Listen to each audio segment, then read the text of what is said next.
All right, good morning, everyone. I would like to call this meeting back to order.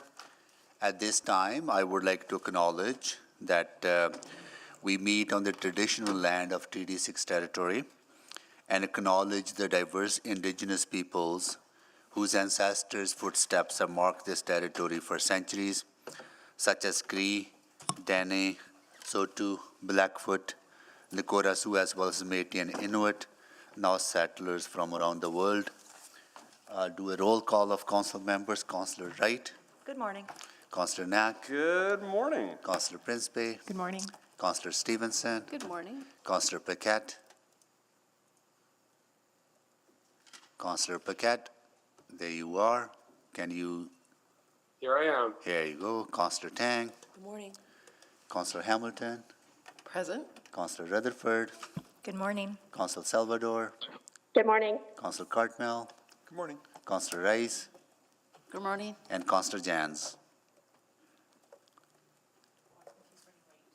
Okay, Councillor Jan will join us shortly.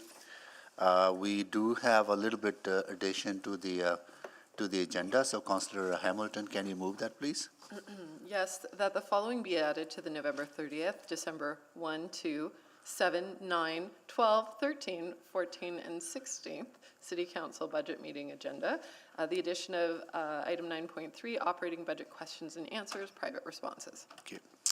Need a seconder. Second. Councillor Knack. Please vote.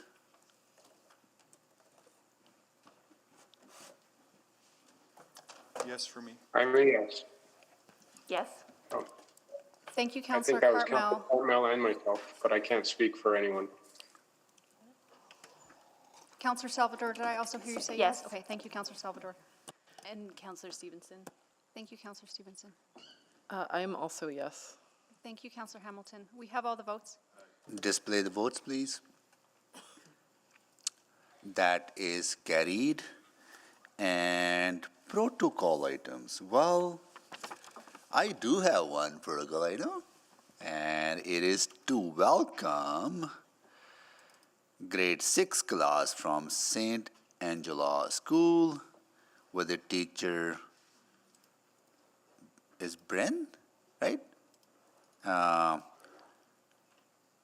Murkowski, and they are here with us today, and their ward councillor is Councillor Rutherford, and from ward Nirnik. Thank you so much for joining us. Yeah.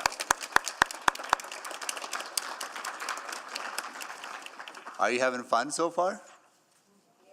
What was the coolest thing you did so far? Huh? Oh, you took the LRT?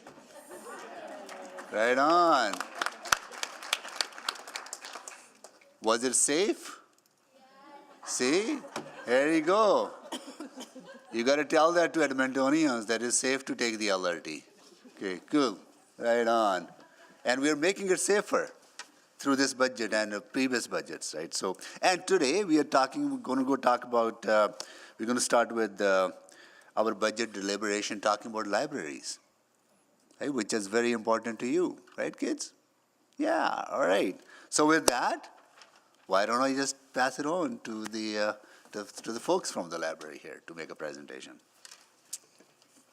Thank you so much, and good morning, Mr. Mayor and councillors. I am joined by EPL CFO Gaston Manai to present the board's 2023-2026 operating budget and capital priorities. Next. Over the past 4 years, EPL has made substantial progress towards the strategic goals, removing barriers and increasing access to library services for our citizens, while advancing the city's strategies. We will begin by sharing highlights of what we've accomplished with your support since our last budget presentation. Our award-winning Welcome Baby takes services outside the library walls to public health clinics and all neonatal intensive care units in Edmonton. We are the city's hub for digital literacy, developing skills essential to contribute to the digital economy. As a founding partner in Google's IT certificate program pilot, those from marginalized communities graduated with recognized credentials to obtain employment at entry-level IT help desks. We continue to implement the TRC's calls to action with the guidance and support of our elder and residents. And we foster adult learning through the Forward-Thinking Speaker Series on topics such as how search engines reinforce racism, to disinformation, to climate change. All delivered by our highly engaged staff and our fantastic community partners. EPL achieved these accomplishments while innovating new service delivery models during 2 years of closures and health orders restricting our ability to deliver our full range of services. The EPL board recognizes the significant pressure council faces and the interest in minimizing tax increases. Apart from 2 unfunded service packages, the board is pleased that its proposed operating budget recommends a modest increase over the next 4 years. EPL has held the line on cost increases, incorporating only contractual obligations consistent with other city programs. The library has 2 unfunded growth service initiatives, $0.76 million for increased access to library services in 2023 and $1.1 million in 2024 for ongoing operational costs for the Heritage Valley storefront expansion. EPL has a long history of being diligent in identifying savings, as shown on this slide. And after 4 years of 0% increases, we need your support for these 2 service packages. Comparing EPL data to that of other large urban public libraries demonstrates our remarkable efficiency and effectiveness. We receive less revenue, allocate fewer staffing costs per operating expenditures, and yet, EPL's usage is higher than that of its urban library peers. With this budget, the library will be able to fund its core services and reach our ambitious strategic goals. The first unfunded service package is increased access to services through expanded Sunday hours and Sing Sign Laugh and Learn. This funding would enable us to open an additional 3 hours across all 21 service points on Sunday mornings, our most active day per hour. Frequent feedback indicates that customers want to see us open Sunday mornings in alignment with recreation centers. Indeed, a Leger survey conducted in August shows that support for longer weekend hours is consistent across different demographics, particularly among young couples, young singles, and families. Funding for more hours would provide Edmontonians increased access to learning opportunities and study spaces to grow their skills. The second part of this request is the Sing Sign Laugh and Learn expansion offered in partnership with Alberta Health Services and supported with one-time funding through the city's Safety and Community Wellbeing Initiative in May. Designed for parents and caregivers and their children, ages 0 to 3, this is a research-based, inclusive early literacy class that helps all children develop vocabulary and communication skills, including children with developmental delays. Funding this service package will allow EPL to permanently expand Sing Sign Laugh and Learn, better positioning Edmonton's children to succeed later in life. Our second service package is for operating funding for an expanded Heritage Valley lease space in 2024. Since opening in 2018, this storefront has experienced significant demand. In fact, activity levels are more than double other storefront locations and surpass some smaller service points. Population has far exceeded expectations, and there are currently minimal public services in Edmonton's southwest, leaving these neighborhoods highly underserved, justifying the need for a larger leased space until a co-located library and recreation center can be built. I will now transition to the board's capital priorities. EPL commends Council for their investment in the renewal and growth of library branches over the past 16 years, helping ensure we continue to meet the needs of 21st century customers. The revitalized Stanley A. Milner Library opened in the fall of 2020, and despite a conservative budget, I believe we've succeeded in transforming our beloved building to be more energy efficient and welcoming with improved services while revolutionizing the traditional view of a public library. EPL was happy to support this project through community funding, Surpassing our goal of $10 million, we raised over $18 million thanks to the generosity of our supporters, ensuring we were able to open this flagship branch. The 23-26 capital budget includes a recommended funding request for $29.4 million in library asset renewal. In addition, EPL continues to prioritize the previously approved Lewis Farms Recreation Center and library construction and funding for 2 projects: the detailed design and construction of the relocated Riverbend Library and the preliminary design of the relocated Woodcroft Library on the Coronation Community Rec Center site. After Lewis Farms, Riverbend remains EPL's first priority. Funding to Checkpoint 2 planning and design is underway. Population growth continues to far exceed expectations when this branch was built 22 years ago, and its size is not adequate to serve its growing community. Riverbend experiences remarkably high activity levels, topping comparable-sized branches. A larger relocated branch will ensure we're providing services the community needs. The board's second priority for this capital budget is planning and design for the Woodcroft branch expansion. Built in '98, this branch does not meet the standard size for population served, which is projected to grow 22% by 2031. Design for a reconfigured, expanded space will help ensure EPL is better positioned to meet community needs once funding becomes available to build. The August Leger study that I mentioned also demonstrates that EPL customers are satisfied.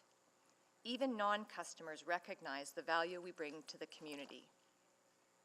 Moreover, EPL continues to receive awards and accolades for its innovative, customer-centered approach.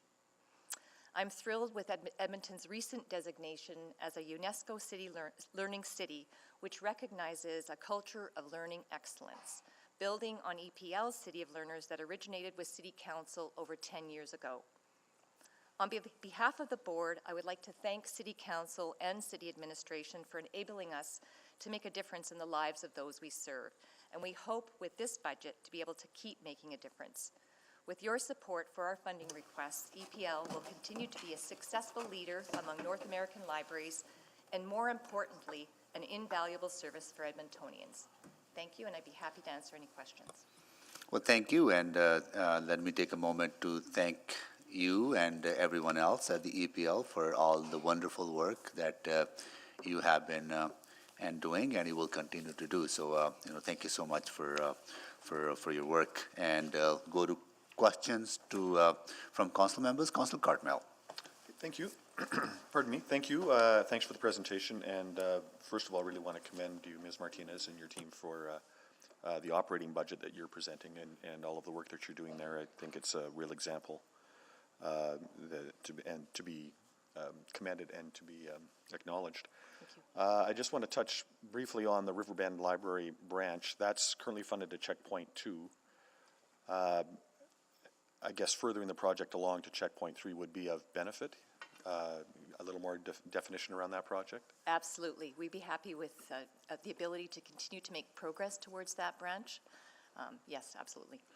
And it's my understanding, this goes back a little bit, but the current building that the Riverbend branch was in was a partnership with private development in terms of having a local developer build that building some 25 years ago? That is correct. So there might be certain other partnerships either with builders, developers, but with the broader community. Is there any contemplation of a fundraising campaign or gauging the commitment to the community on that? Yes, very good question, Councillor Cartmel, and we were about to conduct a feasibility survey to understand the ability to fundraise in that area, and we're thinking about $2 to $3 million is a probability that we could contribute to the project.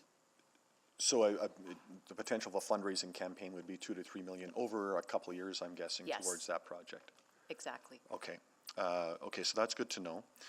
And then also want to really acknowledge the success and the uptake of what I probably have this wrong, but the storefront branch in Heritage Valley that's now in Councillor Rice's ward. And you're essentially asking for that to be, Councillor Rice probably has questions, but you're asking for that to be expanded just because it's so successful. Yes, it's a highly used branch, and the nearest branch is 11 kilometers away, so there really is a dearth of opportunities in that area of our city right now.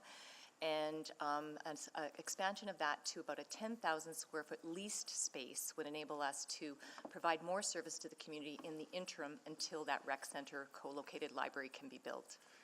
And that nearest branch is north of Anthony Henday, whereas this branch is south of Anthony Henday. So there's that, also that barrier, not just the distance that's involved. Yeah, the nearest branch is Whitemud Crossing.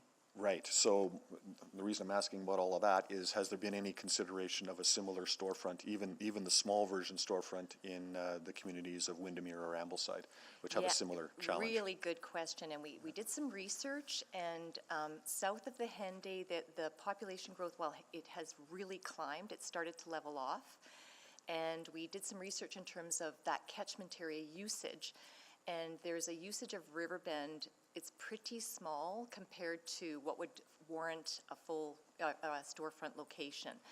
And in fact, that community also uses Milner. So likely working downtown, and so it could be looked at in our next capital priorities. I think the better bang for our buck would be to expand Heritage Valley and get that Riverbend branch built. So that, and building that Riverbend branch would serve that community as well? It would. And the location on the Terwilliger Rec Center is much more central to that large catchment area that the Riverbend branch serves. right, that Riverbend, that new Riverbend branch location would Yes. forestall the need for a storefront. Exactly. And has a benefit of being right next to The rec center. the rec center and the transit center, which Yep. is served by the on-demand transit that comes from points south of the Henday. Yeah, okay, thank you. Thanks for Thank being you. here. Thank you, Councillor Cartmel. Councillor Rutherford. Yes, thank you. Same. You know, I value the library significantly. I do have a question, though, about the Coronation Rec Center. And you mentioned about it being located in Coronation Park, but I know it's not co-located with the Coronation Rec Center. And I know that there is concern in the community about more development on that park site and kind of eating in. And I'm also aware that the Coronation District Park planning and design is not funded in this capital budget. So are we putting the cart before the horse, planning the library site before we've done the Coronation District Park site? What are your thoughts on that? I think I might get Adam to weigh on this one. to Oh, help. I think I can only ask questions to you right now. I'll ask that further, Sure, but I- guess my other question is, have you considered? Just hold on. I'll stop your clock, but is there a reason that we can't ask questions to administration along with agencies, or we can? Okay, Yeah.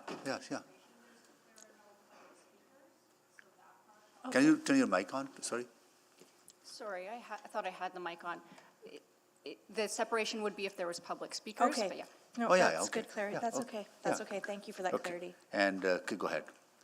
Yeah, so I think certainly planning around both of those should be considered together.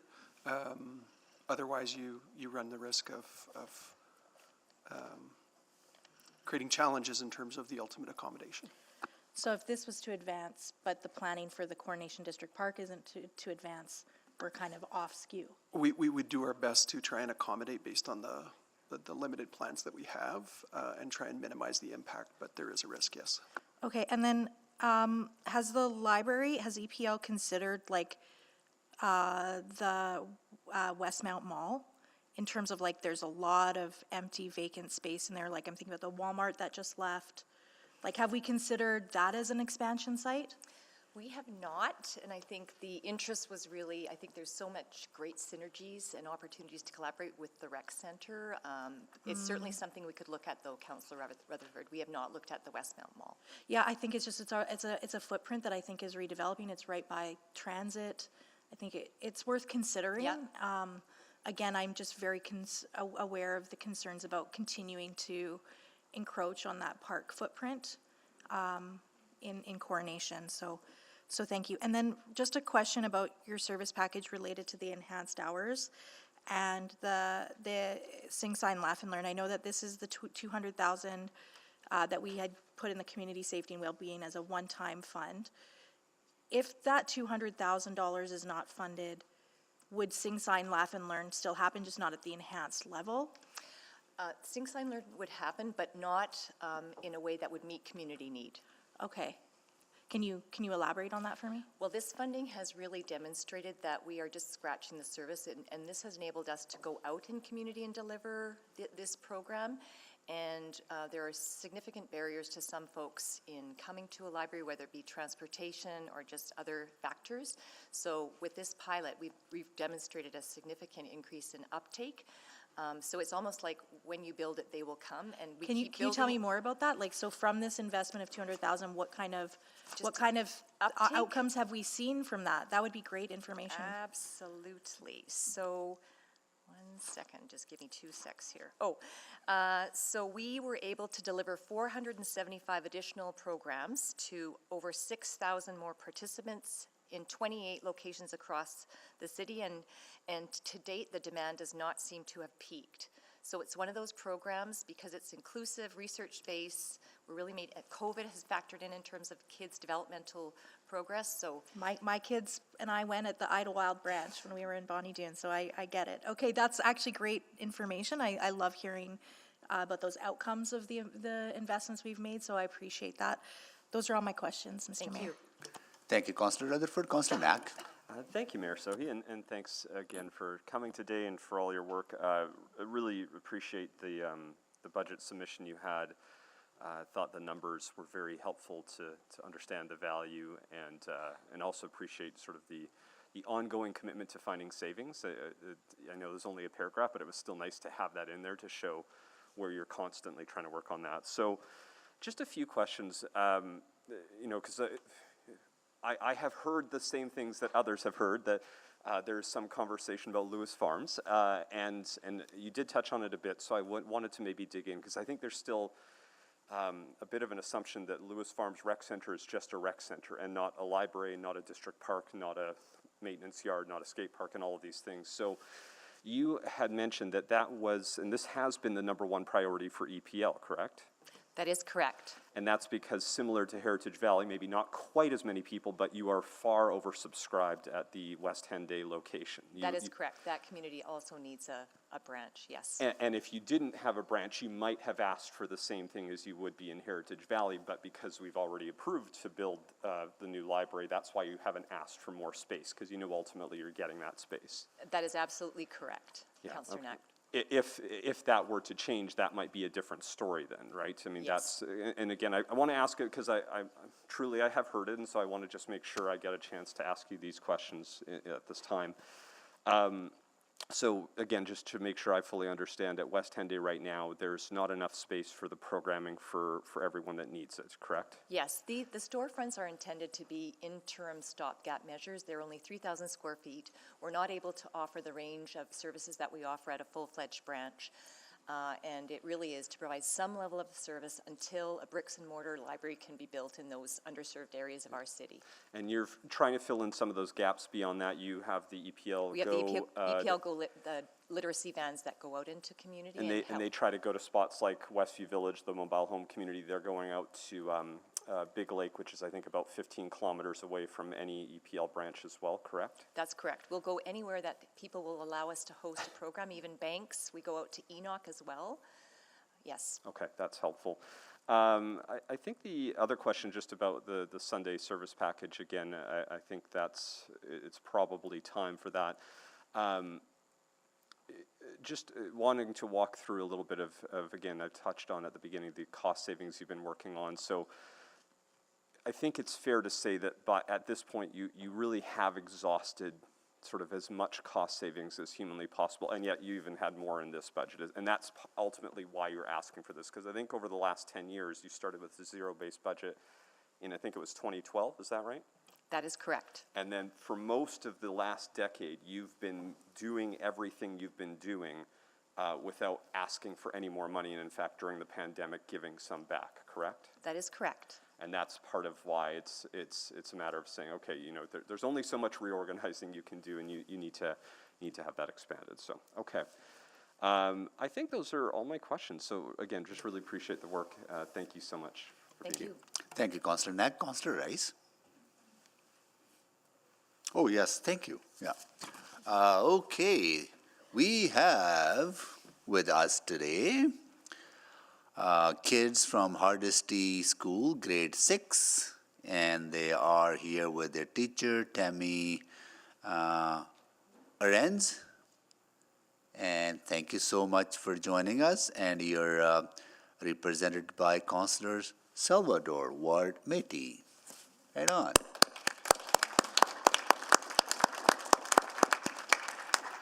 We are talking about the budget, and now we are hearing from the folks from the Edmonton Public Library about their plans to continue to provide great libraries for all of us, including you kids. Okay, Councillor Rice. Thank you, Mayor Sohi. I would like to start to say I really appreciate library's work, and we have kids here. I know our kids love library, and they provide the wonderful programs and place and for our kids. And specifically during all this budgeting, and then you mentioned one and for the South Edmonton and specifically south of Handy, and so it's one of the most increased neighborhoods and communities, lots of younger families and younger kids. And for Heritage Valley Library Park, and then for this budget, $1.1 million, and is for the expansion for the lease. So my question is how long for this lease will be? That is we have not yet negotiated the lease with the landlord because we don't have the funding, but it would likely be I'll defer to Gaston, probably 5 to 10 years. 5 to 10 years? Yeah, our interest would be to look at the timing of how we could bring a branch on board. So we probably look at minimum a 10-year lease with some opportunities to extend the lease after that point in time. So that's probably our interest. We need to look at that a little bit further. We're going to continue our negotiations pending obviously our conversations here at City Council. So from what I heard and from many my constituents in that area, and specific, we do lack of the district park. The district park is not built at all. And then also we don't have any recreation center. And then to meet the community needs and specific for many young kids and young families as well. So that is why I really care about this and what's the timeline and how this timeline integrate to that planning and development for that newer neighborhoods or underdevelopment, like you mentioned, underserved and the communities. But thank you for the work and to bring this into the budget. That is only my question. Thank you, Councillor Rice. Councillor Principe. Thank you, Mr. Mayor. I just wanted to say to Ms. Martinez, thank you very much for your leadership. EPL took a cut, and yet you still provided excellent service. So thank you very much for your leadership. And Mr. Mayor, is it okay if I move that we receive this at this point? Is that all right? It's a good process question. I think we were to clerk. Yes, Yeah. yes. So for each of the items in section 7, Yeah. there is an option to receive the verbal presentation for information. Okay. And so procedurally, I would suggest that you do so at the conclusion of the presentation and the questions. Okay. Good. I think you're the last one on board to ask questions. So you can. No, it's Councillor Paquette. So should we? No, I just want to make sure that we. No, hold on. Good if, no, hold on, Councillor Councillor wants to Paquette. do anything. No, just hold on, Councillor Paquette. I just want to make sure that I'm consistent in following the procedure. So what would you suggest, that we conclude the questions, then move for information? Yes. Okay. For, So let's for go. each individual presentation. Yes, of course. Let's go through the questions first, then that way we are consistent. I'll come back to you, Councillor Principe, to move that when that comes. Councillor Paquette, questions, please. Oh, thank you, Mr. Mayor. Yeah, so I read this with great interest. I do have one concern, and that is that over the past many years, the library has essentially returned money to the city for a budget so we could offer an incredibly low and artificially low tax rate to residents to help everyone get through COVID. And I guess my concern here is that there's been specific loss that the library has incurred because of that. And I'm looking at the ask here, and I'm not sure if it actually makes you whole. Thank you, Councillor Paquette. I very much appreciate those comments, and I do feel like we are being very reasonable and asking for what we need to be successful. So I again appreciate that that comment. We've been very committed to a goal of just asking for what we need, and I think this really would, if we were able to achieve this these two service packages, we would be delighted. Okay, yeah, I guess my concern though is just we don't want to keep you on life support. We want you to thrive.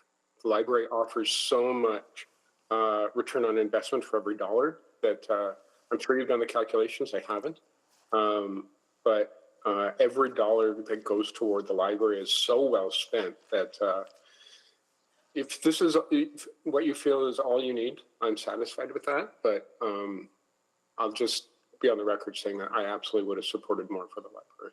Thank you. Thank you so much. And just while I have the opportunity, I will tell you what the rate of return is on the library. For every dollar invested in EPL, $3.11 is returned, or the equivalent of $212 per person. We did a third-party research to do this calculation. So, thank you. That's incredible. Okay, thank you. Thank you, Mr. Mayor. Thank you, Councillor Paquette. Councillor Jans. Thank you. I just wanted to confirm, I was watching the news, and I know you do an environment scan and work with libraries across Canada. It seems the new mayor of Vancouver is looking at some sort of libraries as revenue generating policy. Could you elaborate on that? Are you aware of this?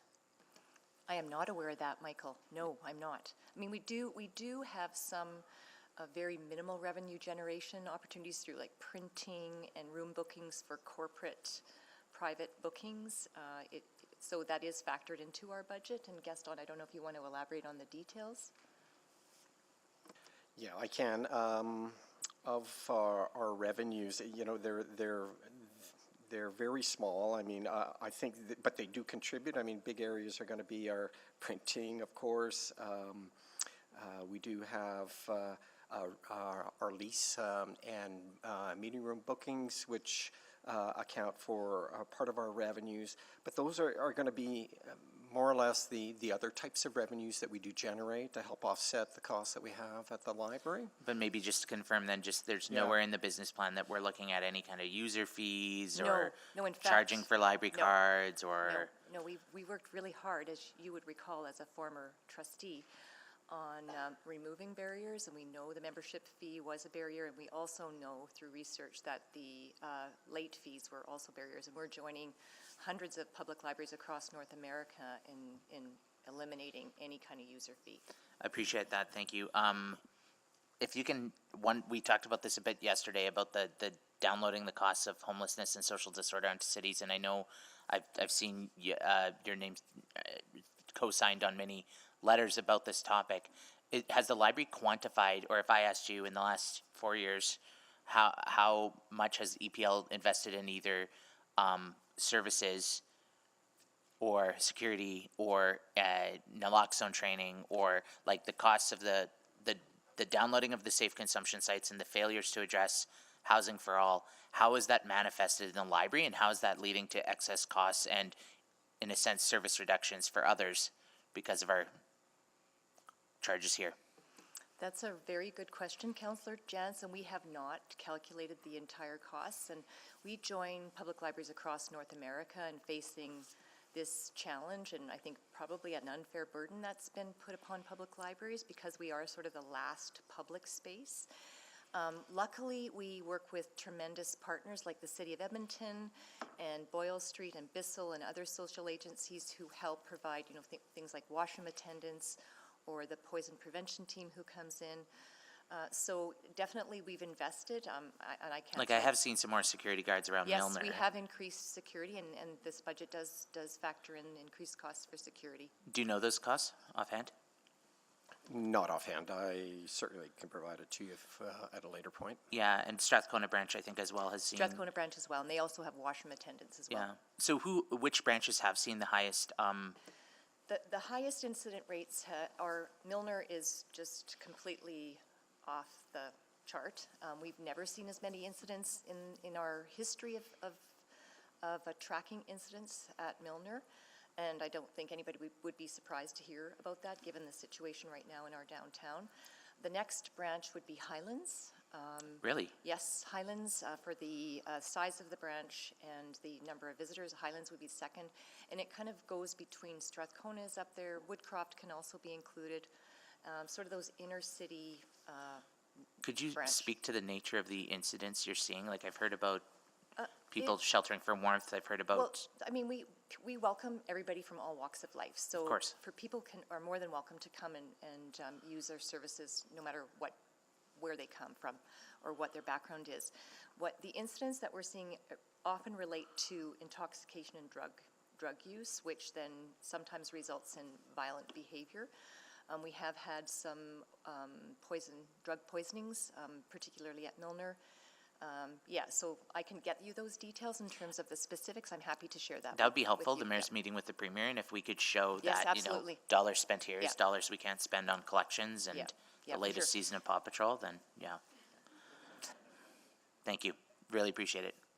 You're welcome, thank you. Thank you, Councillor Jans. Councillor Tang. Yes, first of all, I was delighted to host with my colleagues over the weekend the Queen's Jubilee Medals Award. I just want to congratulate Pilar for being one of the recipients. Thank you so much. Yeah, I think our library is world-renowned, having so many national and international accolades. And one of which, several years ago, I recall very deeply, is the work that we do on this front around homelessness response. And so on the Milner side, you have 2 social workers, is that correct? We have 3 social workers. Okay. And was that the same number pre-pandemic as well? Yes. Are you finding the 3 sufficient? I would say we would not be contemplating an expansion of the number of social workers that the library employs organizationally. What we do contemplate and work on continually is those collaborations with partners. That's great. Who are better situated to provide those services. And our focus is library services. And are you finding with the community outreach transit teams, for example, I remember having a conversation with you about sort of that integration with EPL downtown. Are you finding that integration and coordination going well? I think it's coming along, Yeah. and again, the city has been tremendously supportive in providing washroom attendants, which really do make a difference. Great. And that collaboration with Boyle and the city on the poison prevention team. So I think these things take time, they're complex, and we're very, very happy. We work with Bissell to have outreach workers help with housing. We work with the city on financial empowerment. There's all kinds of services that we provide in collaboration with other partners. Okay, that's good to hear, and certainly EPL will continue to be that downtown support network partner. You had mentioned that AHS is also a partner with Sing Sang Laugh and Learn. Do they contribute financially? Well, they contribute with training. Their professional staff provide the initial training for the program, and they also do mentoring and evaluation of the program. So that's their contribution is through their service in kind, I suppose. Right. And my last outstanding question, I was wondering if you can tell me a little bit more about your reserve and your pay-as-you-go structures. That is a good question. The reserve, I will ask Gaston to answer that question. Gaston? In terms of our reserves, you'll note in our budget document, we identify, well, first off, we do have reserves. They are earmarked for specific purposes that the board would like to undertake. It'll include everything from some building projects that we're looking to undertake, Sing Sang Laugh and Learn, targeted programming. So new funding that we're identifying in our budget are more targeted to programming that we're looking to implement that's different. Again, that's how we're looking at using our reserves in the upcoming budget. And you generate the funds for the reserve through your fundraising efforts? Fundraising, and there were savings from not being open in 2021 and not Okay. having full staff that contributed to that reserve. And just to clarify, it's not Sing, Sign, Laugh, and Learn. The program that Gaston is referring to is called Ready, Set, Read. And that program is in partnership with Dolly Parton's Imagination Library, and that delivers 5 books a month to those families that don't have access to books, and helps encourage that relationship with the library and developing our young citizens to become successful adults. That's great. It's another catchy name, so I can see how they can get confused. And so just, if you can help me understand too, then the pay-as-you-go is from the reserve? No, Okay. pay-as-you-go is from the city of Edmonton. Sorry, the portion for libraries? The portion for libraries is pay-as-you-go from the city of Edmonton. Yes, that's correct. Oh, okay. Yes. From the same source? Correct. Okay. Okay, great. Thank you very much. That's all. Welcome. Thank you, Councillor Tang. Now I'll go to Councillor Prince-Pay, who is council representative on the APL. So to move the recommendation. Thank you, Mr. Mayor. I'm happy to move that the December 1st, 2022 Edmonton Public Library verbal presentation on the 2023 to 2026 capital and operating budgets be received for information. Second. Second by Councillor Rice. Okay. All right, so we are ready to vote. Please vote.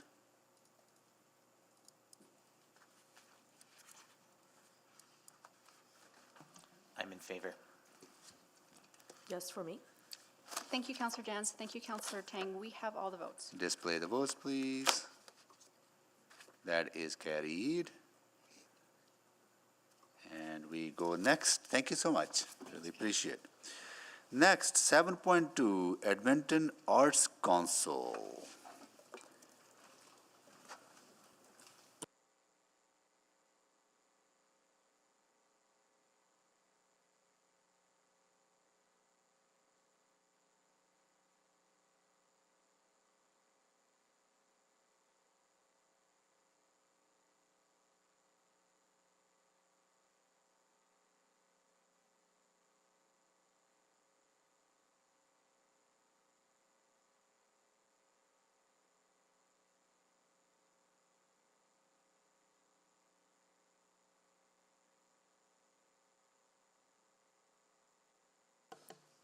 All right, Sanjay, Yes. over to you. Go ahead.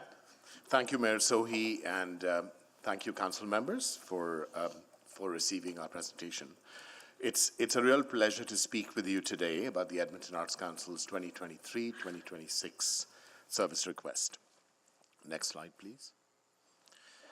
With your last investment, the EAC has been very busy. We have implemented Edmonton's award-winning cultural plan, Connections and Exchanges, with progress reported on more than 50% of EAC actions. Through Connections and Exchanges, the EAC has expanded the impact of activities from serving artists, festivals, and arts organizations to bringing neighborhoods to life for Edmontonians to experience, participate in, and be engaged by the arts. Some of these impacts achieved through strategic actions include expansion of investments in artists from equity-seeking groups and Indigenous communities, increase in diverse community programming events, increased funding for artists, arts organizations, festivals, and events to activate neighborhoods, and finally, community engagement in the development of public art. Next slide, please. So, how is the implementation of Connections and Exchanges advancing city building outcomes?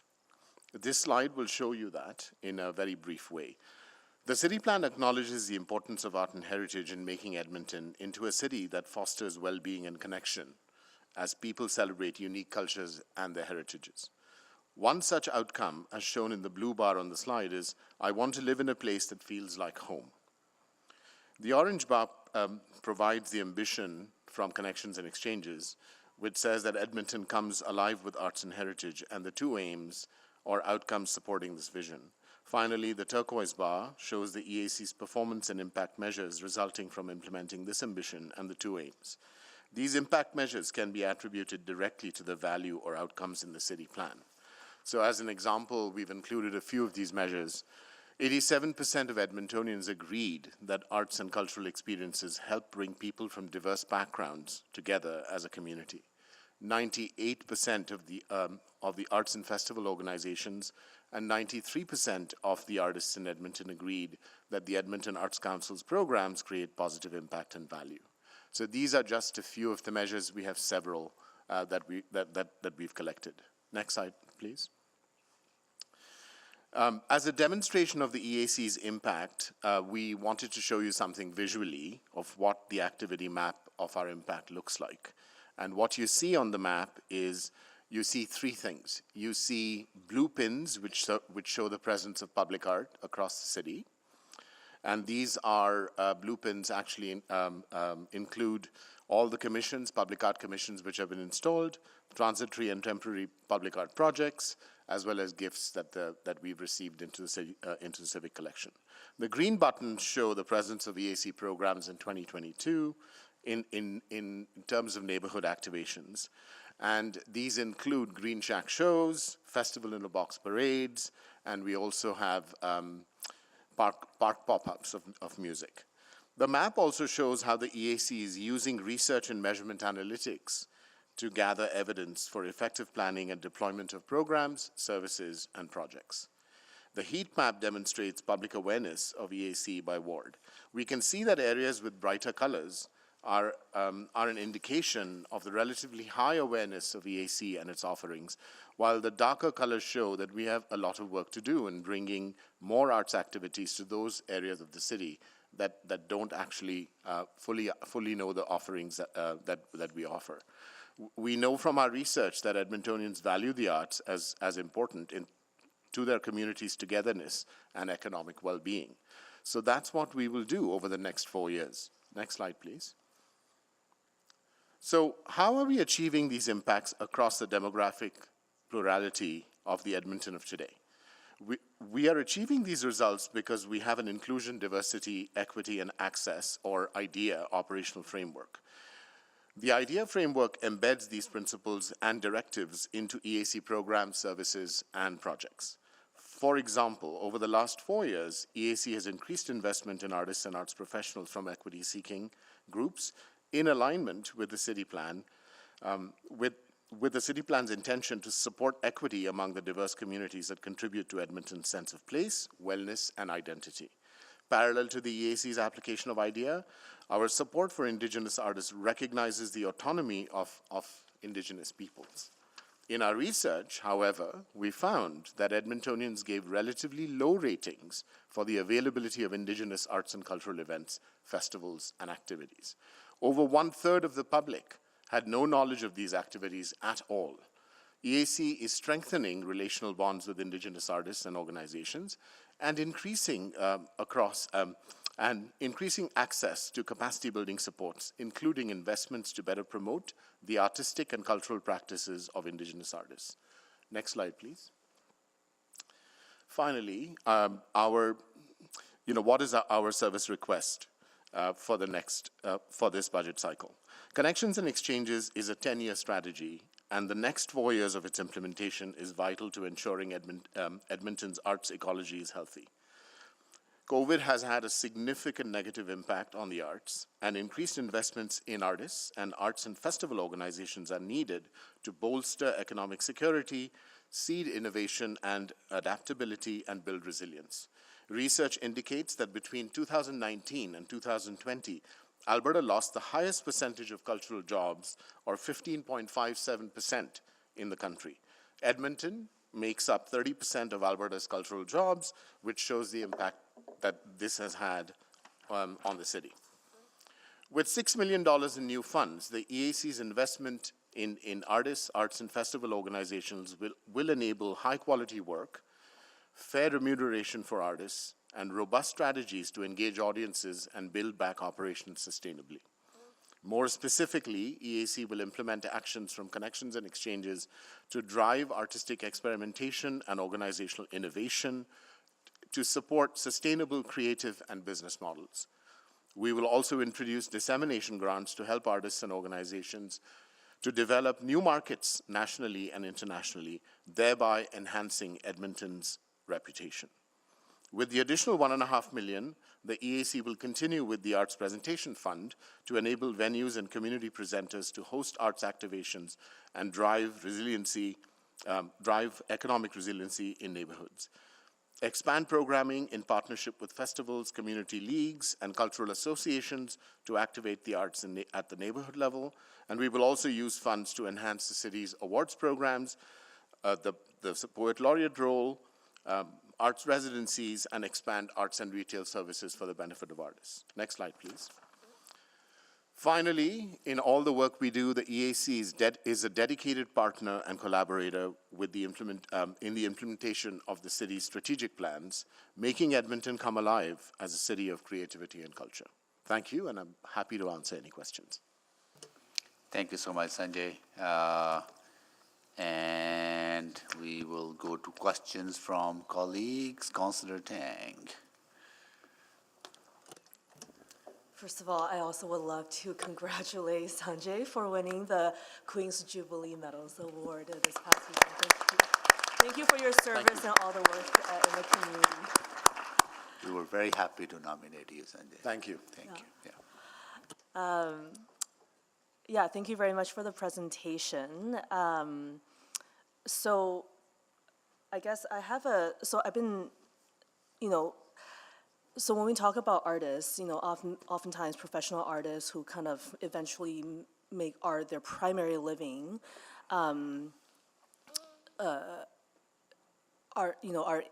anyways, they're able to kind of make that their primary earning. Whereas, when I think about community artists, emerging artists, the artists of diverse backgrounds, that's in particular is where public sector funding really helps to give them that boost and make their art known. And when I see your increase for the service package, for example, that's kind of what I'm thinking.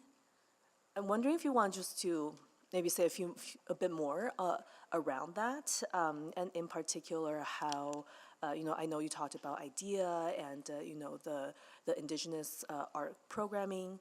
I'm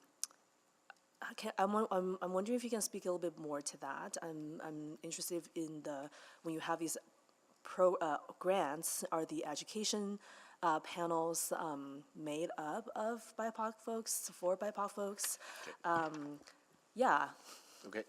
Okay, so I will try and answer everything that you've asked for. So we are, just so that you know, that in terms of public funding for the arts, there's municipal, provincial, and federal. And the Edmonton Arts Council is the first door that opens for emerging artists and artists who are new to their practice. And over the years, we have worked very hard to make our grant programs accessible. This is a work in progress. It's never complete. We have given, for example, in our rethinking of grant programs, we have now allowed for 3 streams of activity to be funded. The first one is creation grants. So this means that any emerging artist or any mid-career artist or any established artist has the opportunity of actually coming to us with an artistic idea. It's the merit of the idea that we support. It's not so much about, well, has the artist done this work for 10 years? It's actually about, do you have an idea that is artistically interesting and curious? And do you deserve to have some support for research and development of that idea? Secondly, I would say that we do a lot of outreach, and so not only through IDEA, through the portfolio that we call IDEA, but our granting teams and our public art teams do a lot of work. And we have, as I've just mentioned, we have a lot of community-based programming that we do on behalf of the city in partnership with community leagues and other cultural associations. And very often, we take this as an opportunity for emerging artists to have their first public presentation. So it's through your practice, it's through the way that you're able to be presented publicly that you develop your art form, but you also develop recognition of your peers. The third thing I'd like to say is that our peer assessment committees, because I think you asked about peer assessment, We are very mindful that the peer assessment committees, it's not a formula, it's not a magical thing. We want to make sure that we have artists who are younger in their practice. So that means, generally it means younger artists in terms of age, but it can also mean an artist who's come to their practice at a later stage in life. Because we want to make sure that there is that peer-to-peer mentoring that happens within the committees. I don't know, this. Yeah, no, that helps, and I'm glad to hear that. And, there are certainly organizations, including festivals, that have benefited from EAC grants, which I know people are very grateful for. And so I'm curious, because there's a number of festival grants proposed in the unfunded service package from the city. Have you been having some of those conversations about potentially augmenting your existing festival grants, for example? Yes, and so what we did in our rethink of our granting programs was we used to have a festival operating program, and we used to have a festival seed program. And we just put all the festivals in those two programs. These were legacy programs that were more than 10 years old.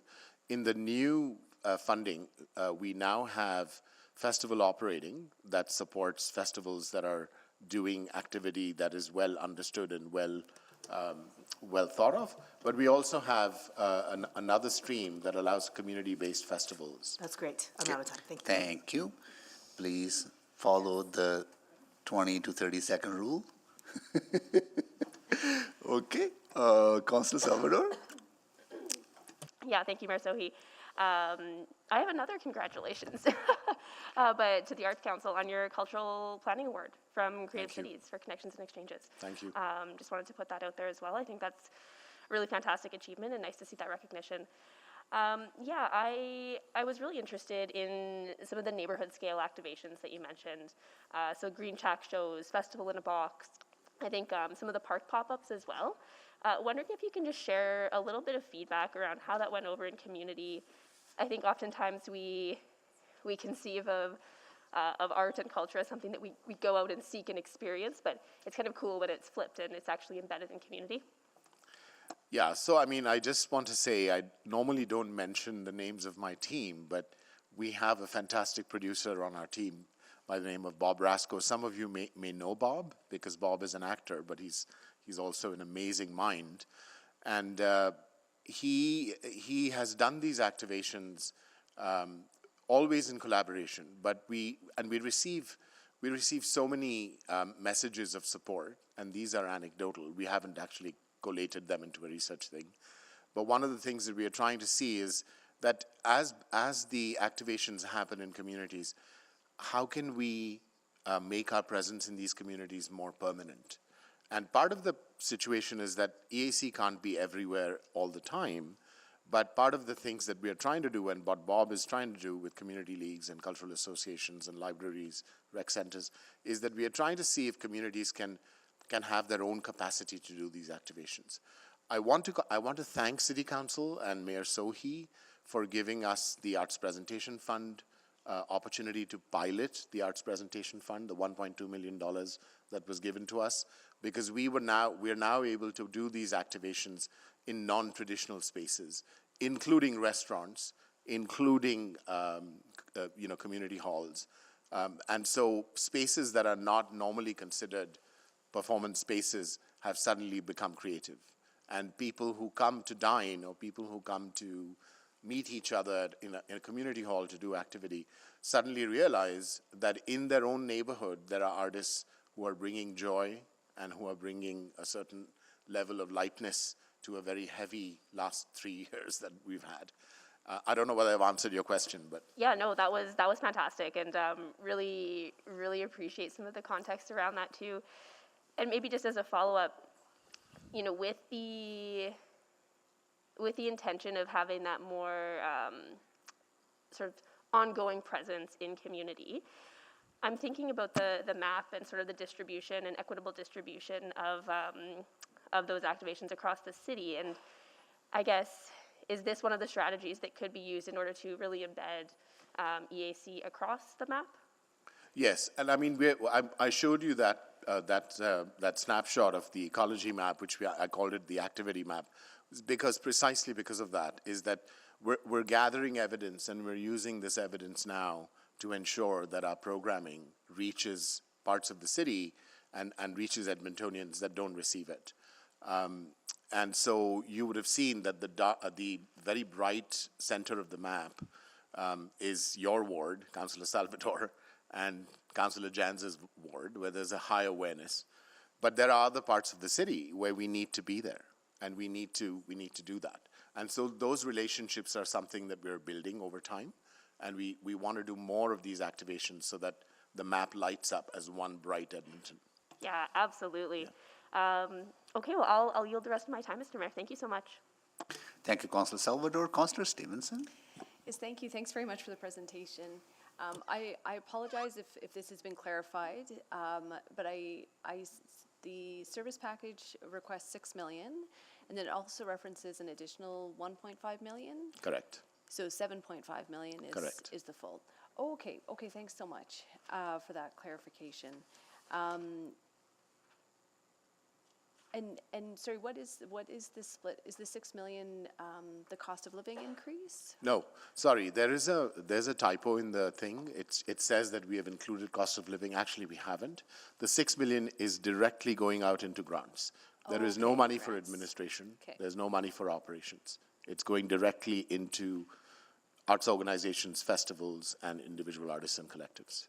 Okay, and then the 1.5. The 1.5 is going to go through our programming, which I talked about. Things like pop-ups in parks, Green Shack shows, Festival in a Box parades, other kinds of activations. It also is going to go into enhancing our arts and retail services through Ticks on the Square, so that we can do a much better job, or even better job of selling the work of artists, as well as selling tickets on behalf of arts organizations at a pretty nominal cost. It also is about ensuring we have artists in residence at libraries, rec centers, nonprofit organizations, and also it's about the Poet Laureate, expanding that program. Sure. Maybe having a music laureate. I mean, there's a bunch of different ideas we have with that. Okay, that's And continuing the Arts Presentation Fund. We're going to continue the Arts Presentation Fund. Wait, at the 1.2 million? No, at the $500,000 mark. Okay. We're going to do that. Okay, great. Okay, thank you. Thanks for that. Yeah, and really, really appreciate your focus in the presentation and written submission just around how you're engaging with the Indigenous artistic community. And it mentioned sort of increased access to capacity building supports. Just wondering if you could tell me a little bit more about that work that you're doing and how we're promoting the cultural autonomy, which I think is a goal of the connections and exchanges. Correct. So as you may know, Councillor Stevenson, because the implementation principle in connections and exchanges is about the agency and autonomy of Indigenous artists and people, this work is really based in building long-term relationships. And so the long-term relationships are being built at an organizational level through our granting programs, through our public art program, as well as through the work that the IDEA team is doing. We have an Indigenous Relations Advisor who has been doing tremendous work over the last 3 years. Very difficult to do in COVID, but she has done it. One example of her work is that we have been supporting the I Am Collective, which is a collective of Indigenous artists and artisans. And we worked with the city very closely to do that work.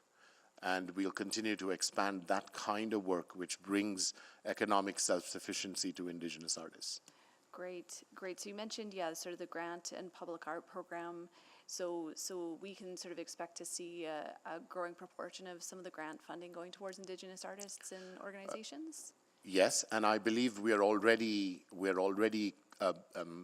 becoming quite successful. The challenge of that, of actually reporting numbers, which is why I didn't report numbers, is that we have a voluntary disclosure thing. So some artists will fill out that voluntary disclosure form, others won't.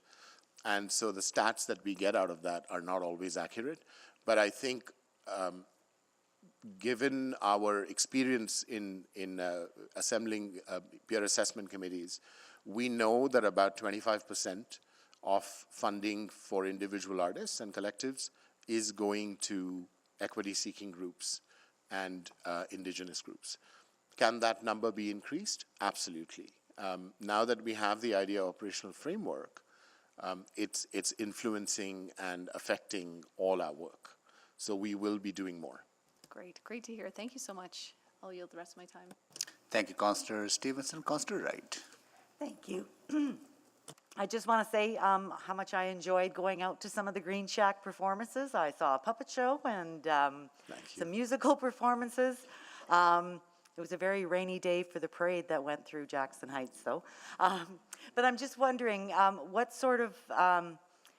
are you doing to promote these activities more in the communities? Very good question. Thank you for asking that. So over the last year and a half or so, the EAC has been quietly modernizing all our digital systems.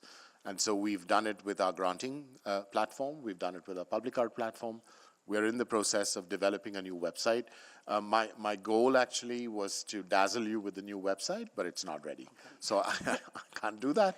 But part of that work is to have much more of a presence, because one of the things that's happened over the last 10 years is that arts journalism and arts reviews have almost disappeared. We have a little bit in the Edmonton Journal, but we don't really have arts reporters anymore. And we heard loud and clear from the community that the EAC should do something to make sure that Edmontonians fully understand the scope and extent to which the arts are actually making their lives better and impacting them. So the new website is going to be a big tool for us. We are also looking at all our other ways of putting information out. And one of the things that we've talked about is, through partnerships, doing specific campaigns over the next 4 years to make sure that everybody in Edmonton understands what the EAC does, but more importantly, what the arts do for their communities. Okay, and connecting like with community leagues and the schools and that? Yeah, I mean, so we're already doing some of that work.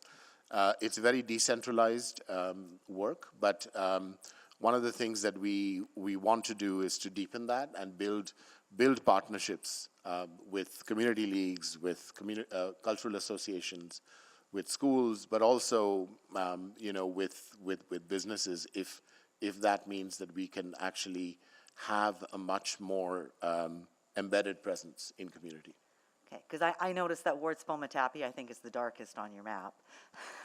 Yes. So I'm just wondering what we can do maybe to promote that a bit more.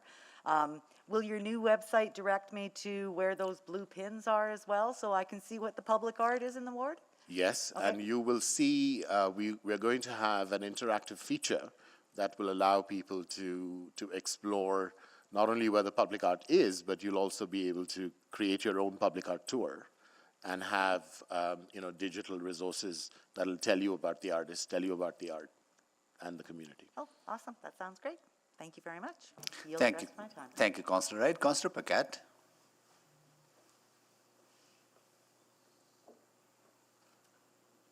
Councillor Paquette.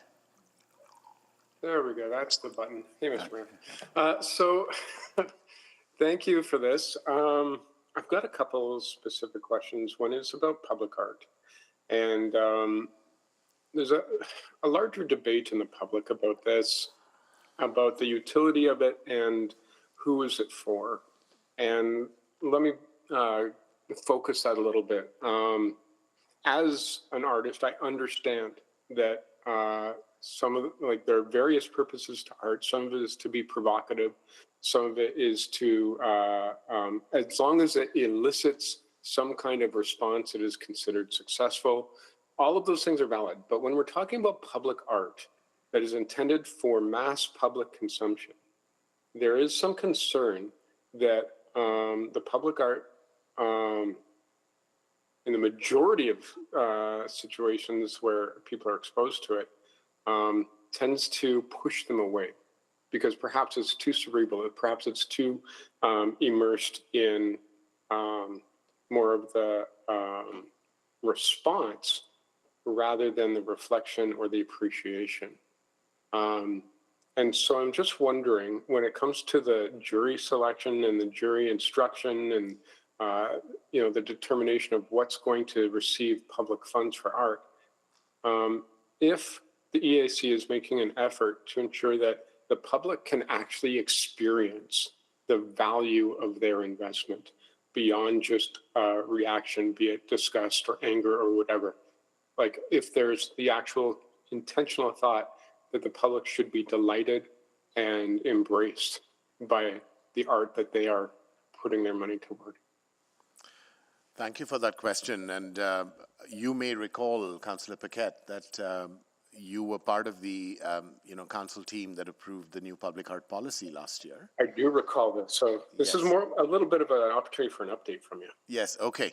So we are very proud of the work that our public art team has done. And over the last 5 years, we've been making slow but steady progress in changing our processes. So what used to be a selection process, very much like how grants are selected, we've moved that now to have community input. And in fact, if you look at the Valley Line public art at the LRT stations, 13 or 14 pieces are community engaged pieces.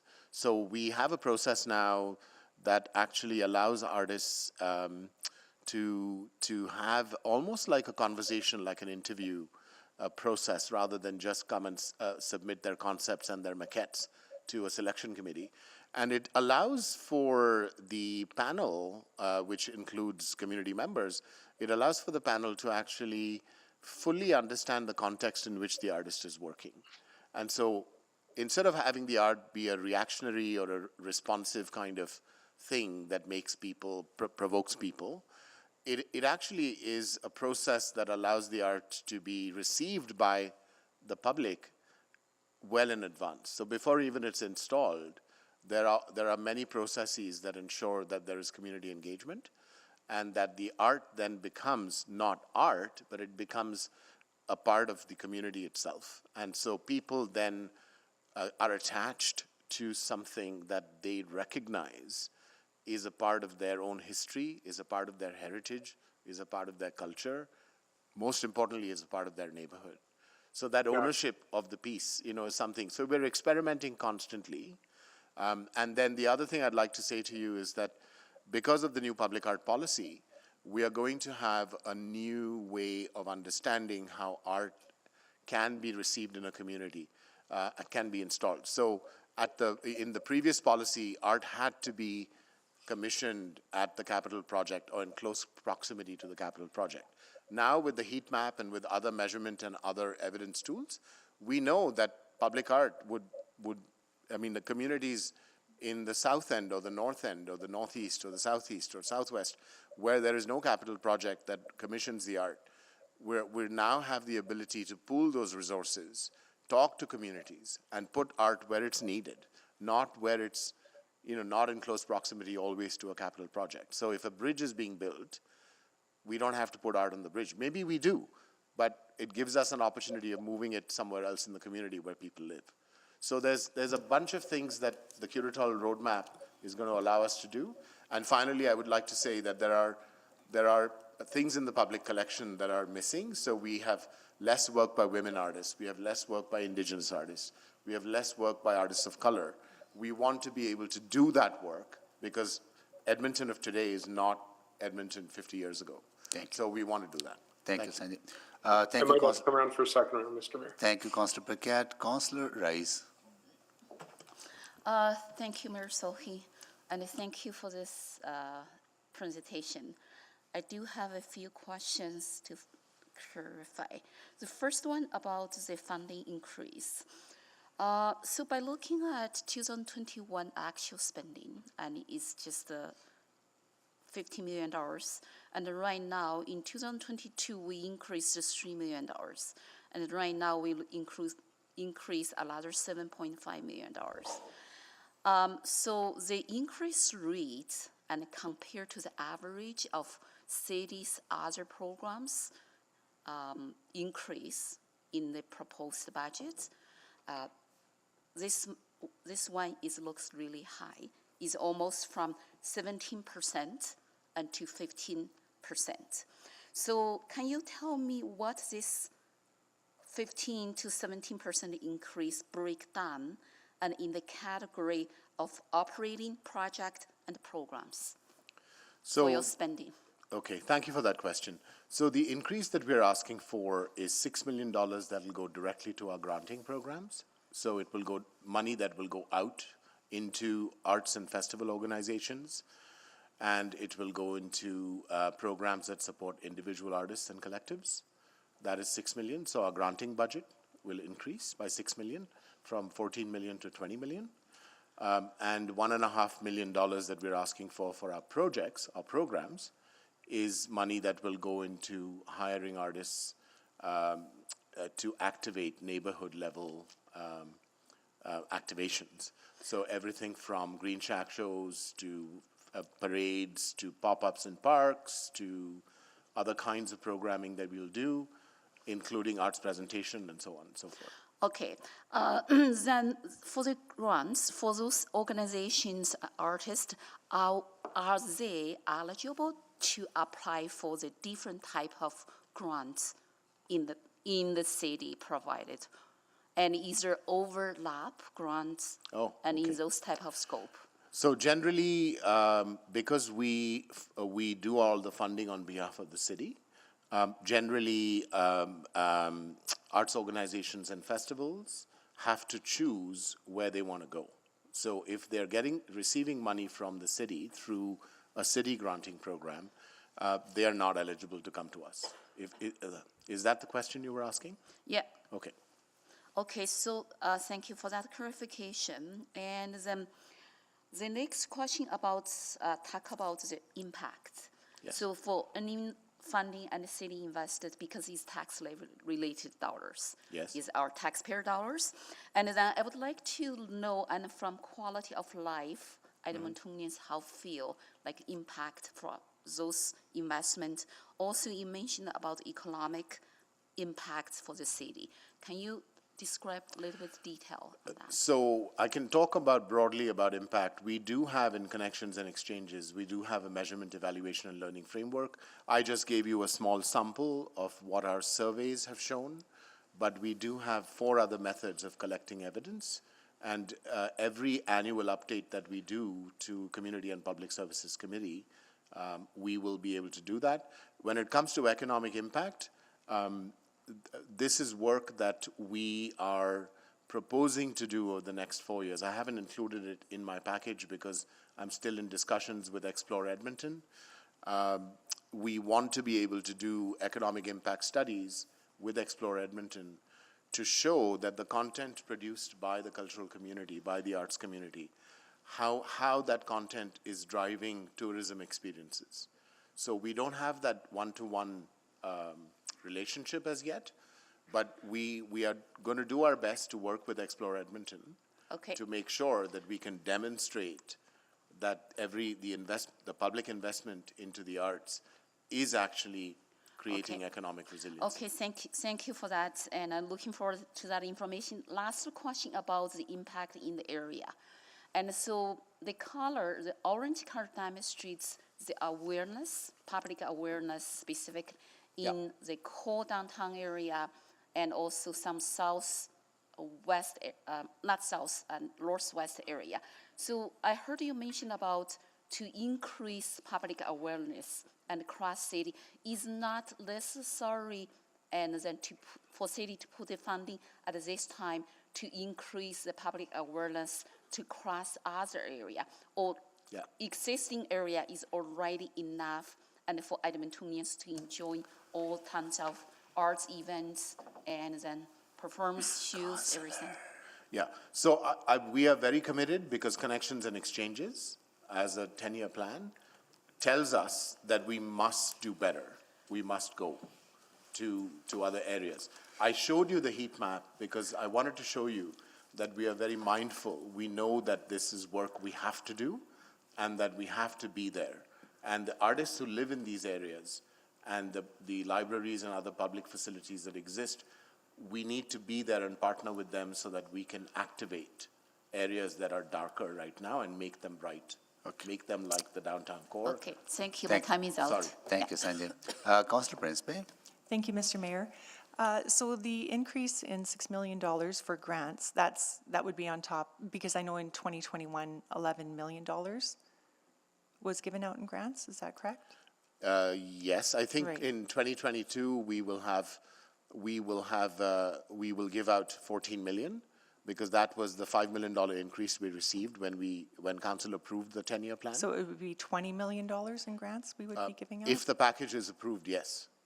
Okay, and you mentioned that the grants go towards festivals. Would it be going towards something like Heritage Days? Yes. Or Folk Yes. Fest? Yes. Those kind of festivals? Yes. What kind of grants, what is the maximum number or amount in grants for a festival that size? I don't have the numbers with me, but I can Oh, provide okay. them to you. Okay. I believe the Heritage Days receives around 140,000.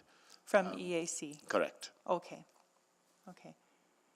And then the Edmonton Heritage Council, was that a part of EAC at one point? So not in Connections and Exchanges, but in the Art of Living, which was the previous cultural plan that went from 2008 to 2018. One of the actions in that plan was to seed and create the Heritage Council. Heritage Council had actions in that plan, and for a while in its infancy, the EAC supported the Heritage Council. They worked with us very closely. We continue to work together, which is why Connections and Exchanges is an arts and heritage plan. We are in the same building, and we work together quite closely. But it's a separate organization. It is not part of the Arts Council. Okay, it never really was a part of the Arts No, Council? it didn't was branch always off? incorporated as a separate organization. Okay. We supported their development and their growth. Okay, thanks. That's it for me, Mr. Mayor. Thank you. Thank you, Councillor Principe. Councillor Wright, can you take the chair? Yes, I can. Just a couple of questions on the budget on page 687. Your operating budget remains the same over the next 4 years, right? Yes. And the community investment program will remain at close to $14 million. And the money that was granted in the last budget, Yeah. that was only for 1 year, right? No, we in 2018. No, I mean the special funding package The that arts we approved. presentation. The Yes, arts it was a presentation. one-time thing. That was Yes. one-time thing, right? Correct. So if nothing is approved, there will be no additional investment in the arts over the next 4 years. No. Okay, good. That's on the 1% for the art program on capital projects. Is it truly 1%? Say if project is $100 million, right? Do you get 1% of that $100 million, or is there further breakdown of that? What I want to get is, are you getting 1%? So I'm going to look to my colleagues at the city, but I'm going to answer it this way. We receive the funds calculated by the city, and in the new public art policy, it says eligible capital costs. Yeah. In the previous public art policy, it said eligible construction costs. Okay. So there was a bit of difference. We believe that the money that we are receiving through the city for public art is not 1%. It is a lot less than 1%. But we are working closely with the city to make sure that we have the dollars to do the kind of commissioning work that we want to do for artists from Indigenous and equity-seeking backgrounds. I would like to dig deeper into that, maybe not through the budget, maybe is there any work, any report coming out, maybe follow with the administration? Because if we promise 1%, then it should be 1%, right? It shouldn't be less than 1%, right? So, because public understands this to be 1%, right? So,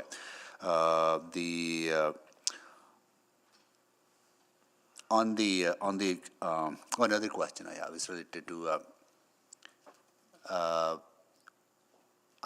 you may not have done this analysis yet. If you have, I would really want to know. I know that when it comes to support for arts and culture in Edmonton, we don't get our fair share from the federal government. I know that for sure because I have some data, and we are working with Minister Boisno on that aspect, right, to correct that aspect. Is what would be the arrangement? Say, are we getting our fair share from the province? So all I can say about that, Mayor Sohi, is that the funding from the province for the Alberta Foundation for the Arts was reduced in the last 4 years by $5 million. Yeah. How that translates into support for Edmonton arts and festival organizations and artists, I don't have that analysis. Okay. But I know for sure that we need to have that conversation with federal government based on the data that we have. So, okay. Well, maybe follow on in different setting. On the economic impact of the arts and culture, you'll do that study, but it's broadly, there's enough research out there that demonstrates that investing in arts generates significant economic return for the community, aside from the delight and the vibrancy and the social value of arts and culture. Yes, I mean, going again, this is a bit dated, but the PACE, which is the Professional Association of Artists in Edmonton, they had done a study in 2016 when the EAC's budget was about $12.5 million or $13 million, and at the time they had said that the return or the output of the arts in Edmonton was $105 million. Okay. Yeah. We have not done a follow-up study as yet, and this is where I think in order to give our festivals and arts organizations a leg up, we're exploring a partnership with Explore Edmonton to see that economic impact. Good. Thank you. Thank you so much. And I'll move the second round. Second. And do you want the chair back or vote? We've got to vote. Vote.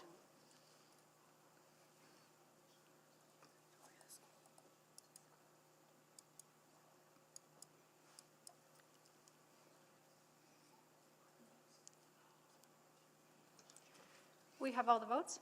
Display the votes, please.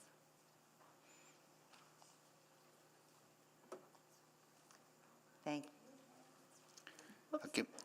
I'll take the chair back, and I'll go to Councillor. Sorry. Oh yeah, school. I totally forgot. Here. All right. The most delightful part of this job is to see kids. Yeah. All right. We have with us kids from Hardesty School, grade 6, with their teacher, Michael Lastuvika. Yeah, of course. You used to teach in Millwoods. Yeah, at Bissett, right? Yes, you were a teacher at Bissett. Yes, yeah.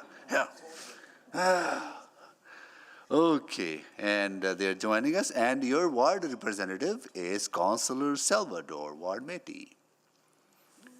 Thank you so much for joining us. We're talking about budget, and we're getting a presentation from the Edmonton Arts Council about how we, create a vibrant city filled with artists and cultures and festivals and everything else that we like. So, all right. Now back to questions. Councillor Paquette. Oh, thank you, Mr. Mayor. And thank you for asking the question on economic return. If I heard correctly from 2016, that's almost a 1-to-9 return on investment. So every dollar we put in, we get about $9 out in economic activity, which is phenomenal. And there are not a lot of industries that can match that. So I wanted to follow up on a little bit of the questions that Councillor Stevenson had about folks being able to actually live and attain some financial independence. I know that there are courses on how to apply for grants, which is great. But what I don't know is whether there are courses on how to make a living from art. So, very timely question. During COVID, when everything was disrupted and artists were out of work, my grants team, did several different iterations of, business skills for artists. And we, with the new funding that we are asking for, the $1.5 million, the Arts and Retail Service enhancement, part of that is to make sure that Ticks on the Square becomes a hub where we can do these things regularly with artists, so that not only are we selling tickets for their work, but that we're also supporting them in marketing and promoting the work and finding audiences for the work, as well as the retail side of the operation, which has been quite successful. And with the closure of the store in the legislature, we are the only store now in Edmonton, really, on an ongoing basis, that has the work of Edmonton artists sold. And we, again, because we are the Edmonton Arts Council, we don't take a significant portion of the sale. It's less than 10%, just to cover some administration. So the artist gets 90%. So we're working on that, Councillor Paquette. It's something that we know is needed. Oh, great. That's really good to hear. In general, I think that understanding the market and business skills are something that everyone should learn, but especially artists. So the next question I have, and maybe you can help me out with this, is are we going to be getting ratios of where these dollars are going into which communities, so we can understand what those returns are once everything is sort of settled? Like, I mean, this will take a few years to get the data, but are we going to understand, like, okay, so X amount went to this category or this community, and here is what happened? Yes, and I think I just gave you a glimpse into the activity map, but it's actually an ecology map that shows you not only activity, but also shows you a layered, in a layered way, what the impact looks like. So obviously investment in different communities or different wards, we've actually organized it according to ward. So sort of those impacts are being gathered, and we will gather them, continue to gather them. We kind of already know where artists live, but as we expand our footprint and we get more artists, who live in Edmonton, but the EAC doesn't know them, as they become more familiar with us, we'll be able to demonstrate the impact of the investment for sure. Well, that's excellent, and thank you very much for coming. I know that arts funding can sometimes be a very convenient punching pillow for people who are frustrated about dollars, but if they just look at the economics, as the mayor has alluded to, they will find very quickly that this is actually, bizarrely enough, one of the most effective ways that we can get return on our investment. So thank you very much for all your hard work and everyone on your team. Thank you, Councillor Paquette. Yeah. Thank you, Councillor Paquette. And next, Councillor Salvador, you want to move the, right? Okay, I'll come back to you. I'll go to Councillor Rice for additional questions. Thank you, Mayor Sohi. Question, and based on what we heard and from the public, so our Edmontonians demonstrate that is the #1 request to reduce investments in ABCs. I don't have that percentage specific on my hand right now, but that is what I heard and during another presentation provided by city administration. So how this type of investment request justify that request from the public? Well, it's a difficult question for me to answer. But all I can say to you, Councillor Rice, is that when it comes to sort of advancing some of the goals of the city plan, which talk about togetherness, belonging, talk about vibrancy, vitality, having a arts community that is healthy, that stays in Edmonton and doesn't leave, is going to be a challenge, because COVID has just made what was a very difficult situation pre-COVID, COVID has just made that more obvious. As Councillor Paquette was mentioning, artist incomes are some of the lowest in the country when it comes to trained professionals. And one of the things that we want to do as an arts council is to make it worthwhile, make it valuable for artists to stay in our community. We want to be able to say that Edmonton is not just a city that is growing in terms of population and diversity, but that when it comes to cultural and artistic expression, we are a city that is second to none. We are a city that is proud of itself. We are a city that celebrates itself. We are a city that obviously is interested in health and well-being and economic resiliency.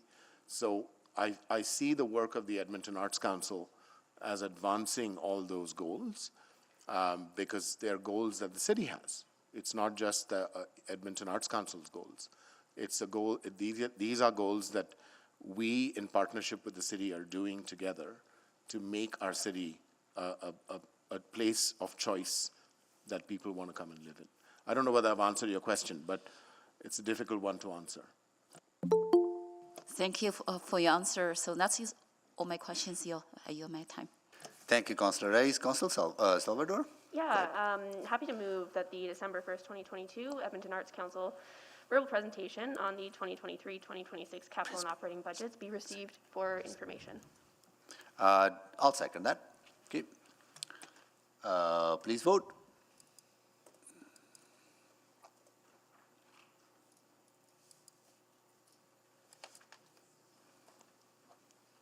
We have all the votes. Display the votes, please.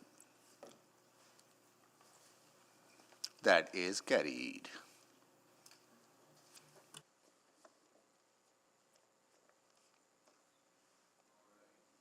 Okay, next we go to Edmonton Heritage Council. No, Federation of Communities. Is it federational? Oh yeah, I skipped. Yeah, I skipped the most important organization with a history. With a history that's longer than 100 years in the city. Does that make it special? Of course. Of course. Yeah. Yeah.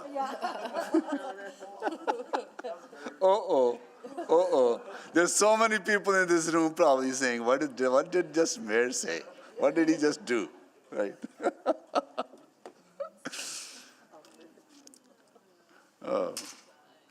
One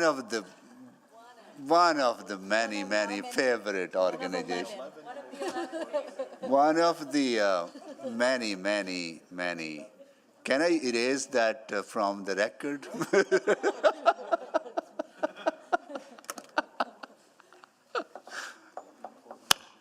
Huh?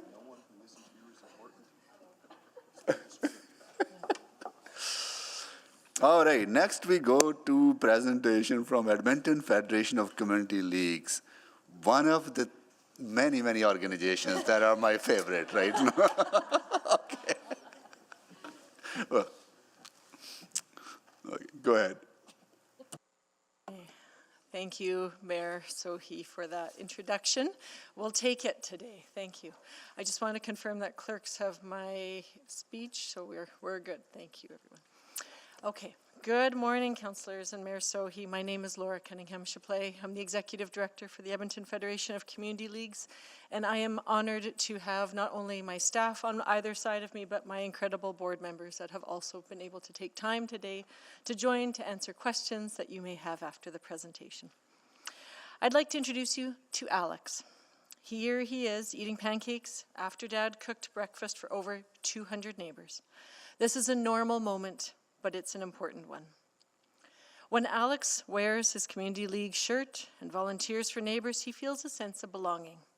Alex joined more than 8,000 Edmontonians last year who did the same thing in the Community League system. That's what community is. It's where people come in to contribute to their neighborhood, and we all feel a sense of belonging. Next slide, please. I'm here to present the EFCL's 2 service packages that we have submitted to you. The Expanded Community League Service Package, next slide, builds off of a 3-year pilot project. This project resulted in significantly increased engagement with leagues through online learning and mentorship, and built meaningful relationship with organizations across the city. Next slide. Our second package is built off the newest tripartite license agreement. It states that over the next 10 years, all amenities on licensed land will receive infrastructure assessments to guide investments in these vital neighborhood assets. Leagues create belonging. Leagues need EFCL support, and when leagues are supported, incredible things can happen. I'd like to show you what those incredible things look like with a short video.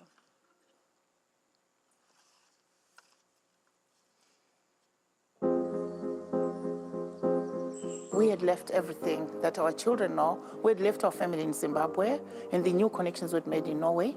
And here we were, pursuing a dream in North America, in Canada. A new city can be lonely, intimidating, and finding real connections is hard. They were heartbroken to leave the only connections that they knew. But Edmonton isn't like most cities. 162 community leagues knit us all together. They build affordable places to meet right in our own neighborhoods. I definitely got to know a lot about skating and lots of people through community events, especially like when there's movie-thons. And also we had a skating program, and that's really how I got into skating. Community leagues are where movements can grow, where we encourage new ways to live, more sustainable ways where we can collaborate to make a better city. It's where volunteers build community.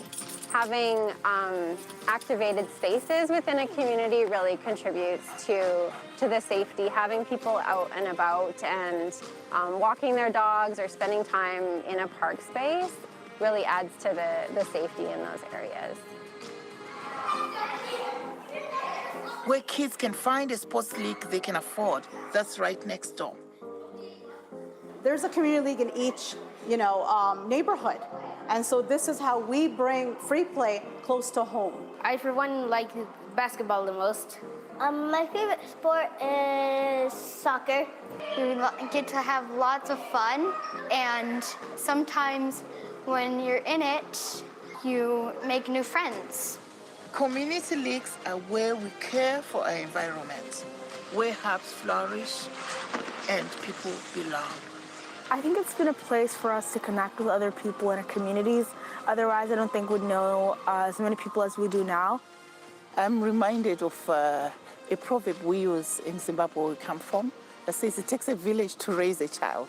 And I've seen that come alive here in Edmonton.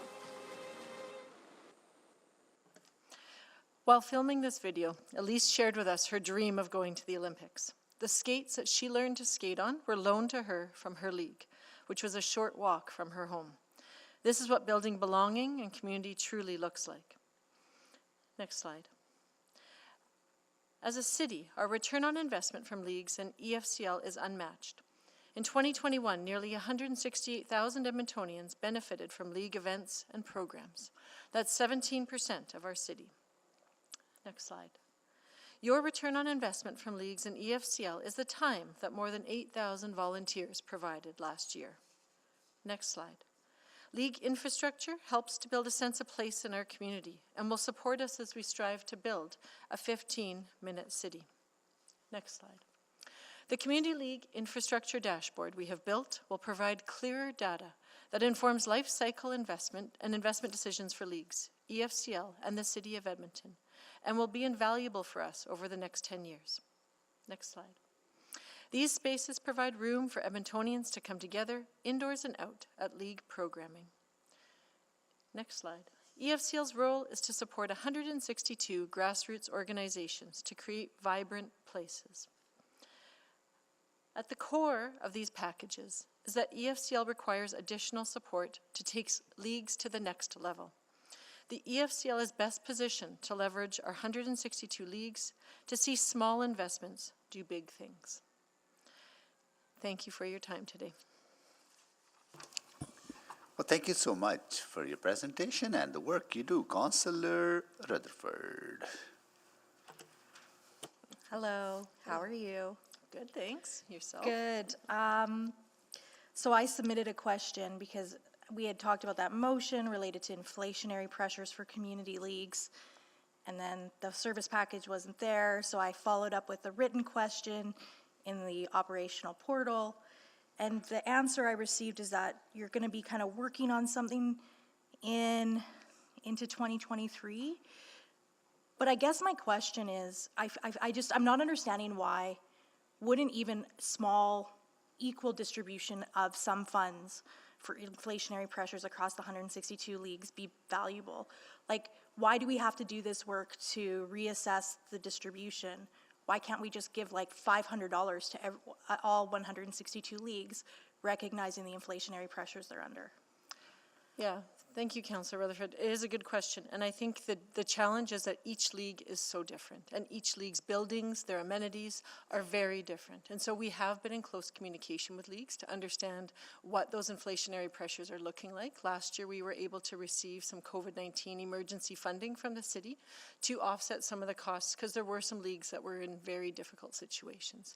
And so I think what we're striving towards doing is getting the right amount as opposed to giving an amount to each league, to your point, is to ensure that what we do is a full analysis and really getting this 2022 data from our operating grant to understand what are the real costs involved for each league. I don't think a certain amount per league is going to make the difference that I think what I hear you're hoping to make is. And so I think by providing the right amount to each league, we'll get further ahead. I agree and I disagree at the same time, because I think there's lots of times where we have examples as a city where we've filled in gaps in the short term while looking for our long-term vision. So I'm not squaring that in my mind, to be quite honest.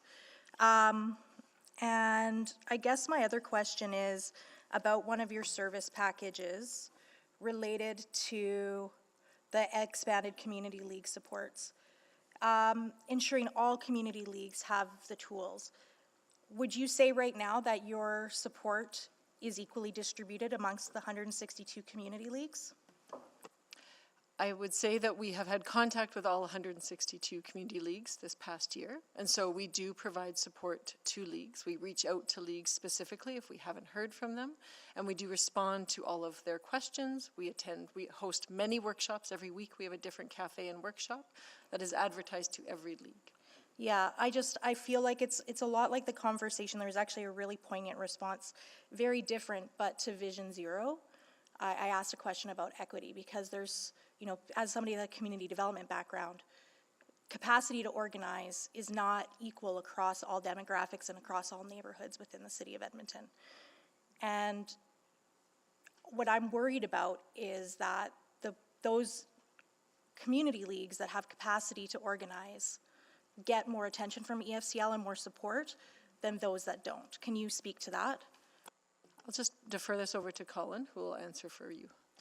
So I'd say that what we've seen in the time of the pilot project that we're doing is a change towards that model. So prior to that, we really worked mostly on a reactive model, where if we didn't hear from a league, essentially the assumption was that they were fine. We know that that's not the case, so that's why we put the resources into the outreach, and we've begun to see that work, especially through our community activation work of leagues being more aware of when we can offer those supports, which I think is the first step of this. So really that service package is about integrating this into our regular services because of that improvement. So that service package, specifically the one on expanded, includes a more outreach work? It includes making the outreach work that has been done as a pilot project a permanent part of our operations, and increases So the the risk diversity of inclusion not, related. so the risk of not getting that service package would be that the outreach would stop, and it would go back to that more reactionary? That is correct, because that is how we're structured currently, yeah. Okay, thank you for that clarification. Thank you. Thank you, Councillor Rutherford. And Councillor Wright, you're interested in moving this report, right? Do you have questions as well? Yes, I do have. Okay, go ahead. I'll come back to you later on after we're done questions. Go ahead, please. Okay. So you indicated the various needs of the community leagues, and I'm guessing that they also have various financial positions, right? So there might be more need in one league or another. Okay. Absolutely. Okay. Absolutely. And as far as the outreach, then I did just want to confirm that that's what this service package was going to be supporting. And are you still doing things like training in that for governance or for grant writing and things like that? What other supports do you offer? That's right. So we do the training. We do online workshops every week with different groups, and so we really try to target different directors on each board so that every board member will have a cafe within a quarter, we say. So secretaries will come together, program directors, sports directors, and so that's what we're trying to do, is create a model where leagues come together across the city and learn from each other, share resources, and then our community activator, Jenny, who leads all of this work, really is the one to sort of identify where there are gaps in knowledge, build those resources from there, figure out how we can connect with other organizations when needed, and really tie that back to that. Jenny, did you want to add anything to Councillor Wright's question, or no? You're good. No. Yep. Okay, and the sort of the response that you've been getting from the community leagues, is it widespread, or? Yeah, has been very positive, absolutely. And so we've seen an increase, and I think, you know, the ease of online gathering has really made a big difference for leagues. They're not traveling across the city, but we are able to then build those relationships across the city very quickly. Okay, and I'm also wondering about assistance with increasing the volunteer base. I think in the past few years, volunteers have dropped off everywhere. So what are you doing in that respect? Yeah, that's a great question, and we are seeing it come back up again after COVID. And I think what we're trying to figure out is how to really support leagues to do better work in community organizing. People will approach a league with an idea, and sometimes if the league feels they don't have the capacity, they're not always sure what to do with that idea. And so what we really want to do is, how do we support leagues to take those ideas and move them forward? And so really creating resources around community organizing, community enhancement, community support is what we're really focused on right now. So not everybody has the time commitment to be a director or whatever. That's right. So just, helping. That's right, but they might have a real passion about one thing and a project. And so how do we really support leagues to foster those projects in their community? Okay, great, awesome. Thank you very much. I will yield the rest of my time. Thank you, Councillor Wright. Councillor Salvador. Yeah, thank you so much for the excellent presentation and budget submission. So just a few questions about the infrastructure audits and database. So I guess I'm maybe getting ahead of myself, but how do you anticipate, once you have that database, how is that going to inform asset planning, replacement, life cycle management? And I just think about the city's large infrastructure deficit that we're currently facing, and I imagine, similar situation with league assets and halls. Can you elaborate on that a little bit? Yeah, and I think, the dashboard currently exists. We have the data in that we have today, and so we're going to be continuing to build on that. I think the intention with doing the assessments is to really, we've had 12 years after the Stantec reports. We want to go back in and understand what investments have been done to date on those leagues. Did they do this, what the Stantec recommended? We know that league boards turn over. That data maybe wasn't kept centrally, and that's why we're wanting to have this dashboard, so we can help leagues to keep this information centrally. We can work with CLIP and administration to ensure year over year that those investments are done well and according to the needs of those communities. Right, okay, and then maybe just as a follow-up, how does this work intersect with our goals around 15-minute communities and our move towards more equitable access to community amenities, I would say throughout and across districts? these assessments that we're hoping to do aren't just going to be for the building. They're for all of the amenities on the licensed land. And so we want to make sure that we understand what is the condition of the basketball courts, what is the condition of the tennis courts in the neighborhood, so that, again, we can look at then with administration, are there areas of the city where we have pockets that have no basketball courts or have no accessible tennis courts, and really focus on how we make those decisions together with administration around investing funds there. Okay, fantastic. So it will allow us to sort of see where those pockets and gaps are and adjust accordingly. Okay, wonderful. That's it. Thank you. Thank you, Councillor Salvador. Councillor Paquette. Oh, thank you, Mr. Mayor. I just want to follow up a little bit on Councillor Rutherford's questions about equity. If we were to break down where funds are primarily going and where they're not, what would that heat map look like across the city? And I assume you're referring to the Community League operating grant? Yeah. The way that the operating grant is distributed is through a per capita basis. And so the number of people that live within the boundaries of the league, the league is provided $2.50 per person, I believe, something along those lines. So I think your heat map would look, Councillor Paquette, with the larger leagues that tend to be on the, from White Mud on the south side to Yellowhead north, and maybe from West Edmonton Mall out. Those tend to be our bigger leagues because they haven't been established. Leagues were neighborhood-based, and as the city grew, it would be several neighborhoods that would come together to form a league. And so slowly over time, we're seeing that split, right? So the larger leagues are slowly splitting, and their operating grant would change. But to answer your question, the larger leagues would be receiving more money because of the way our funding is structured currently. Yeah, and I'm assuming that equation is going to change. I think you heard based on now you're looking into a new model of assessing need. Is that right? That's correct. I think it's been made clear that we need to look at a different formula that not only helps support leagues that have those amenities that are seen as integral to the city, but also ensuring that leagues that do really great events and programs for neighbors that are on the outskirts of the city, that they still are receiving funding to continue to do that work of engagement. Yeah, because I can tell you that in the area that I live in, it's probably both parents are working, oftentimes at night, so they don't have an opportunity to engage. And so then you've got communities where it might be a one-income household because they can afford that and they've got more time to be engaged. And so I think what you recognized is that it becomes a situation of the rich get richer. Has that sort of been, you probably don't want to say that, but that's fundamentally been the result in the past, has it not? Well, I think our neighborhoods are changing, absolutely, Councillor Paquette. And I think, we are seeing neighborhoods change in the core, but I think what we're really looking forward to is creating a different model for this operating grant to try to provide a bit more equity for leagues. Yeah, and so to be very blunt, on the north side, we would very much appreciate that. Thank you very much. Thank you. Thank you, Councillor Paquette. Councillor Rice. Thank you, Mayor Sohi. So I'm a stronger believer and community league actually plays a very important role and in our community development and specifically provide the service and the programs and to our residents in the community. I did see lots of wonderful community volunteers work there. So your work is very important. I want to start from there. Then I have the first question. I don't know if you can clarify this or I have to follow up with our CFO for this.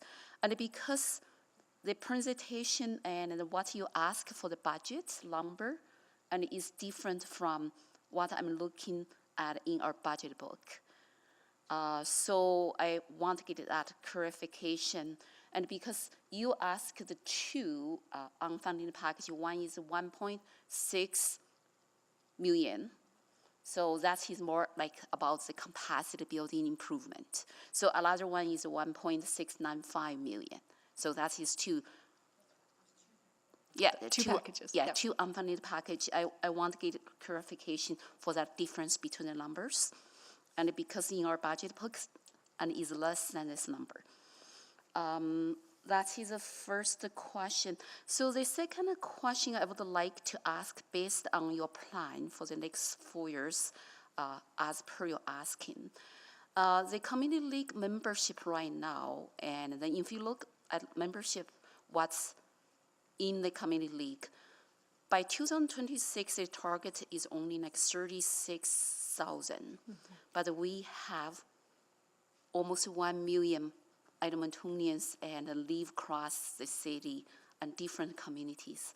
So to me, and if you look at the ratio, how many population you are serving, and compared to the total population, so how we can ensure our city investments to really get the people to receive those services community leagues provided.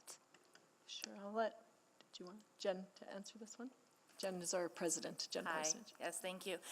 That's a fantastic question, and this is actually a very important distinction, is that while yes, we may have relatively low membership numbers, those are not the only people that we serve. We serve all Edmontonians. So if we build a rink, every person could use that rink. It is not based on who has a Ellerslie Community League membership, for example. That's my league. If we hold an event, anybody can go, and we don't turn away people who do not have memberships. Everybody's welcome. So, yeah. I do want to follow up on that question, because what I heard from my constituents, if they're not memberships, they're not allowed to use the certain community amenities. So, but what I heard from you is everybody is welcome. So how is that information communicated to the residents? I can take that one, Councillor Rice. I think it is a challenge that we experience because of these amenities being built by the league, and they have high investment in the league. So the insurance works that people have to have memberships. What I think Jen is saying is that it's important that we don't turn anyone away. And so leagues will often say, please come in. Now, I understand that there are some leagues in your ward that perhaps are very stringent about their membership, and I think we try to respect each league's role, and that is the rule, is that memberships must be purchased. What we're really working towards is ensuring that those memberships are something that are very easily accessible for all I don't think this is my ward-specific issue. I just want to look at it from policy perspective. Do we have that standardized policy across the city and really open the door and for all the Edmontonians can use any community amenities and then available for them? It is a bit of a challenge because this is licensed land. So it is land that is leased from the city. So the insurance is the tricky part about this, Councillor Rice. And that it's league insurance that has to cover those amenities. Okay. Thank you. And then specific for the capacity building, I think I have to come back later and for the other round. Okay. Thank you, Councillor Rice. Do you annually report to a committee of council? I do not. Okay, got it. Okay. The reason I'm asking is that I just want to make sure that council members, because we have 7 more agencies to go through, that if we could focus our questions on budget, right? There might be other opportunities to ask broader questions, right? So just mindful of the time to on that, right? So, Councillor Tang. Yeah, thank you for the reminder, Mayor Sohi. I was, there are a number of leagues that have, done a great job in terms of applying for grants for retrofit of their halls. So is that data also part of the dashboard work that you're doing and will be part of that? It will be. And we've also been doing energy benchmarking with 50 leagues. So we've got that data as well. And then do you help those leagues to access those grants? We do. Okay. I think Michael Bernard is online here. He's our energy transition officer that is funded by the Energy Transition Department of the City of Edmonton. Oh, I see. Okay. Yeah, great. No, I remember him speaking previously, so that's great. And then for that tripartite agreement, ever since the renewal, ever since the signing of that, and that component around leagues able to lease space in a for-profit way, have you seen an uptick in that? And then also, is that data kind of part of what you'll be tracking? I think, it's a bit of a challenge for leagues to think in this way. And so we've been supporting leagues to start thinking in that way, having workshops, understanding what sub-licensing looks like. That used to be kind of a big scary word for leagues, and we're trying to say, this doesn't need to be scary, this is a contract, this is like a rental agreement, this is an opportunity.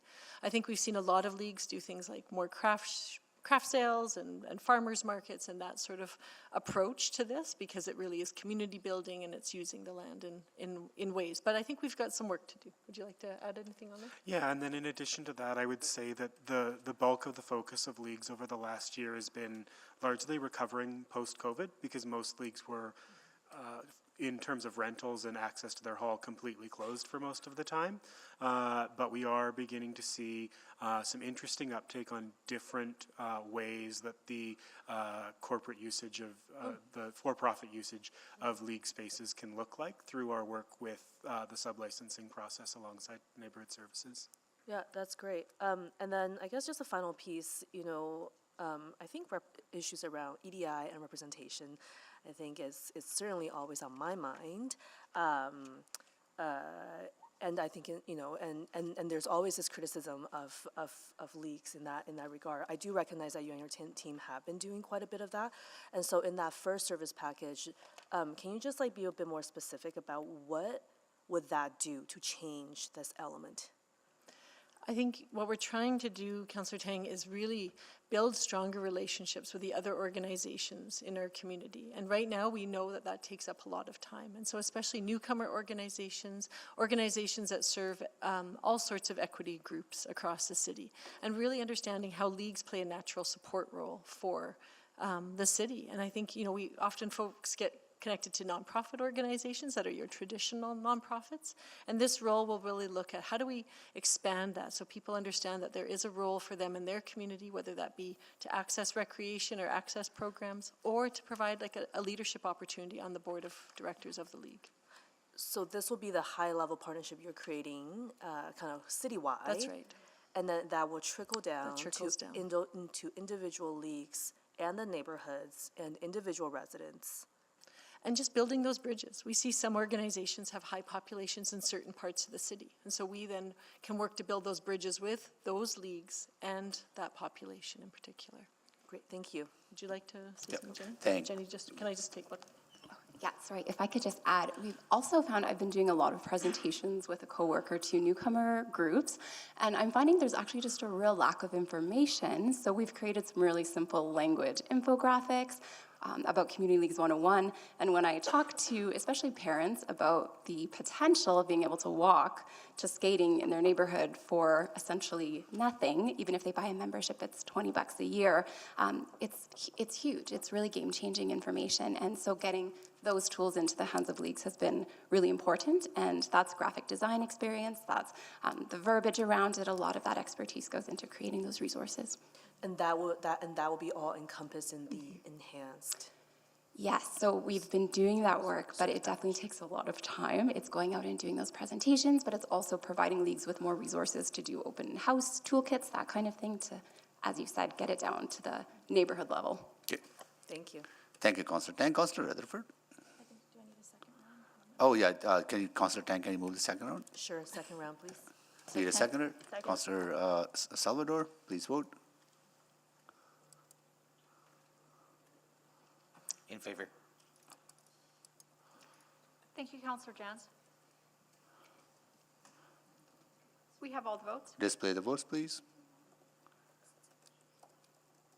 That is carried.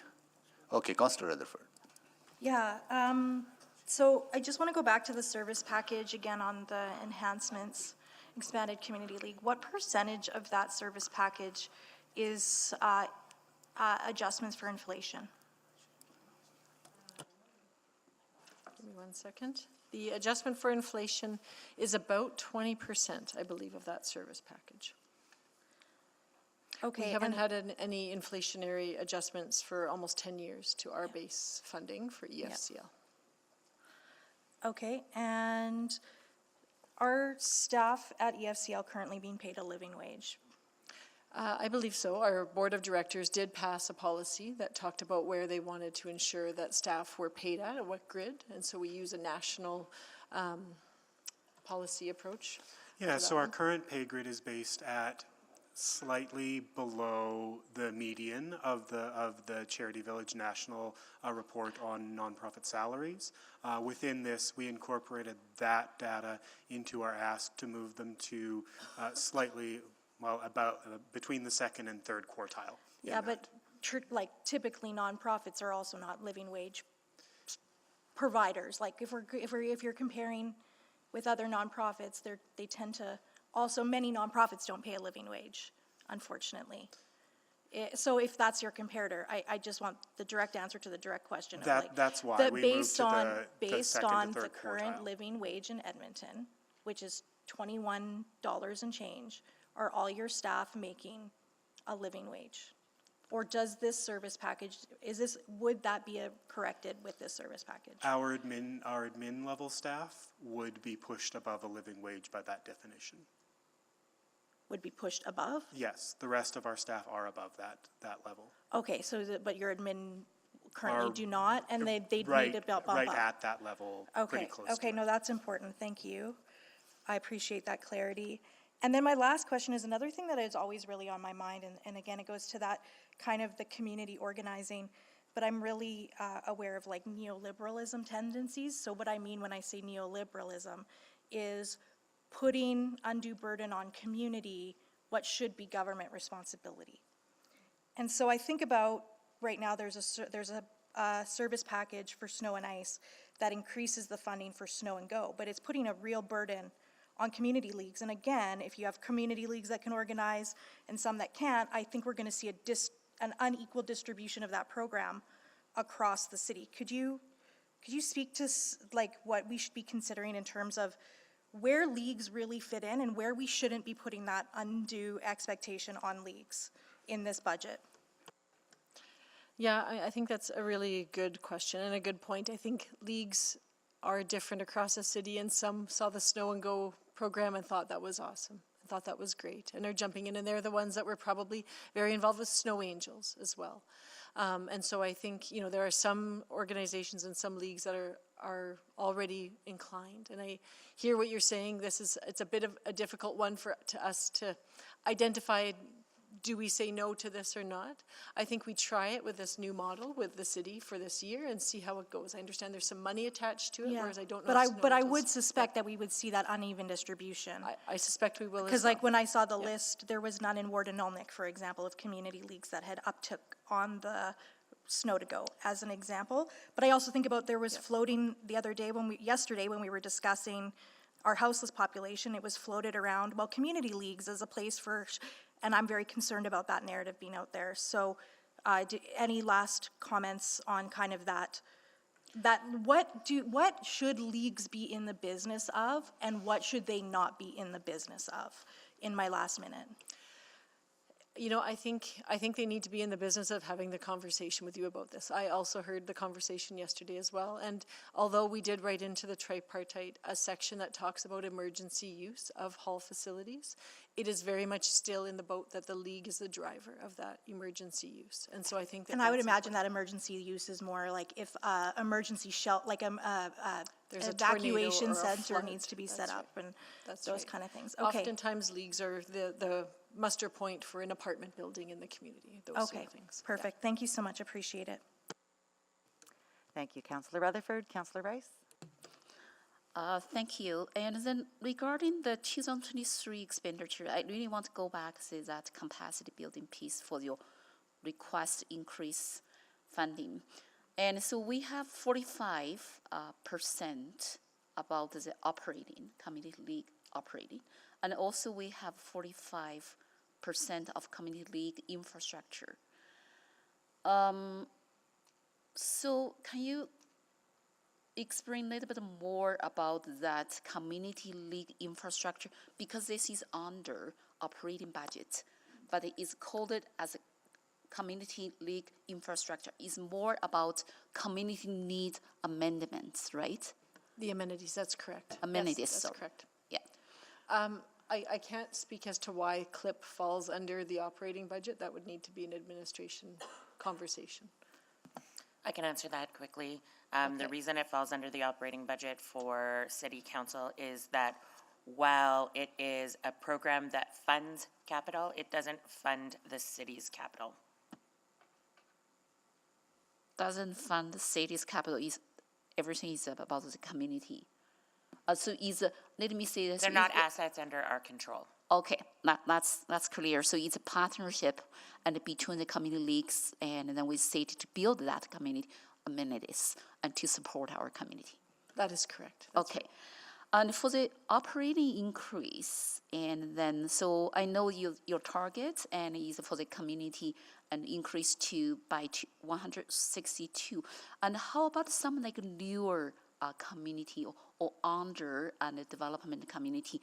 And then right now, the residents express a concern they don't have community leagues in their area to actually to have that equal services provided to them. And is this budget will cover that piece? Or? Yes, so that is an embedded part of our supports as we support community leagues as they emerge. Most recently, it would be Laurel Community League that emerged, and currently we're just in the very early stages of starting discussions with Allard, who don't have their own community league. And we also, within our budget, a very small slice of the breakdown you would see is the emerging grant, which is grants for leagues during their emerging period, because it's about a 12 to 18 month process before they're an established society. So that's actually great news, and because I heard many like newer neighborhoods in my ward, and then they're just that concern they don't have a community league in their neighborhoods. And thank you for that clarification. Okay, no more questions. Councillor Hamilton, can you take the chair so I can move the motion? I have the chair. Thank you. So I move that the December 1, 2022 Edmonton Federation of Community Leagues verbal presentation on the 2023-2026 capital and operating budgets be received for information. Second. Okay, clerk. I heard Councillor Rutherford. Yep. I heard Councillor Rutherford on that. All those in favor? In favor. Sorry, was that Councillor? Jans. Jans, sorry. Thank you, Councillor Jans. Please just, do you have all the votes? We have all the votes. Please display the vote. And that is carried. And I return the chair. Thank you very much. And thank you very much then to EFCL for their presentation. And next we will hear from the Edmonton Heritage Council. What time?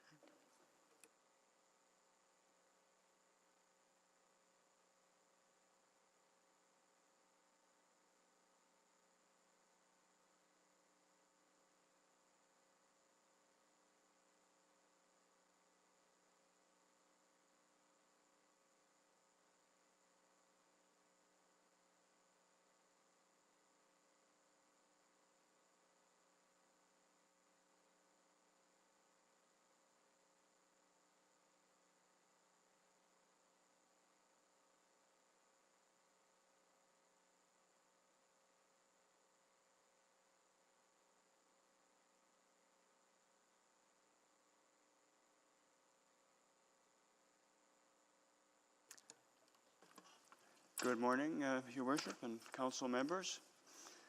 Thank you for taking the time to hear from us this morning. We are the Edmonton Heritage Council, and you've heard a few things about us earlier from other organizations. So I am Robert Hobson, the chair, and with me is David Ridley, our executive director, and Kyla Fisher, our programs manager. We're a nonprofit society, as you heard earlier, created 13 years ago to connect Edmontonians through the powerful stories of the place they call home.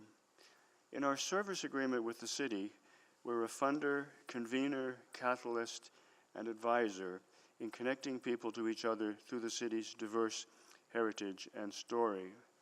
We are key to implementing the city's approved and award-winning Connections and Exchanges Arts and Heritage Plan. We're the heritage part of that plan. You heard about the arts part earlier. To achieve the aims of Connections and Exchanges, we are requesting an additional $2.1 million in support over the 2023-2026 budget cycle. This investment will have a generational impact through reconciliation and an inclusive picture of Edmonton's history. Next What slide. do we do? Next slide. Our Community Heritage Investment Program has provided over $2 million since 2019 to heritage projects, core operational funding for organizations like the Alberta Aviation Museum and the Edmonton Railway Society, and learning opportunities. Our Edmonton City as Museum project has provided in-person talks, tours, and exhibits, digital storytelling such as And Still We Rise, A Black Presence in Alberta, podcasts such as collaboration with the Alberta Labour History Institute on the Delwyn Breed case. Next slide. We have been working with others on the Commonwealth Walkway Initiative. And we're very excited about our FIRE program, Funding Indigenous Resurgence in Edmonton. This program provides grants to Indigenous people, emphasizing cultural practices and storytelling. We've also been involved in Indigenous-led initiatives, such as the Indigenous Burial Sites Working Group and the Treaty 6 Monument Project.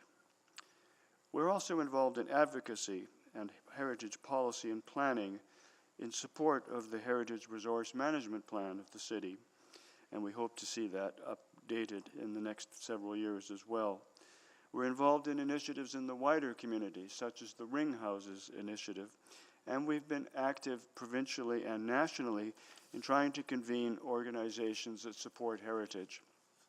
Alberta, as you may know, has cut back on heritage funding in the last few years, and we have not had the opportunity for heritage organizations to come together, and we're hoping through our future work to be able to do that. We also survey how we're meeting community needs and removing barriers, and some of the statistics from that are in our package, and we're happy to provide further if you have questions. One of the things we found when we looked at community needs was that a significant number of people feel there are barriers to their participation in heritage programs, and we've been working quite hard to remove those barriers. So what can we do in the next 4 years? Next slide. With additional funding, we can provide more grants and new grant streams, and we can answer questions about where the $2.1 million we're asking for as an uplift will go. We can expand our FIRE program to provide organizational support for Indigenous organizations and archives. We can activate the Edmonton City as Museum neighborhood initiatives, such as pop-up exhibits, tours, talks, virtual exhibits, and an online map and a new youth initiative. We can also establish an Edmonton Heritage Network to connect, mentor, and teach volunteers and heritage professionals. Next slide. This investment supports foundational Edmonton plans. You've heard earlier about connections and exchanges. We have aligned our future work very closely with the aims of connections and exchanges. And as I said, we are the heritage part of the Arts and Heritage Plan. We are supportive of the community safety and well-being strategy, in particular through reconciliation, through our FIRE program, and anti-racism through connecting people's stories. We're involved in well-being through placemaking and creating connections. And we are very much involved with the city plan through creating heritage experiences within 15 minutes of home, through placemaking, through celebrating our diversity and unique identity, and through strengthening our heritage tourism economy. And finally, action on climate change, through research on the impact of reuse and adaptation on GHG reduction, and through support for natural heritage and carbon sinks. And finally, next slide. Heritage work is cultural, community, and city building work. The city plan and connections and exchanges envisage in Edmonton where people find ways to weave their story into Edmonton's story. We're eager to do this work. We look forward to your questions and hopefully for your support as well. We're small, but we feel we are a mighty organization. We worked well with the support we've had in previous years, and we reached the end of our capacity. In a sense, there are more people who want our programs and grants than we have the capacity to deliver today. So we feel there is a huge demand out there. So thank you, Your Worship and Council, and we're happy to answer questions. Well, thank you very much for that presentation. I think we've got less than 5 minutes before our lunch break, so maybe we can recess and come back for questions at that time at 1:30. As you wish. Okay. So.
City Hall chamber.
Good afternoon, everyone. We were expecting Mayor Sohi to be back, but just as a courtesy to everybody who is here and the number of ABCs that we have to go through as well, I think maybe we'll just get started. If we can just do a quick roll call. Councillor Knack. Good afternoon. And Councillor Principe. Hello. Councillor Stevenson. Good afternoon. And Councillor Paquette. Present. Councillor Tang. Good afternoon. Councillor Hamilton. Councillor Rutherford. Hello. And Councillor Salvador. Good afternoon. Councillor Cartmel. Good afternoon. Councillor Rice. Good afternoon. Councillor Jans. Good afternoon. Good afternoon, everyone. All right, I think we now have questions to, Heritage Council? Yes. Thank you very much. And Councillor Tang. Great, thank you very much, Councillor Wright. Yes, thank you for the presentation.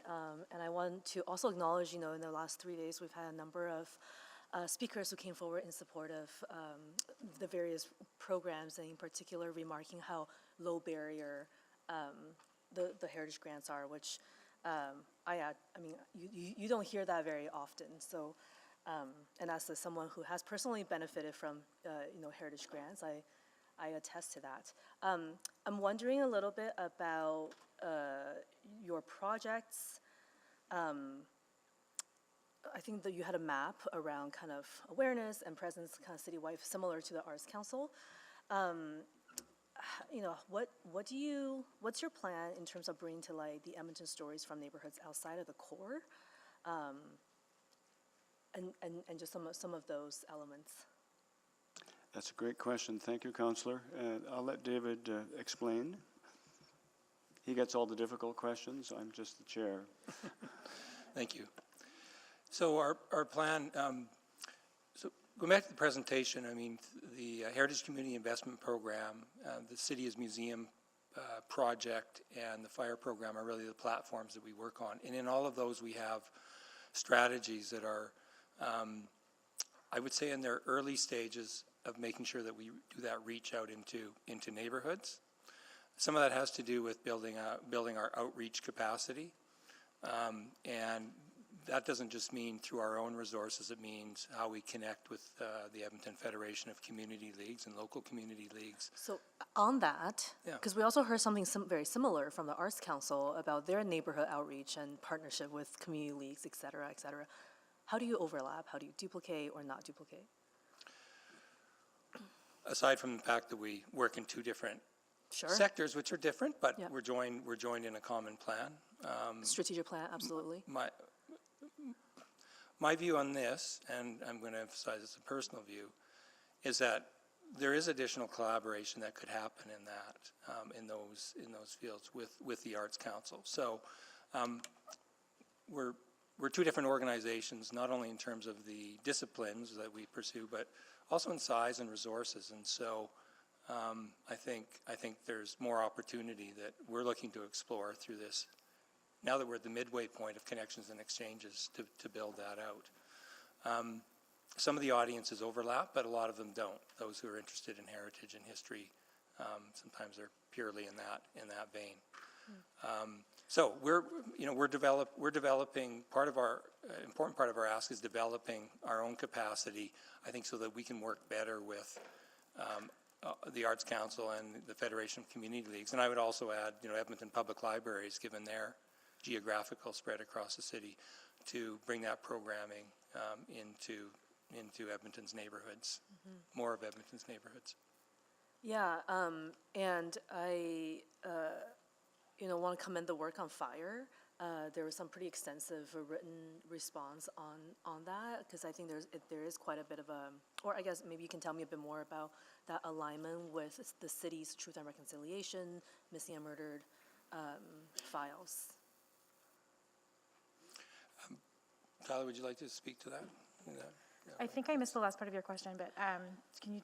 Yeah, I mean, so that program started before, I think the city formalized our own Truth and Reconciliation and, the various strategy. I guess moving forward, how do you see whether it's collaboration, synergy, and that alignment? Sure, through the work that we're doing with FIRE, aside from the grants program itself, which is really about that funding Indigenous resurgence within the city, we've had lots of opportunity for collaboration, especially with the Indigenous Relations Office.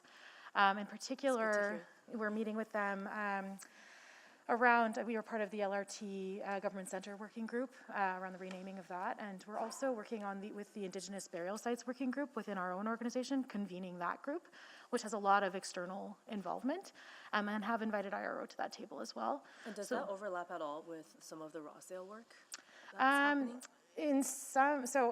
With Rossdale in particular, maybe David can answer that question, but the Indigenous Burial Sites Working Group itself is more to do with who is actually working in that sphere, not necessarily location specific, although we do have, we talk about the council, we talk about Enoch, we talk about lots of different places within the city and the region. Okay, I'm out of time. Thank you. Thank you, Councillor Tang. Councillor Stevenson. Yes, thank you. Thank you so much for the presentation. I'm happy to move the recommendation if no one else wants to. But I also maybe just start with some questions in case anyone else wants to click on to do that. Yeah, really, really appreciate the conversation. Really appreciate all the work that you're doing. I will phrase this as a question. You're one of 3 organizations that's really meant to be bringing connections and exchanges to life. Is that correct? And if I'm currently reading this correctly, your current budget is about 1.7 million. Is that right? Wow. So you have quite a large ask in terms of connections and exchanges, and a very minimal budget at this point. Is that correct? That is, we recognize in terms of percentage increase, of course it's large, but we, at 1.7 million, we're a very small organization if you compare with the Arts Council. We're a different sector and a smaller sector. Yeah. This request is really to take us through connections and exchanges. Both some aspects are just our own organizational development. I have to refer to Councillor Tang's question. There's some capacities that we have to build on our own, which, there could be a conversation with the Arts Council about, should some of those be more collaborative? Sure. That's something we're open to, but we still need to develop some resources there. And then really as a small organization, the aspirations within connections and exchanges, so the aspiration of that plan, we have quite a bit of growth or stretching we need to do to achieve that. So the ask reflects that. Yeah. Our aspiration isn't to, somehow go on par with the Arts Council in terms of funding. It's to do what's going to advance and realize this plan for Edmontonians. Absolutely. Well, and I think that's a really important point, that you are requesting this to to realize the vision that council has set and to align your organization with those goals and what we want to achieve there. That's great. And again, too, I just wanted to commend the frequently positive feedback I hear generally about the organization, but specifically about fire. I think that's really, really exceptional work. And just wanted to confirm my understanding as well that, you know, a good portion of what's being requested would directly support expanding fire. Is that correct? That's correct. In fact, of that 2.1 million ask, between grants and then other resources that go out into the community, although not directly through the grants program. I mean, we're talking about media development, honoraria, and that. Really, the ask is it's really to the 1.5 million that's about, and plus that's going out into the community to support that work directly. Great. Including the fire program, substantially, yeah. Perfect. Oh, okay. Well, I will not move the motion now then, but thank you so much for those responses. Bye now.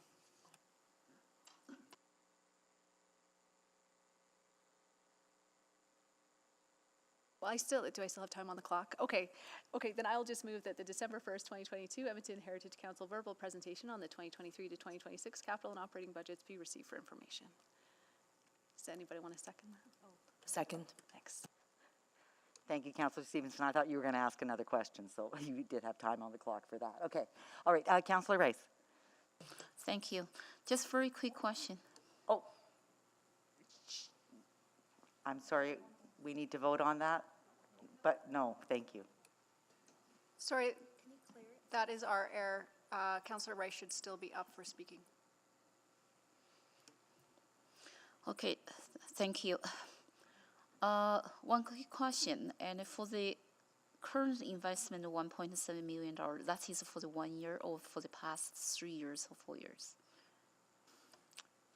Only the past year, there was an incremental increase to that 1.7 million beginning in 2019 from let me just get this right, from just under $1 million to now the 1.7 million in this year, 2022. So after adjustments and to the 1 point for the past few years? The 1.7 million is just this in 22. Just in 2022. Yeah. And then, in 2022, so received 1.7 million. Right now, the request is for the next 4 years. Correct. And in total is 2.1 million. Correct. Okay, that's my question. Thank you.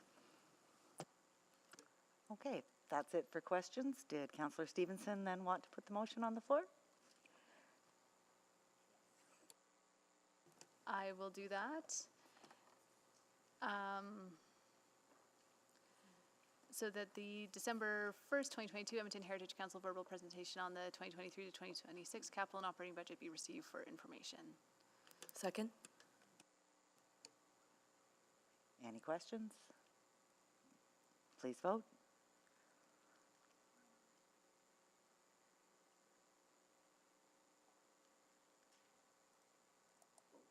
Did you want to speak to it?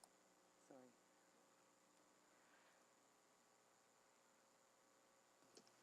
We're just waiting on one vote. In favor.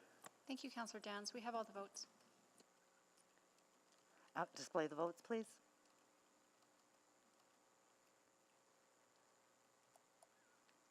Okay, that is carried.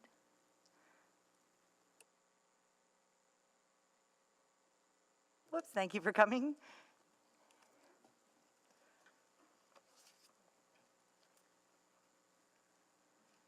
And next up, we have the folks from Edmonton Unlimited.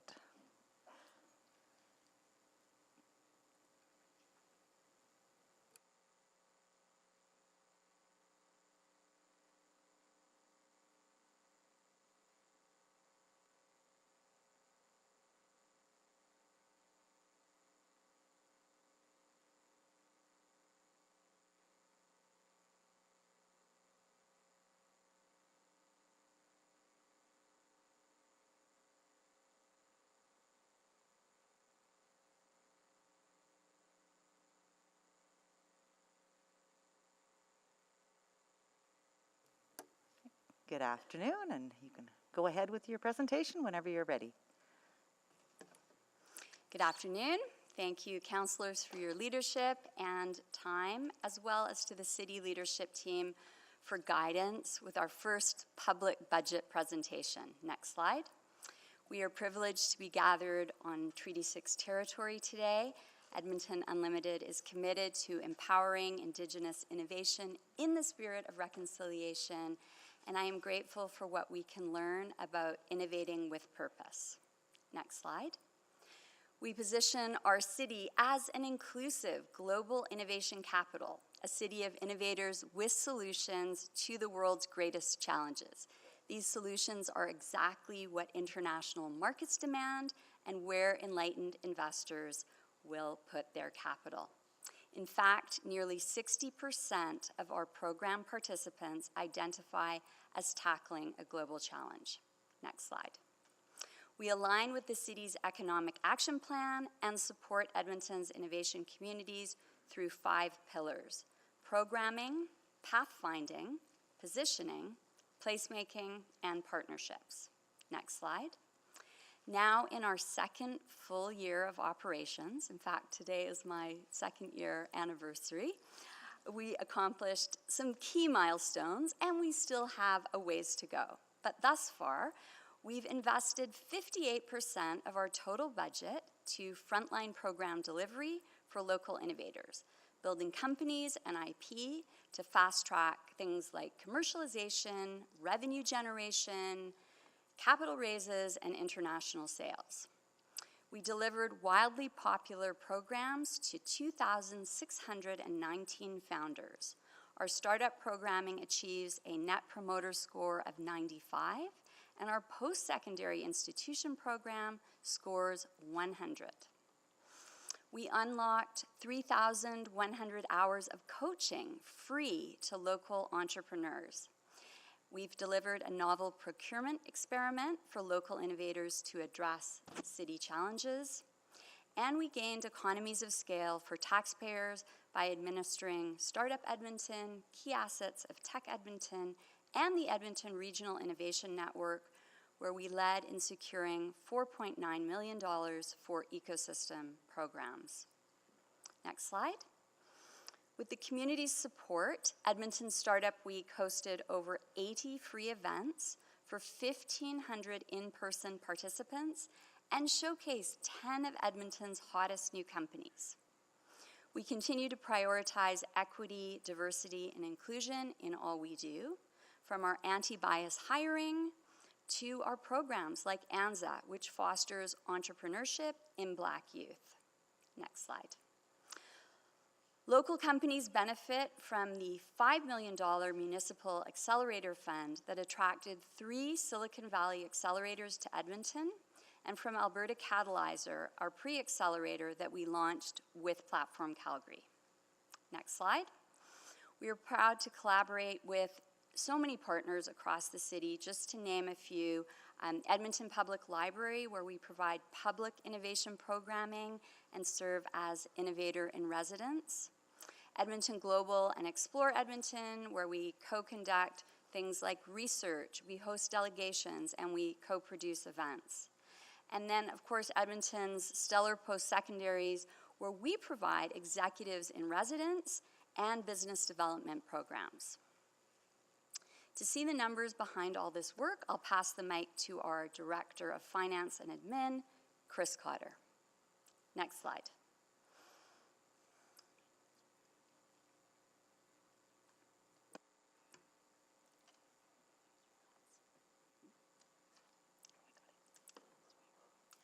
Thanks, Catherine. This foundation Catherine's described sets the stage for the next phase of our organization. We'll continue to listen to local innovators and enhance our key supports. These initiatives may require additional headcount and/or operating budget, which we plan to secure through external revenue streams, including partnerships, sponsorships, and provincial and federal grants.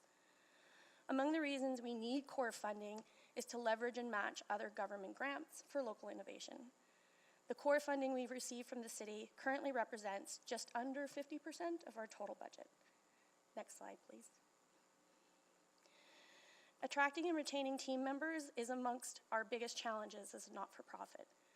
While we have structured a competitive employee program, inflation obviously remains a key risk. We're all familiar with the impact inflation has had on expenses for families, and the costs of operating a business. Therefore, while our 23 to 26 budget aligns with our current $5 million annual funding agreement per year, we are proposing an increase for inflationary adjustments only on wages and related costs to support employees. I'd like to also highlight that the chart shows an overall decrease in our revenue expenses for the 25 and 26 operating years. This is due to disbursements from the $5 million City Accelerator Fund, which we mentioned, which was established as a one-time funding amount and ends in 2024. And this also presents a conservative presentation of our funding cycle, reflecting only current and federal provincial grants for projects secured from 22 to 2025. Next slide, please. We've already leveraged city funding to raise an additional $16.9 million in 21 and 22 alone in government grants and programs and projects through to 2025. We'll continue to disclose funding and revenue from all sources and aim to raise new funds to enhance our innovation ecosystem. Next slide, please. Thanks, Chris. Just to summarize, as a publicly funded organization for responsibility to deliver impact and results to the city, things like our strategic plan, initiatives, financial stewardship align with the city budget 2023 Community Insight Report, including innovation and economic diversification, which speaks squarely to the core of our strategy. We are committed to the growth of local innovators. We are committed to equity and to interdisciplinary innovation, connecting local companies to global markets. And we're also keen to advance new solutions, new industries, and new jobs for Edmonton's green, digital, and diversified economy. Connection and celebration. Our programming, our events, and our physical space provide this deep social connection. They help showcase Edmonton as an inclusive global innovation destination and are very much part of how entrepreneurs like to celebrate. Long-term solutions to climate challenges. We have already mapped 141 clean tech companies in Edmonton, and currently 13% of our program participants are working on clean tech, climate emergency, and sustainability solutions. Our 2022 launch party companies, such as Varma Energy, are leading the charge. Next, community safety. Our new downtown destination features entrepreneur workspaces and an innovation gallery that will contribute to downtown vibrancy and to community safety goals. We also support founders with innovative IP aimed at addressing urban challenges, such as domestic violence, drug poisonings, and houselessness. Next slide. On behalf of Edmonton's entrepreneurs, startups, ambitious scaling companies, and those previously left out of the innovation economy, local and international students who want reasons to stay, your investment is invaluable. It is not only a bedrock for a growing ecosystem, but it does connect us to the world at large, and we thank you. And thank you very much for your presentation. We will go to questions now.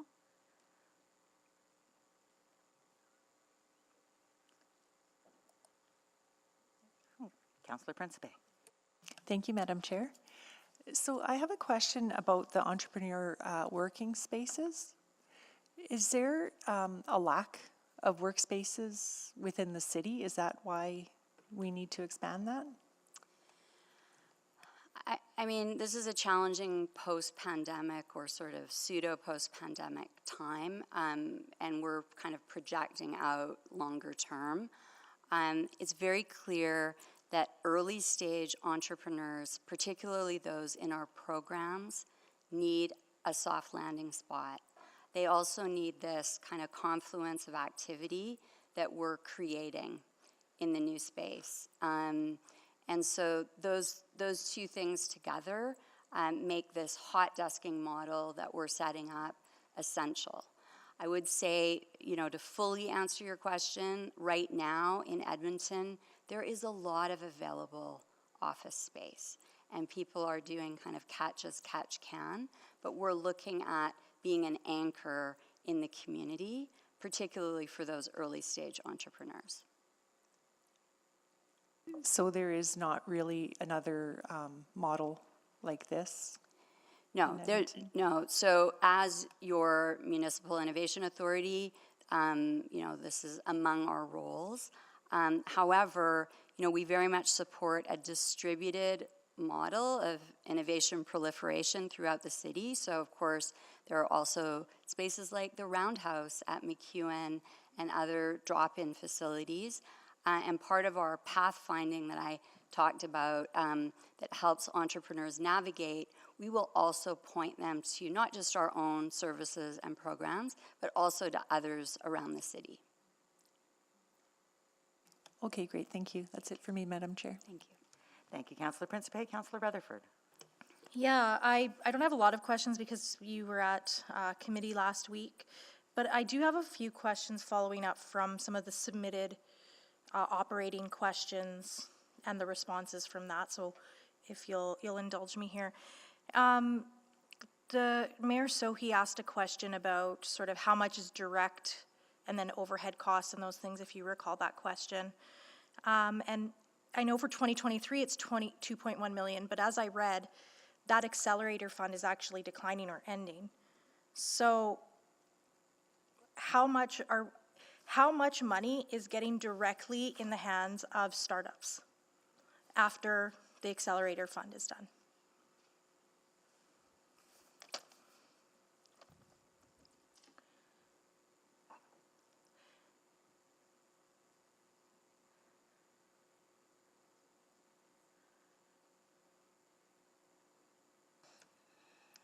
So separate from the City Accelerator Fund, which is the direct investments to the accelerators for local innovators, within our program delivery budget, 6.1 million is allocated to program delivery, which I believe we highlighted in the responses. Yeah. So 4 million. But I'm talking about direct cash transfers, like because we had that presentation at committee about how, just small investments in these accelerators makes a big impact. But when I'm reading this response, it's very concerning to me because I see $10 million and I see, okay, $4 million is going to direct program delivery, in which it highlights, for example, capacity building. But then I also see 1.1 million for community development. And I would contend, being a community developer in my past life, that capacity building and community development are one and the same. So I see overlap there. So I'm just trying to understand what value Edmontonians and the tech and innovation sector is getting for $10 million, and how do we make sure that money is getting directly in the hands of innovators, and I guess even the history of the Accelerator Fund and why it's ending. I'm just trying to grapple with and get a sense of all that, because I would hate to see no money getting into the direct hands of startups and innovators.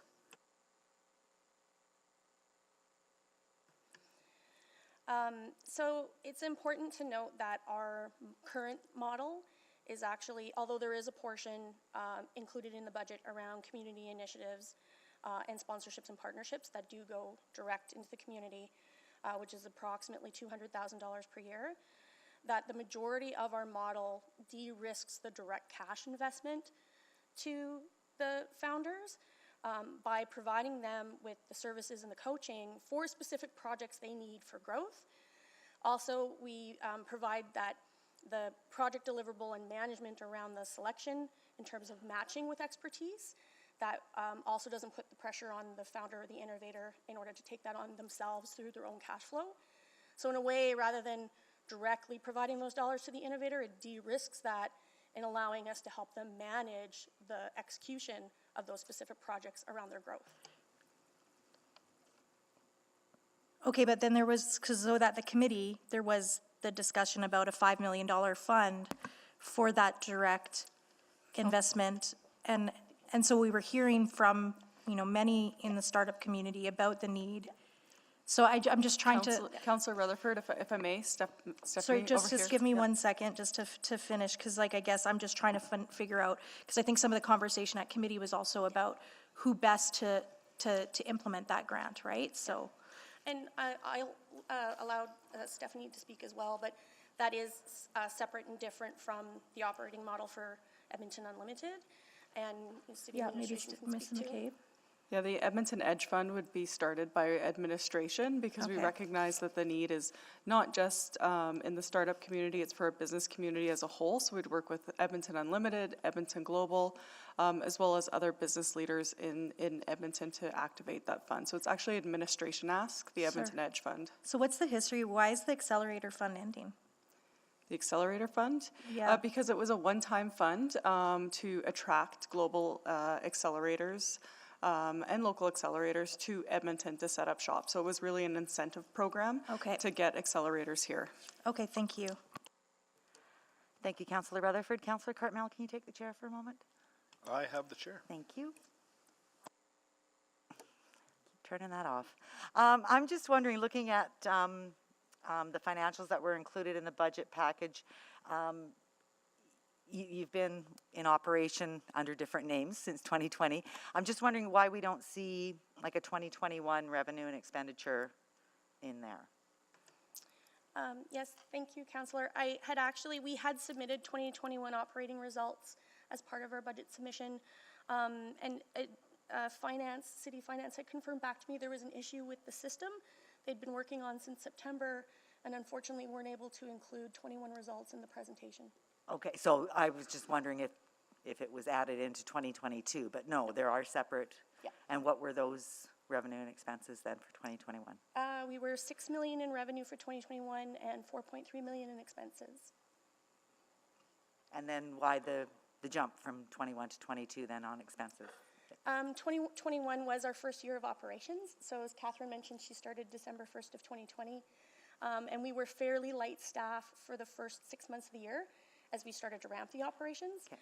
It wasn't until Q3 of 2021 that we had staffed the majority of the organization, as well as completed a few key transactions around the transfer of Startup Edmonton from Explore Edmonton, the acquisition of some key assets from the former Tech Edmonton, and then as well as secured additional funding during that time. Okay, perfect. Thank you very much. Appreciate that. I'll take back the chair. And Councillor Rice, you're next.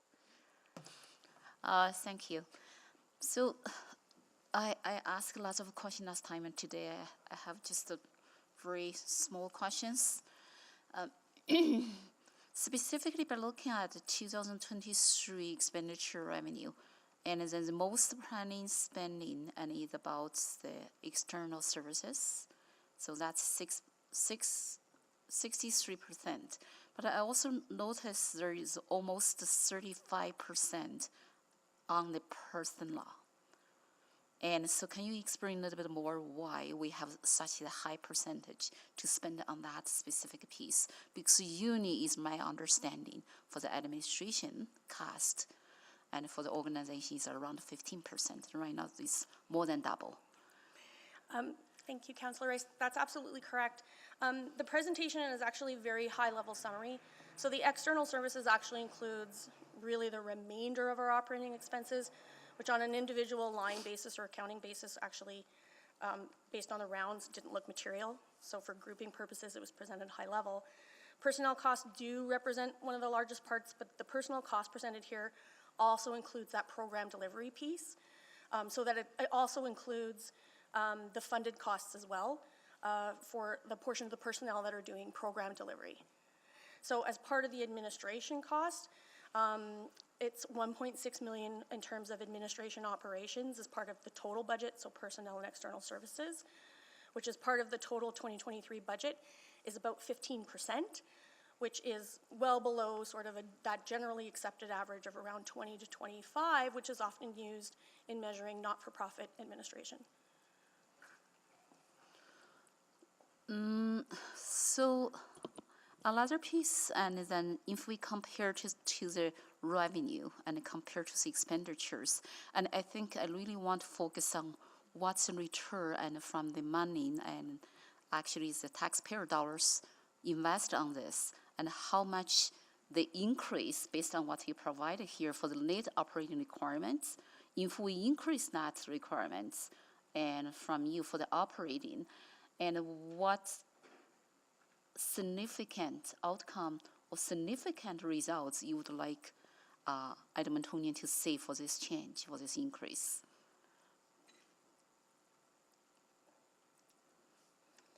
So the increase is specific around personnel costs. So we've proposed an inflationary increase specifically to personnel, both core funded and grant funded personnel. Largely, as we mentioned in the presentation, around our ability to not only attract but retain talent. There is also additional significant cost in talent turnover, obviously with rehiring costs and then the loss of knowledge within the organization. And so really the intent is to be able to position us at least competitively to be able to ongoing continue to retain that talent. I would just like to, thank you, Chris, just also like to add, if I understand Councillor Rice's question, is that it's really about the ROI and what our goals are for the investment the city is making. So among our goals, we have joined with the province of Alberta and the ambitious new accelerators in committing to produce 900 new startups, $5 billion in new tech revenue, and 20,000 new jobs by 2030 in the province. Okay, so for the new job creating, and specifically it's based on what I heard here, yes, we have lots of cost on personnel, and however, those personnel is just actually provided the program services. So those program services will bring the outcome and output, and we will see, and from Edmontonians taxpayer dollars invest on this. So is that correct? That's my understanding. So well said. Yes, thank you. Good summary. Okay, so wonderful. And then I still have a few seconds. I really want to focus on the grants. And because from today, all those cities, boards, starting from 7.2 to now, every organization talk about we provide grants and to the organizations to apply. So is there anything, I know this, for this one is a little bit different. So I really want to understand, is there any distinguished grants will not create any overlap and for the organization can be applied for different grants, and but all the funding source is one source and from our city, Edmonton. Question for clarification, Councillor. Are you referring to... Second, got to come back to the second round. Oh, sorry. Our mayor, so he come back. Thank Yeah, you. you please. Welcome. Councillor Tang. Yeah, I wasn't sure if there's any more questions. I'm happy to move, or do you want me to wait? Okay, I'll To wait till we conclude Okay, well, questions. then Councillor Rice, you have second round? Sorry, I do have questions. You have, go ahead. Yes, You go ahead, I do have questions first. Yeah. Okay, yeah, happy work anniversary, Catherine. It's an important milestone for sure. So I want to focus on that 2,600 founders. Out of that, what percentage would you say you've directly helped to move into international markets? We don't yet have that data. Aaron, maybe you could speak. Aaron Gablish, our colleague and Vice President of Marketing, also oversees research and can advise what we are going to investigate once we've completed our 2022 year. Perfect. Thank you. So yes, as Catherine stated, that isn't a metrics that we have currently, but we will be looking at in our annual survey. But I can share, of those 2,600 founders, they have received $2.8 million USD in investment since July 2021.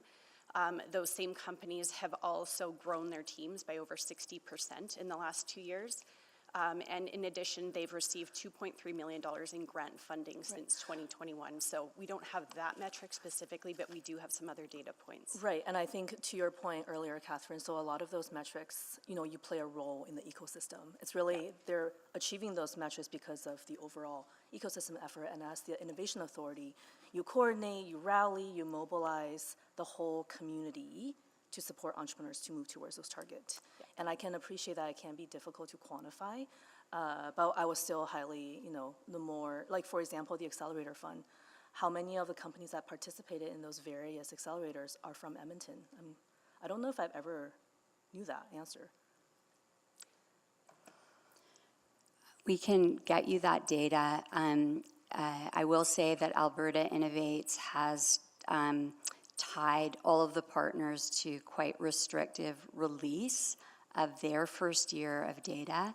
And so we are dependent on kind of a follow-on news story about Edmonton once they've done the provincial announcement. Great, yeah, I think that's something I'll be looking for. You know, this is Edmonton dollars, and I certainly want to see it go towards Edmonton entrepreneurs. And I think you also mentioned a lot of the social issues like drug poisoning. I think clean tech, I can understand. How many of those founders are working towards crisis issues like that?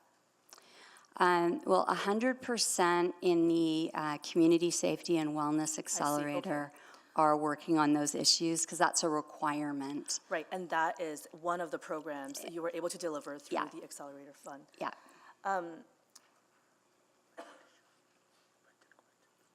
And I think this is actually, I think outcomes related to funding is absolutely related to budget, thank you. And I also wanted to just clarify too, I think there is this perception that we are, you know, if I think about the value of the funding that we do, that does go into your organization, there's a perception, for example, in my ward, in the research part, people don't see some of those funding really spread out throughout the city, even though this is a citywide program. Wondering if you can speak to that. It very much is a citywide program, and we actually, through our research, we have a ward map, so we can tell exactly how many of our participants come from each ward. I will say that 18% come from Ward Papastu and 16% from O'Damon. Those are the two greatest. Are you able to share that? Yeah. Through email afterwards? Absolutely. And we'll continue to do that. You know, we are very supportive of the companies within the Edmonton Research Park. They do meet with myself and our team, and you know, we also understand that there's a need for things like wet lab space in the city, and certainly not all innovation can be done downtown. Great, thank you. Thank you, Councillor Tang. Councillor Paquette, please go ahead. Oh, thank you, Mr. Mayor, and thank you for coming out, everyone, and for answering our question. I just wanted to compare our investment with Calgary a little bit. I'm wondering if you can talk about that a little bit. Thank you for your question. I do know that our colleagues at Platform Calgary just did their city budget presentation last week. I don't know what the upshot will be. They have a slightly different funding model in that the city is not their sole shareholder.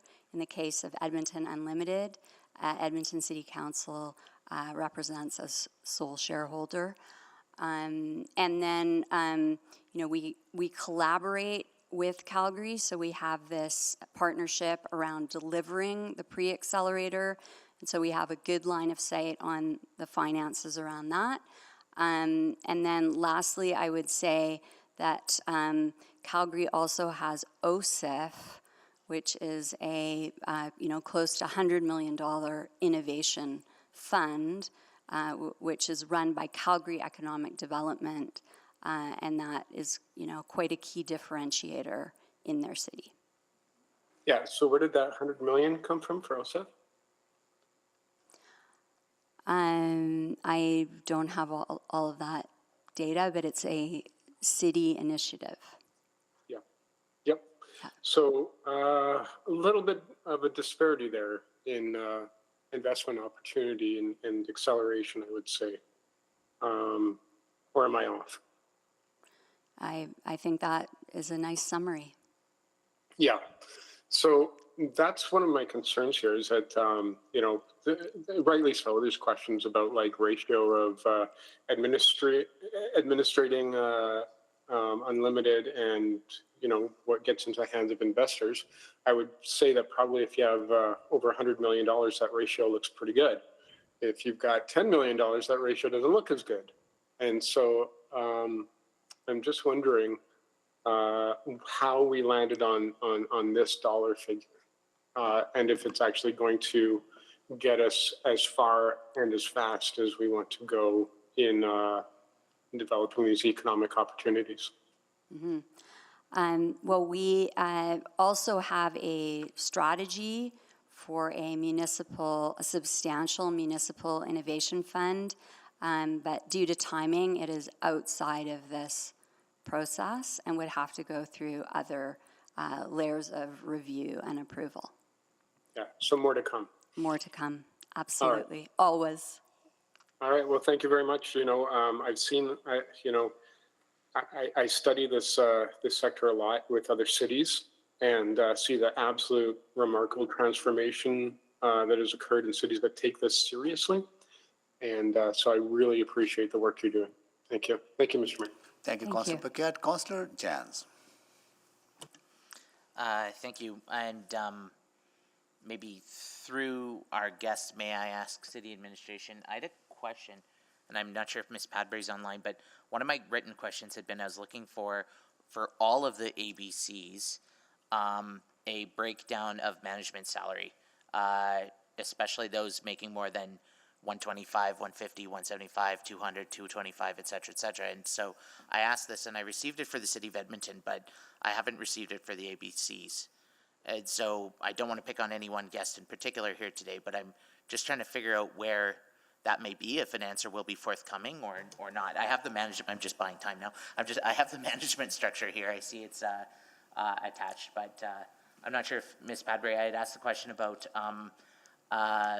the total compensation for any of the ABCs over 125,000, 150, 175, 200. And I was wondering if that would be forthcoming from the ABCs or not. So I thought there was a table in the attachment with...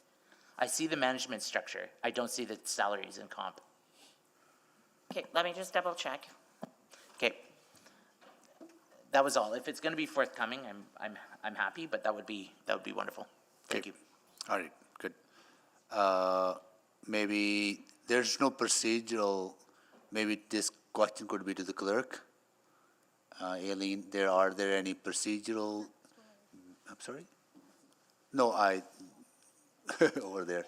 Are there any restrictions of disclosures around ABC's compensation? So I think rather than saying ABCs, because there's a variety of different questions in the question and answer sections within the book. So some questions were around advisory committee honorariums, and there's an answer in the book that speaks to the bylaws. There are other answers that are also in the book that speak to the independent corporations and how those answers are determined. I don't know the page number off the top of my head, and I believe there's additional information that will be coming forward in a private answers to councillors' questions. I don't have that in front of me as well. But if it's something that the City of Edmonton controls and we're able to provide that, that's one thing. If it's separate corporations, that's a very different question. Good. Okay. Well, you can follow up on that. Good. Can you move second round, Councillor Jans? No. Okay. I'll move second round. So Councillor Principe moved second round, and a second by Councillor Knack, right? Or okay, please vote.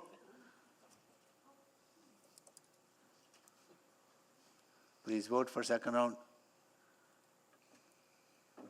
We can just do it unanimously. Here you go. The voting up. Only unanimous. We have all the votes. Display the votes, please.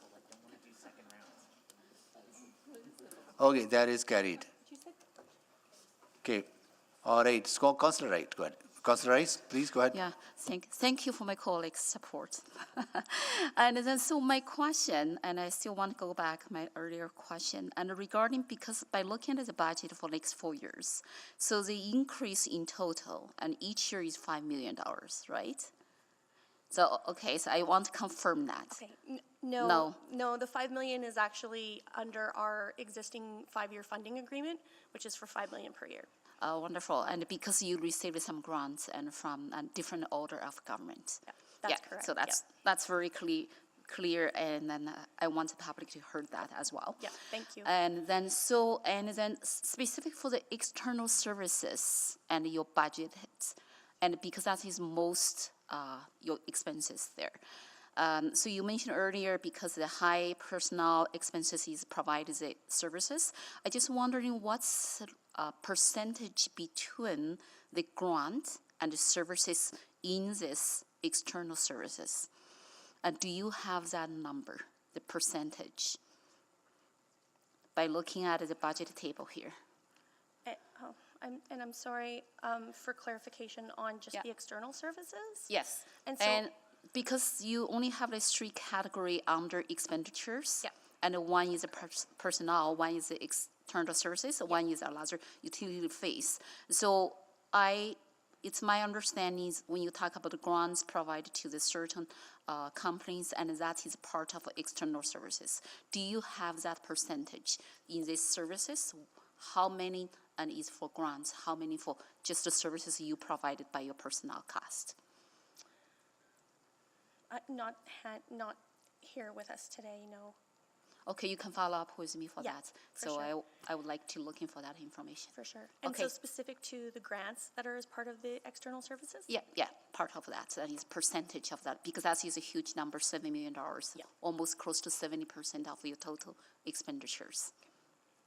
Okay. I mean, one thing, we will get back to you with a very specific breakdown, but one thing to understand is that every time we leverage city funding for funding from other orders of government, it comes with requirements for deliverables, for reporting, for spending, and for staffing.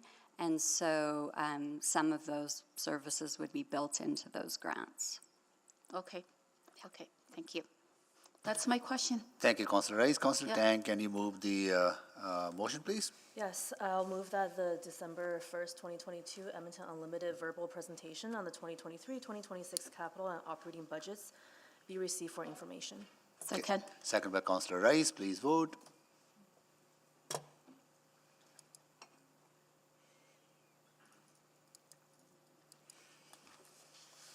We have all the votes. Display the votes, please. That is carried. Okay, next we go to Explore Edmonton.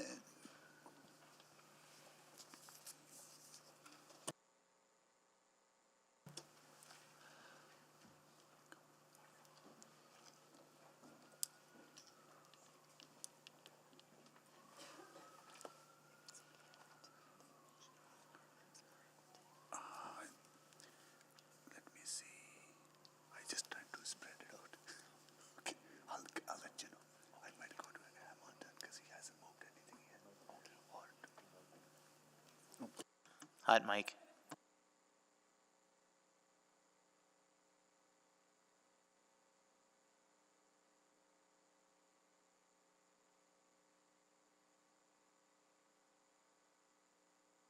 Welcome.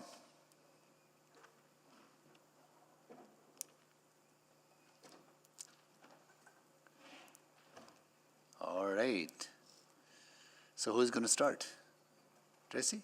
Go ahead, please. Okay, thank you very much, councillors and mayor, for the opportunity to speak to our budget submission.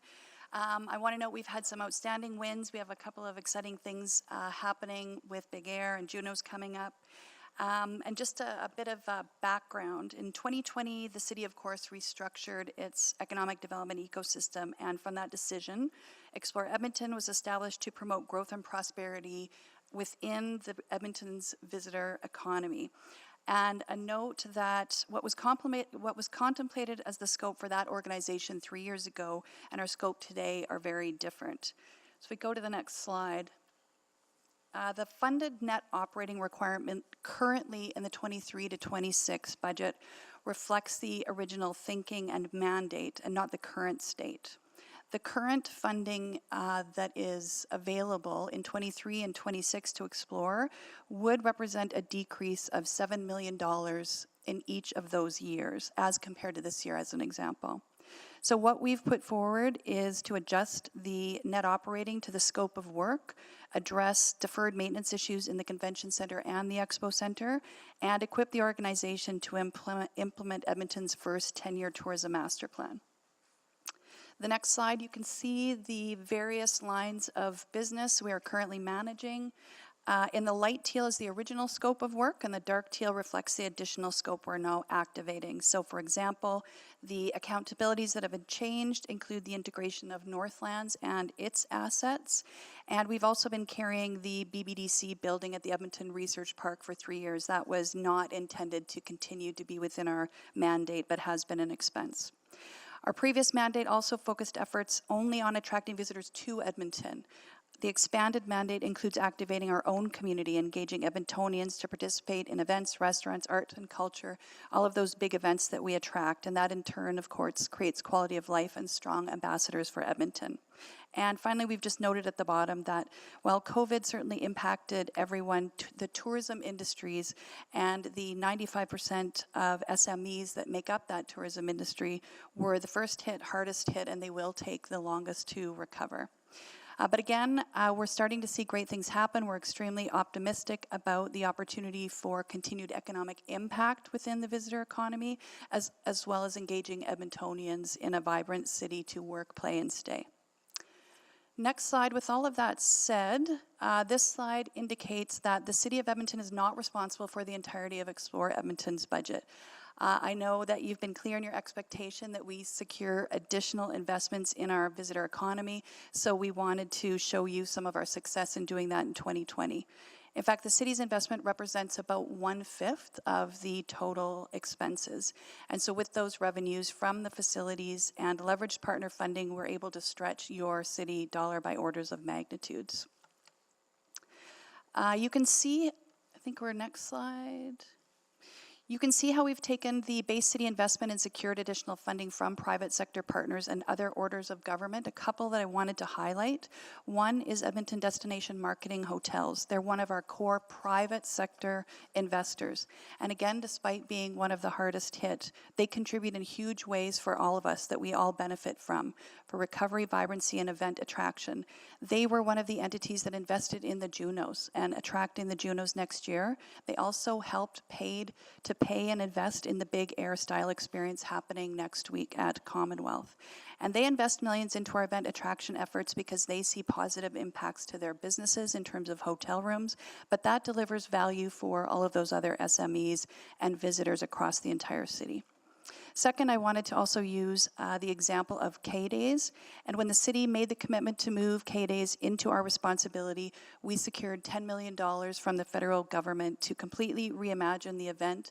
And that includes $2 million of capital investments on site to improve the city property at Bonanza Park. So that's a significant federal investment in our local asset. To put that into context, the $20 million partner investment would have required a 1.2% property tax increase had the city had to fund that itself. And if we look at the total investment of Explore Edmonton, the City of Edmonton, private sector and government partners, directly $2.5 are returned for every dollar put into this, and that is just measuring the impact of specific events. So we know that the numbers demonstrate visitor economy delivers a great return on investment and to our SMEs. Next slide. An important benefit for the city is that with 1/5 of that investment in our overall budget, we align 100% of our programming and implementation to your own priorities and strategies with the City of Edmonton. It is aligned, for example, we've developed our own EDI council and program aligned to your city's Art of Inclusion framework. Our regenerative tourism strategy and our own sustainability unit supports the city's climate change adaptation and resilience strategy and helps to position our community's brand in national and international markets. We're also a core partner of Edmonton's action plan, just to name a few examples. And finally, last slide, I just want to add that we strongly believe that we have a competitive differentiator with our structure and with our mandate and with our partners. We are unique in Canada. Our mandate enables us to manage our major venues, the former Northlands ag assets, and promote our city to the world with obvious financial and staffing efficiencies, but it also arms us strategically in a globally competitive world.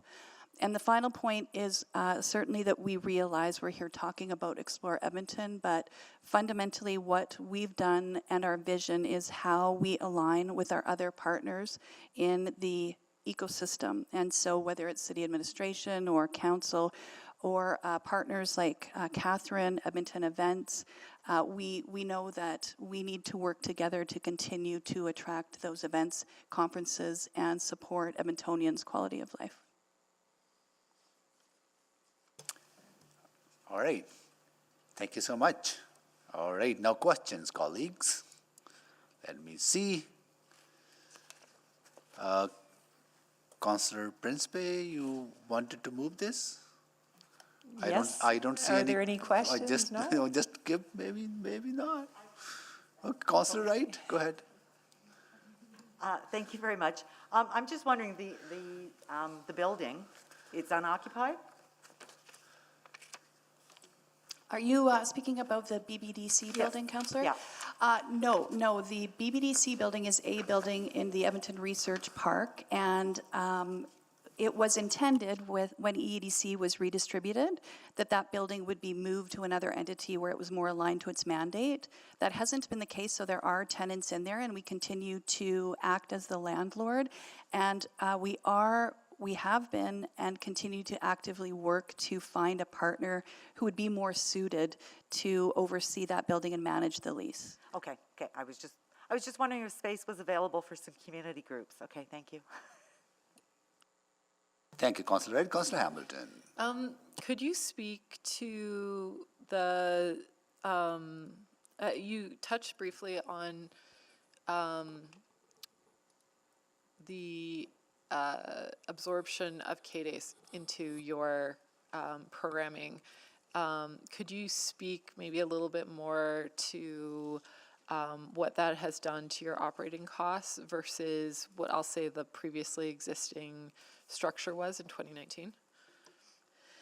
Yes, so the in terms of a mandate and alignment, we view that as a differentiator.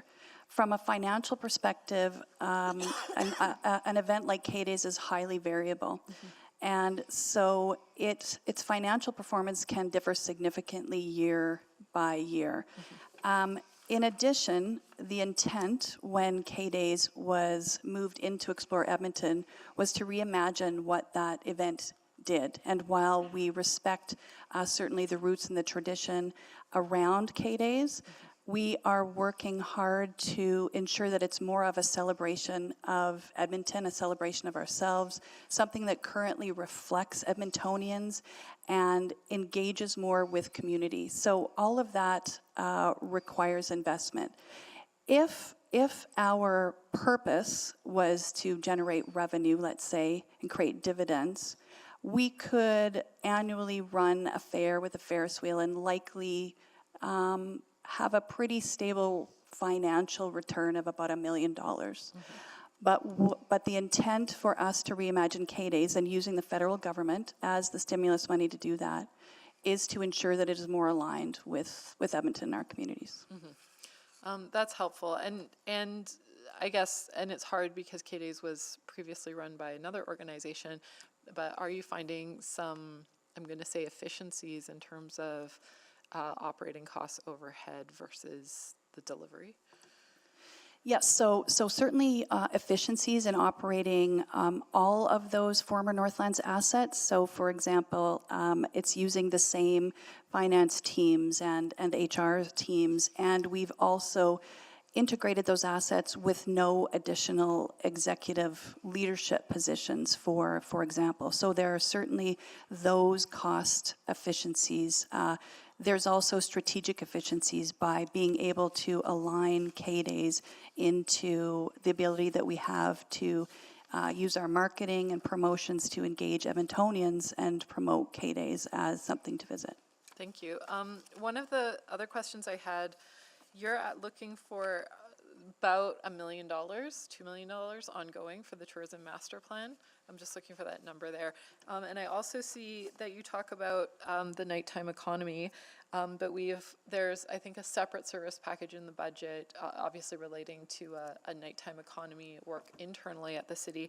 And we had folks from the Chinatown Transformation Coalition, CTC, here yesterday talking about their vision for a nighttime economy. So using that as an example, how do you see your request for tourism master plan sort of aligning with some of these other asks that we're getting? Right, thank you. So the tourism master plan was undertaken with community. So although we led that, it was through a community steering committee, not just Explore Edmonton. And the intent was for a 10-year vision of how the community could best build its tourism master plan. Out of that, we've prioritized about 58 initiatives and 8 key themes. Those 3 key themes that we've prioritized are Indigenous tourism, regenerative tourism, and nighttime economy. We did that based on consultation with not just you and administration and the groups that were part of the Tourism Master Plan. And we have also worked to, I'm not able to announce it, but we've also worked with other orders of government to get an investment on the tourism master plan and the nighttime economy. We work carefully with administration because they also have some activities to make sure that we're aligned, but all of us will have a role in these big components of the tourism master plan, like the nighttime economy. Well, great, that's really helpful, thank you. And I'm just remembering that you started with Explore Edmonton about a year ago. That's true. Well, congratulations. Is it your anniversary? It was on November 15th, right Okay. around FIFA time, so There you close. go. Well, glad to have you with the city, or with Explore Edmonton. Yeah. Thank you. Thank you. All right, Councillor Principe, questions to move later on? Okay, you have questions? No, I'll go to Councillor Rice then. Councillor Rice. Thank you, Mayor. So the first question is about the shareholder, yes, and then our city is just less than 20% for the investment for the Explore Edmonton. But specifically, by look at expenditure and then compare to 2021, so start 2022, and expenditure increased every year is $15 million. That's correct, right? So I saw the headline. For that specific... Actually, instead of giving a nod, Yeah. you give a verbal answer because people are listening to this conversation too, right? So it's Sorry, is the answer was about the specific increase in Yes. costs? Yeah. Yeah, as outlined in the package. Yeah, update. that's Yep, in sure. the budget table is Yes, $50 million exactly. and then start 2022 and then will last for the next 4 years as well. Mhm. Okay, so that $50 million is specific from city, so it's not overall your expenditures. Because I want to confirm that you mentioned lots of the funding from different order of government.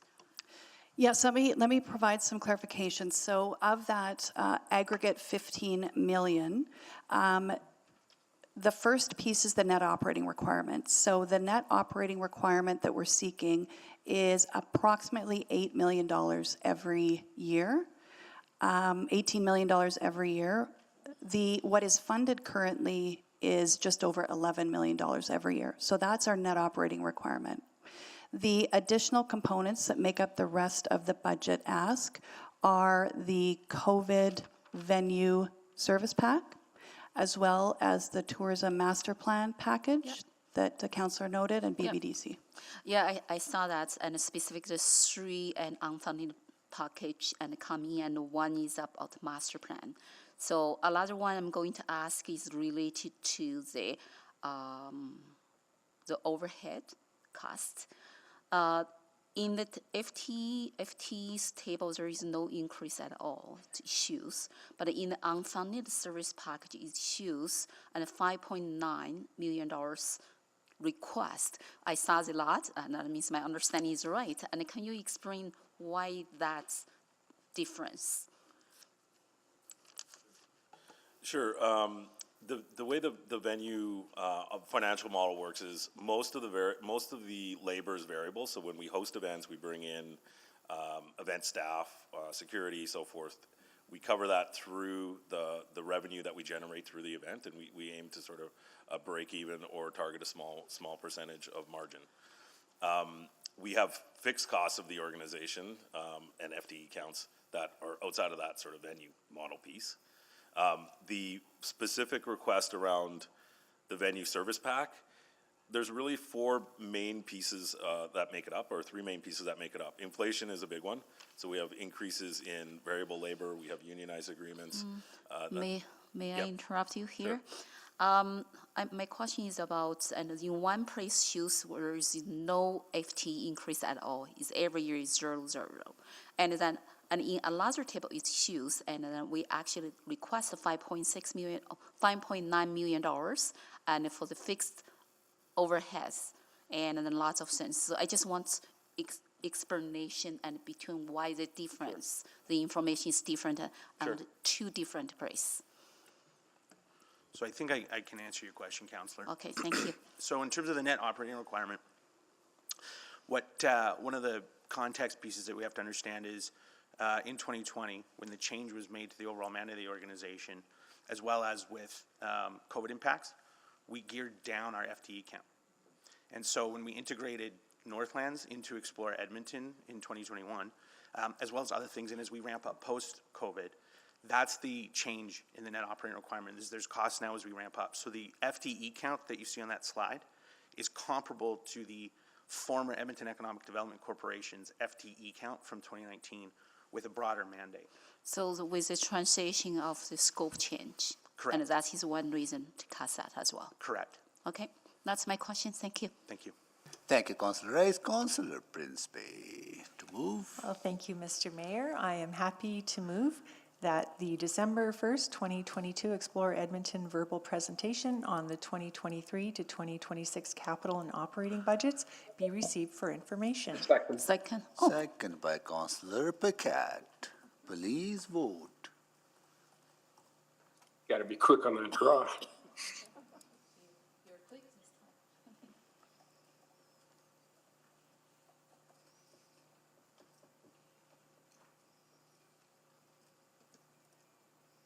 We have all the votes? Display the votes, please. That is carried. Next one, Fort Edmonton Management Company.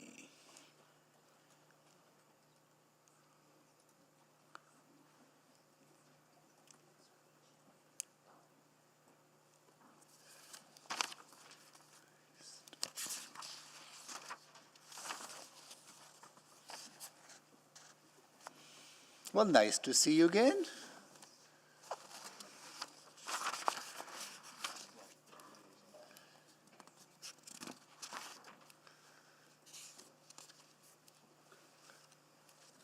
All right, go ahead. So who's going to make the presentation?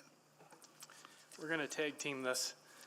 All right, if you Good. could both introduce yourself, then people listening would know who you are. Okay, good afternoon, Your Worship, Council. I'm Darren Dalgleish. I'm the President and CEO of Fort Edmonton Management Company. And I'm Jennifer Forsyth. I'm the Vice President of Finance and Administration. Thank you. Go ahead. Next slide, please. We really appreciate the opportunity to speak today. We at Fort Edmonton Management Company believe that while we already have Canada's largest open-air museum, we can become the premier cultural tourism attraction in Western Canada. We're going to do that by creating market-aligned experiences. We're going to do that by creating operational excellence and business excellence to create sustainability. We're going to do that by making the park more accessible to the broader community. And we're going to do that by weaving corporate social responsibility in every element of our business. Next slide, please. FEMCO was created to operate the park in an enterprise fashion, to leverage the park assets, to extract commercial value, and to grow and integrate with the larger business community, including other tourism operators. Essentially, the city funds the heritage operation, and FEMCO funds the rest. Next slide, please. We reopened in 2021 after a 3-year closure to complete the $165 million expansion project. This was funded by all 3 arms of government, and it brought new, updated experiences and technology into the park to support its overall growth. Next slide. FEMCO's value proposition is simple: extracting commercial value from the assets, offerings and expanding with product that fills gaps in the market in a manner that others can't follow. To support the sustainability of the heritage assets by creating profitable revenue streams. With new and creative innovative product outside core season and core hours. Stable, permanent products in the market. This is needed for Edmonton to serve its destination tourism endeavors. This is all done in a manner that is non-dilutive to the core heritage operations. And there's a few images there to give you a sneak peek of some of the considerations for expanded product, some in the pipeline and some currently being under review. Next slide, please.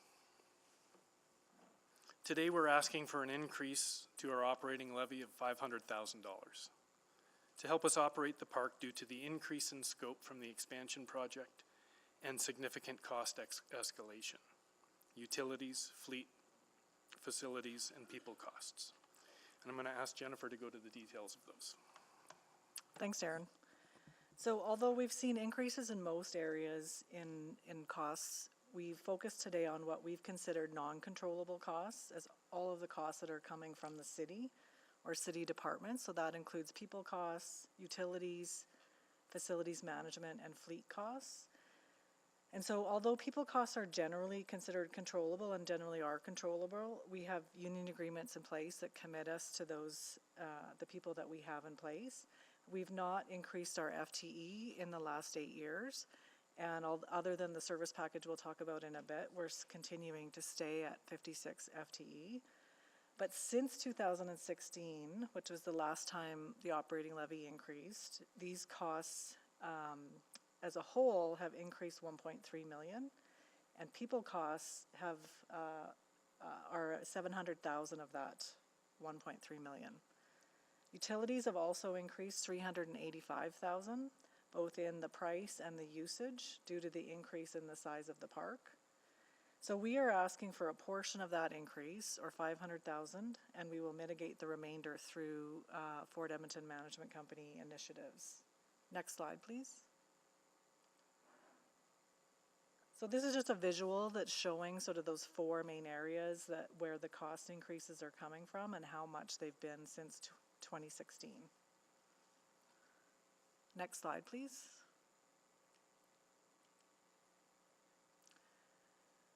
So to illustrate the impact of what Fort Edmonton Management Company is doing to mitigate, next slide, please. To illustrate the impact of what FEMCO is doing to mitigate the cost increases, it's necessary to look at FEMCO's financial results as a whole, which includes the city funding.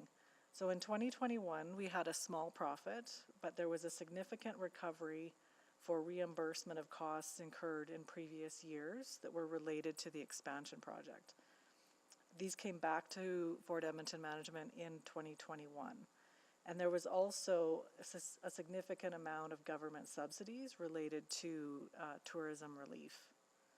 So although we are forecasting a loss for 2022, there is a $1.3 million increase in the operating profit from 2021 to 2022 when you remove those extraordinary one-time income amounts. Next slide, please. In addition to the levy, we've submitted a service pack for consideration. The service pack represents the direct City of Edmonton labor required to operate the expansion of the park. The Indigenous Peoples Experience in Tech is 8.5 FTEs, and the Midway expansion and operations is 7.1 FTEs. The IPE, as you know, is an international award-winning experience, largely because the experience is supplemented by 7 Indigenous interpreters who make the facility come alive. The award was largely a consequence of that experience. And if you've been through the IPE, which I believe most of you have, you know that without that first-person Indigenous insight and personal stories, it's not nearly the same experience. People are moved to tears and it's often a consequence of that interaction with the Indigenous interpreters.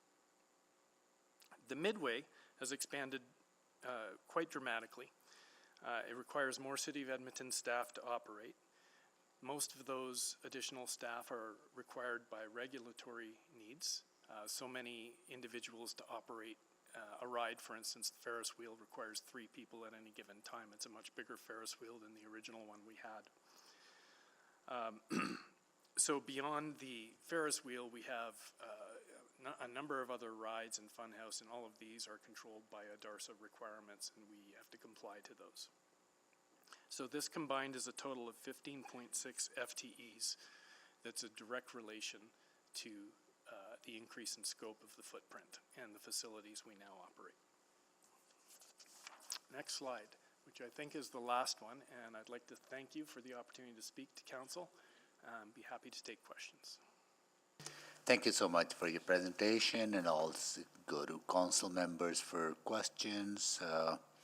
Just give me 1 sec. Councillor Cartmel. Thank you for the presentation. Maybe just for some clarity then, there's 2 asks.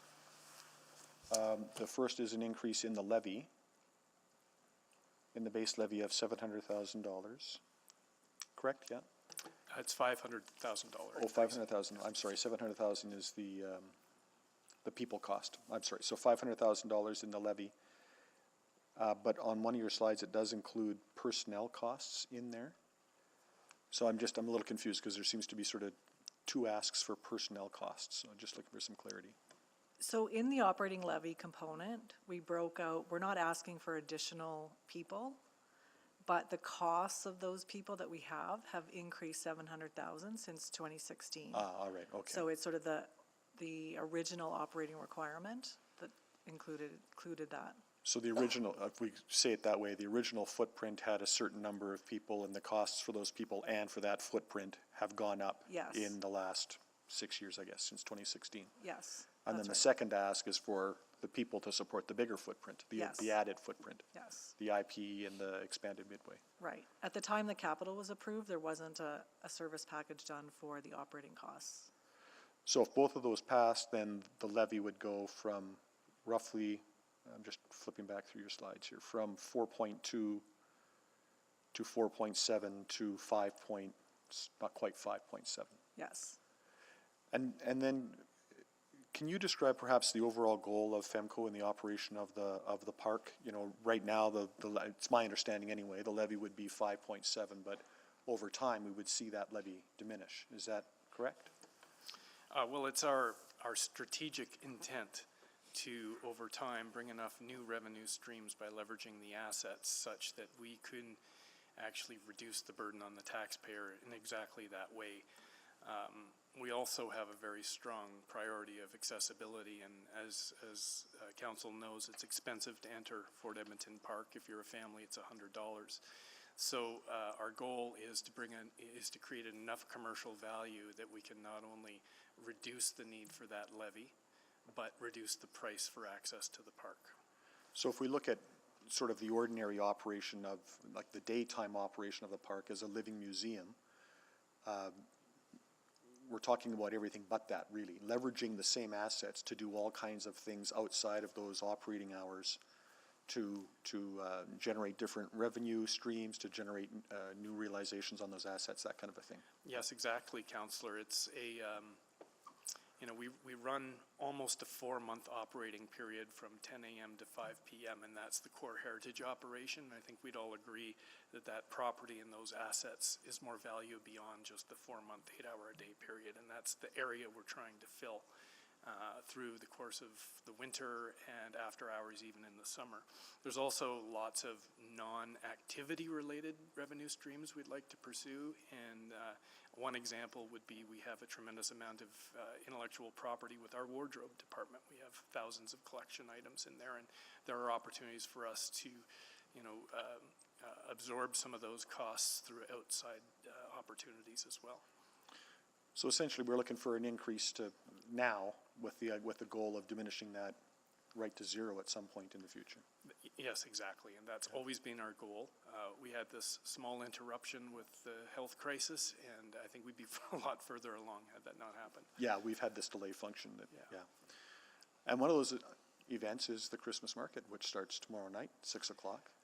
Yeah, Come meet your favorite councillor, speaking at the, yeah. It started last night, but not many people Oh, could get there to you it. go. Yeah. Oh, I blew it. I was doing so well. Well, I'll be there tomorrow night. All so, right. Yeah. Thanks very much. Thank you, Councillor Cartwell. Councillor Paquette. Oh, thank you, Mr. Mayor. It's the loss of the beard, Tim. So to follow up on that a little bit, I'm just wondering about what your partnerships are with Explore Edmonton and with the Edmonton Screen Industries. Well, we do a lot of collaboration with Explore Edmonton, mostly in the marketing area. We've met fairly recently to talk about some more deliberate focus on collaboration among operators in the broader tourism community. I didn't hear the second part of your question, Councillor. Edmonton Screen Industries. There is a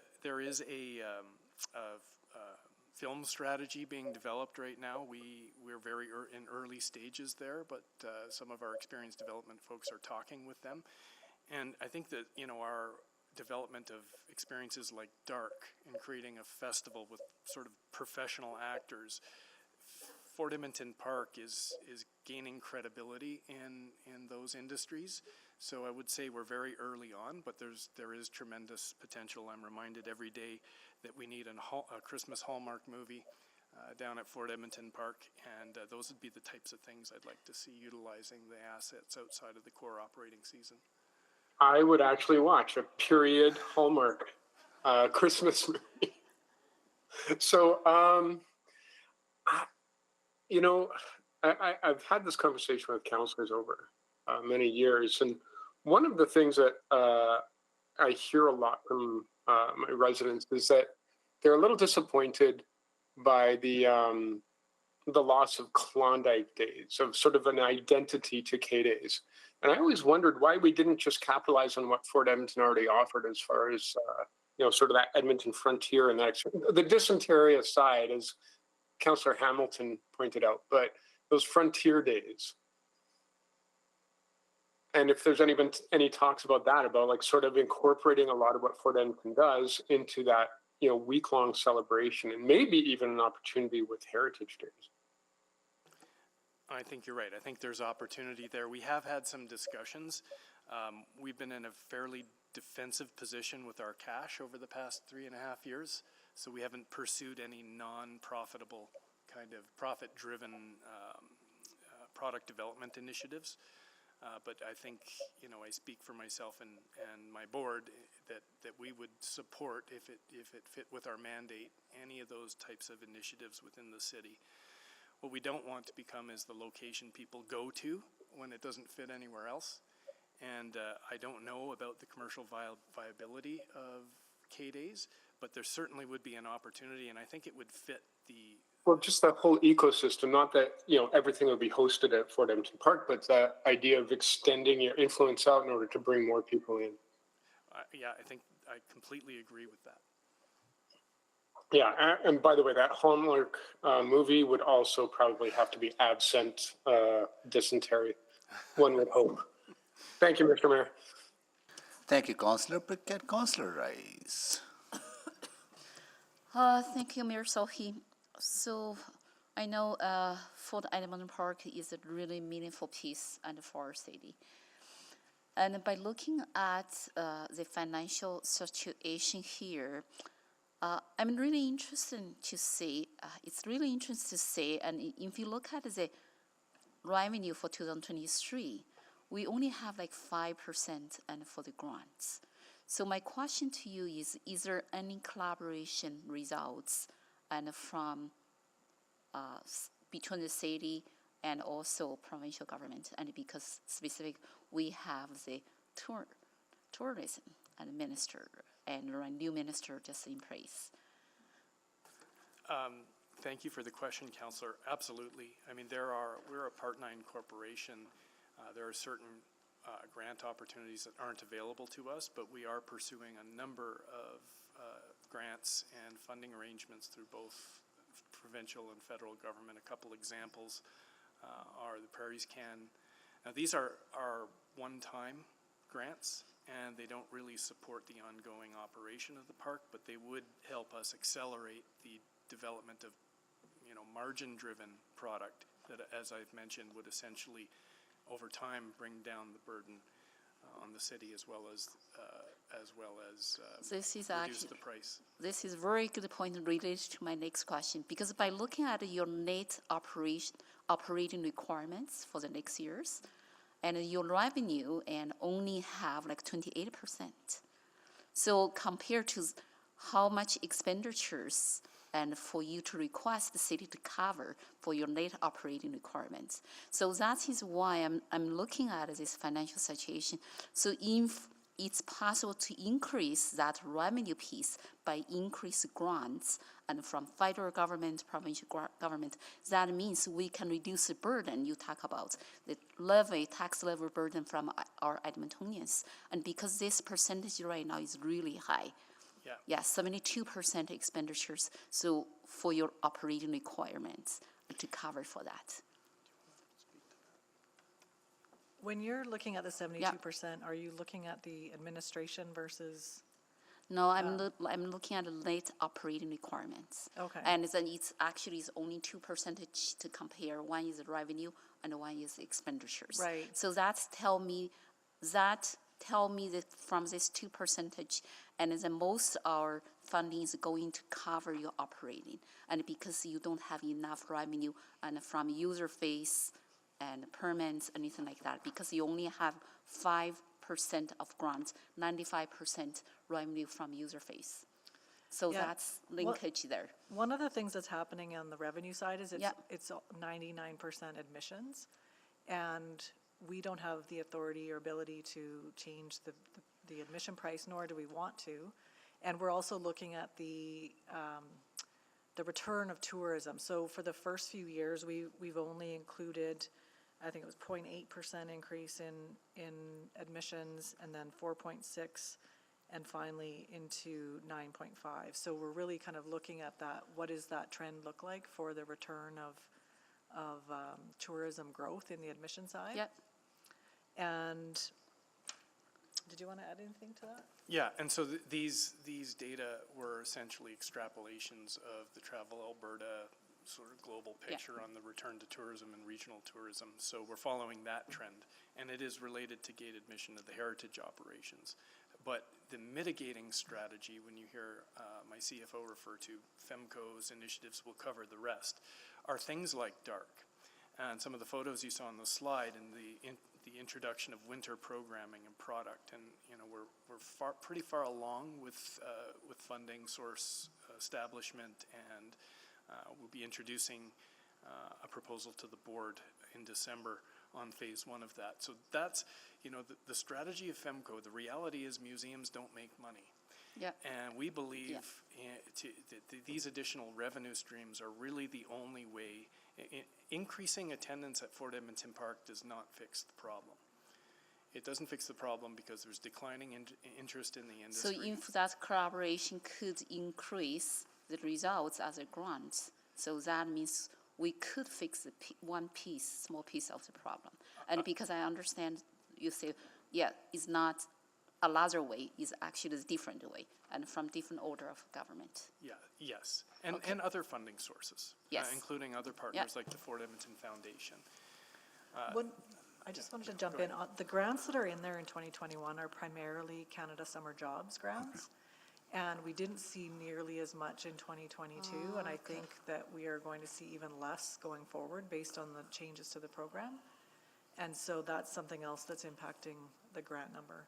Okay. Thank you. My time is Thank you, Councillor Rice. Okay, that concludes the questions. Councillor Cartmel. Thank you. I'm not sure if we do. I will move that the December 1, 2022 Fort Edmonton Management Company think that should be the Fort Edmonton Park Management Company. No, Fort Edmonton Management Company, sorry, verbal presentation of the 2023-2026 capital and operating budgets be received for information. Second. Second by Councillor Rice. I heard it first. Sorry. I saw her gesture first. I saw her gesture first. I saw her gesture first. That's the advantage of being it. Okay, all right. Councillor Rice seconded it. Okay, please vote.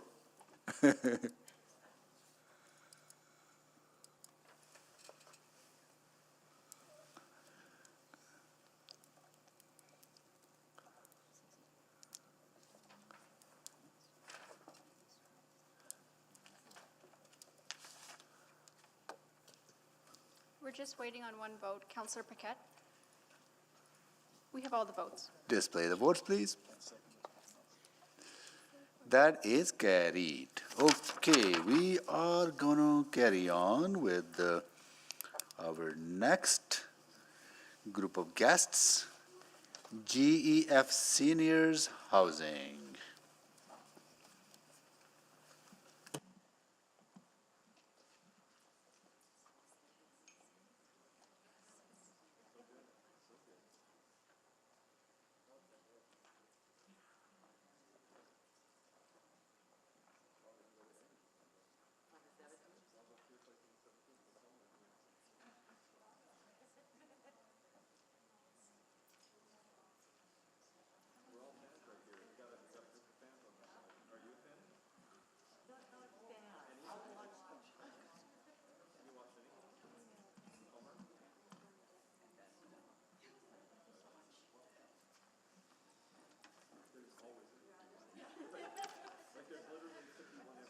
There you go.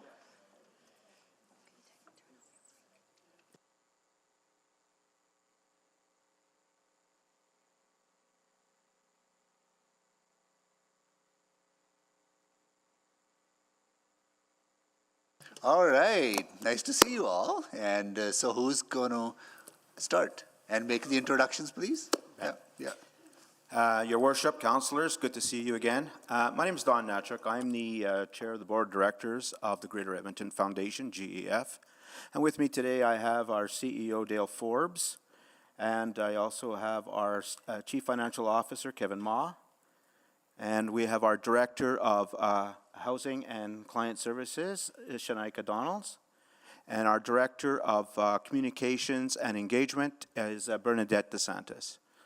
And we are pleased and honored to be able to present our proposed 2023-26 operational budget. So I'll now turn it over to Bernadette. Thank you. Next slide, please. Romina is a persona. She represents the average lodge program resident. She's 84 years old, widowed, and has a progressive disease, which makes activities of daily living hard to do. A year ago, Romina was basically living in squalor in her one-bedroom apartment in the community. There was laundry piling up, little to no food in the fridge, and foul odors about. Romina was getting some home care for personal hygiene and medication reminders, but rarely left the apartment. The isolation and lack of activity was starting to take a toll on her well-being. Her daughter worried Romina's health would decline further if she didn't get help with cooking and cleaning and start socializing again. But Romina wanted to remain independent and didn't want to move. Besides, she couldn't afford it with an annual income of less than $25,000. She was already paying over $1,000 a month on rent, fully 50% of her gross annual income. Today, Romina is thriving in her lodge home at GEF's Otwell Place. She smiles and interacts with other residents daily, eats nutritious meals that she also loves, and has her unit cleaned every week. She participates in the recreational activities provided and continues to receive some home care supports. When her daughter comes to visit, instead of cooking and cleaning, they spend quality time together. Next slide. How is Romina able to afford her rent without compromising on food and essential services? The Alberta Housing Act outlines the funding mechanisms available to provide affordable housing for vulnerable people. It ensures that seniors living in social housing will not pay more than 30% of their income on rent. It also establishes the city's obligation to fund annual deficits arising from the lodge housing and supportive living operations. Next slide, please. Under this structure, seniors like Romina pay on average $617 per month for rent. They also pay a $925 monthly fee for services, which includes all their meals, housekeeping, and recreational programming. Rent plus the service fees leaves them with, on average, $515 per month. Next slide, please.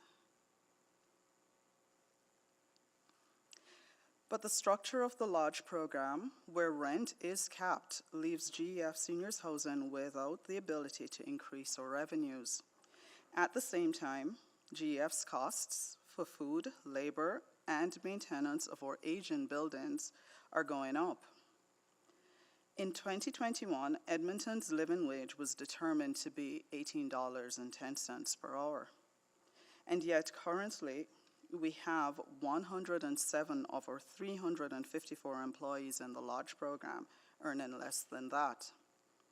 That is 1/3 of our workforce. Since the well-being of our staff is equally as important as the well-being of the seniors we serve, we have committed to ensuring that all our employees will not earn less than $18.10 per hour by January 2023. With respect to our buildings, GEF has been operating in Edmonton since 1959. The average age of our lodges is 38 years. And in our 63 years of operations, we've never asked the city to contribute to a capital reserve fund for the required upkeep of our aging infrastructure. Next slide, please. The Alberta government defines low income as someone earning less than $36,000 a year. GEF lodge residents, on average, earn $24,750 per year. Our seniors are on the low end of the low income scale. Seniors say that the high cost of the lodge program is becoming a barrier for them. However, living in spaces that do not meet their needs put them at increased risk and adds to the pressures on community services. Our commitment to affordability is why we have frozen the service fee for the next 4 years. The funding requested from the City of Edmonton will offset the shortfall in revenue and mitigate the impact of the rise in operating costs, while advancing the city's priorities related to social well-being, community safety, and climate action and protection. Next slide, please. Despite high satisfaction with the lodge program, occupancy has been a challenge the past 2 years. While we strive to optimize lodge occupancy and work continuously to identify operational efficiencies and process improvements, we are projecting unfunded deficits over the next 4 years. The 2021 census identified the 85 and older population as the fastest growing segment of people in Canada. 32% of our lodge residents are in this group. This funding will enable GEF to continue to support the approximately 1,000 seniors daily, ensuring that they can remain independent and engaged members of their communities for longer periods of time, and supports the City of Edmonton's affordable housing strategy and affordable housing investment plan. Thank you. Thank you so much for your presentation. We'll go to council members for questions. Just give me 1 second. All right, questions, colleagues? If not, I can start. Oh, sorry, Councillor Wright, you have questions? Go ahead. Yes, thank you. I just want to go back to the slide here that had, whoops. So when you talk about the lodge service fees, is that in addition to the rent that they pay? So is that like for the housekeeping fees and? So yes, the clients pay a base 30% for rent plus an additional service fee, which is a $9.25. Okay, and then so if they, like if their CPP or other pensions and that go up, then their rent would go up? Their rent would go up. Okay, but so we're looking at just freezing those other fees just to give them a little bit of discretionary income, okay. Okay, I just want clarification on that, thank you. Thank you, Councillor Wright. Councillor Stevenson. Yes, thank you for the presentation. I just want to confirm, I heard, so by January 2023, all staff member will be earning the living wage? Did I hear that correctly? Yes. That's great. That's a wonderful initiative, and just want to take a moment to applaud you for that. In terms of sort of recognizing the conditions that have led to the current situation, what are you projecting sort of beyond this 4-year budget? Recognizing that's a little ways away, but do you see this sort of being a persistent deficit, or will things smooth out as, for example, occupancy levels increase?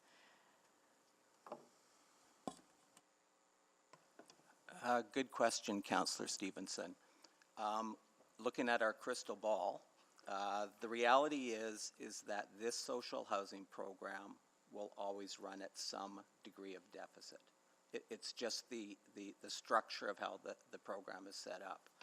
And with our sensitivity to ensuring that it remains affordable for the clients that need it most, we're really stymied in our ability to drive the revenue other than putting our attention to ensuring that we're at full occupancy. So if we look 4 years out, we hope that we are better utilizing the 990 units, but that's dependent on how the population views the affordability of the program. So they do go hand in glove in terms of ensuring affordability while we drive operational efficiency. So our approach to date has been to ensure that we are utilizing the spaces to their full ability and being sensitive to managing the expense side of the business. But as you've seen in the budget presentation, with the resurrection of extreme inflation,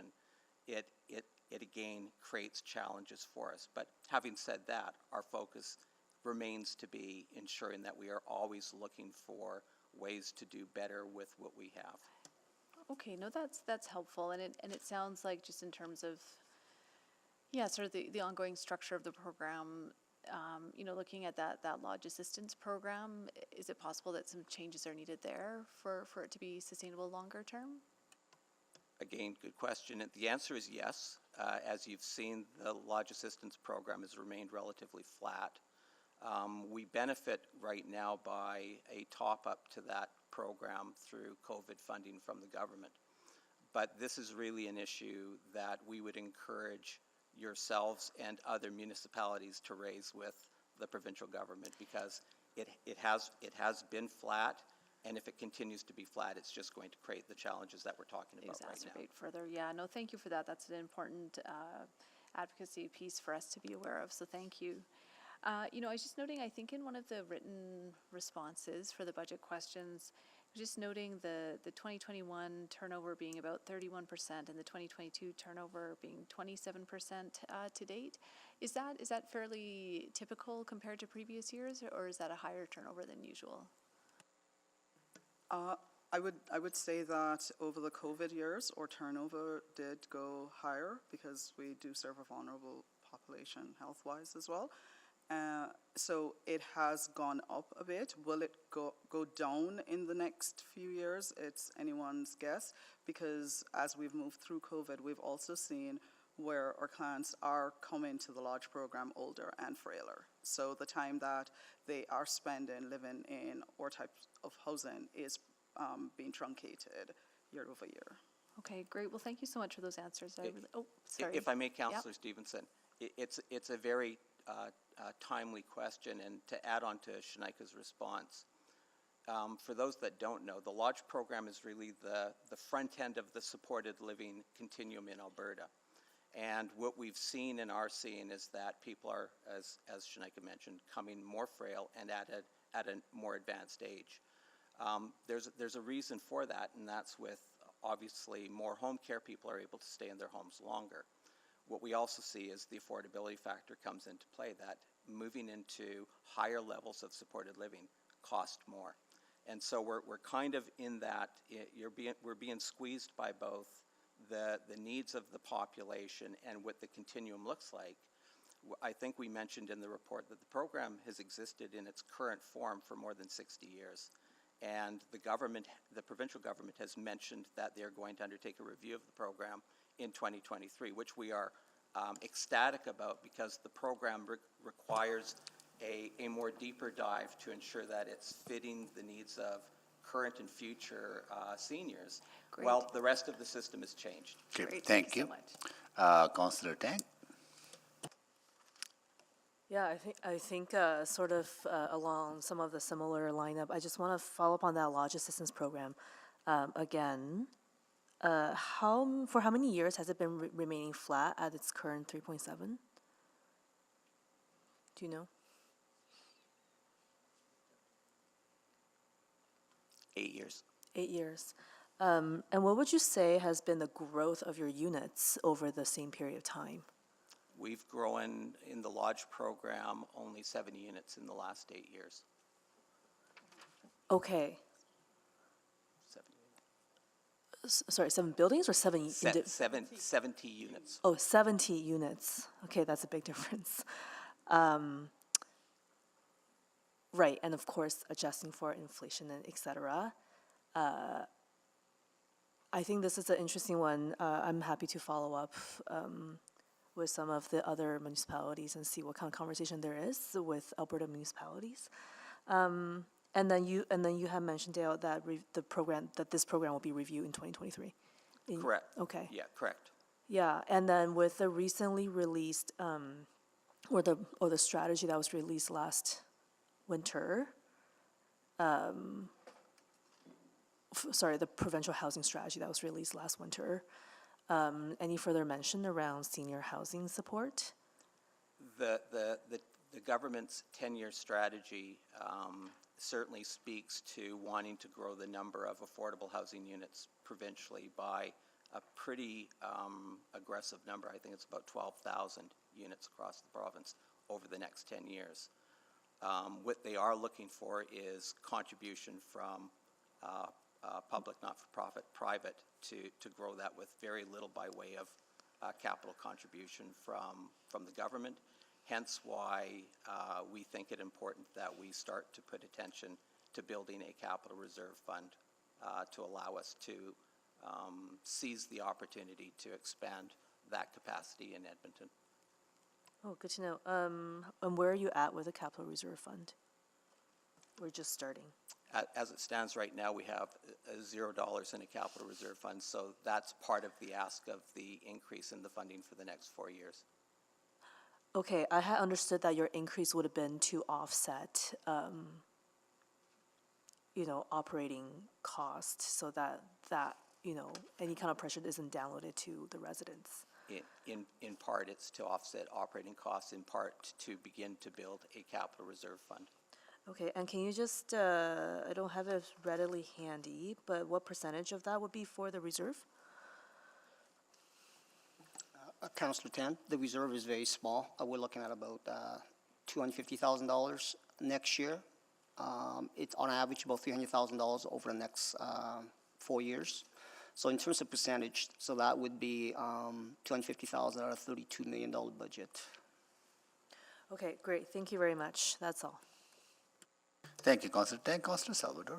Yeah, just a brief brief question as a follow-up to something that was mentioned, the review, the program review that's going to be in 2023. So did I hear that right, that that's the first ever review?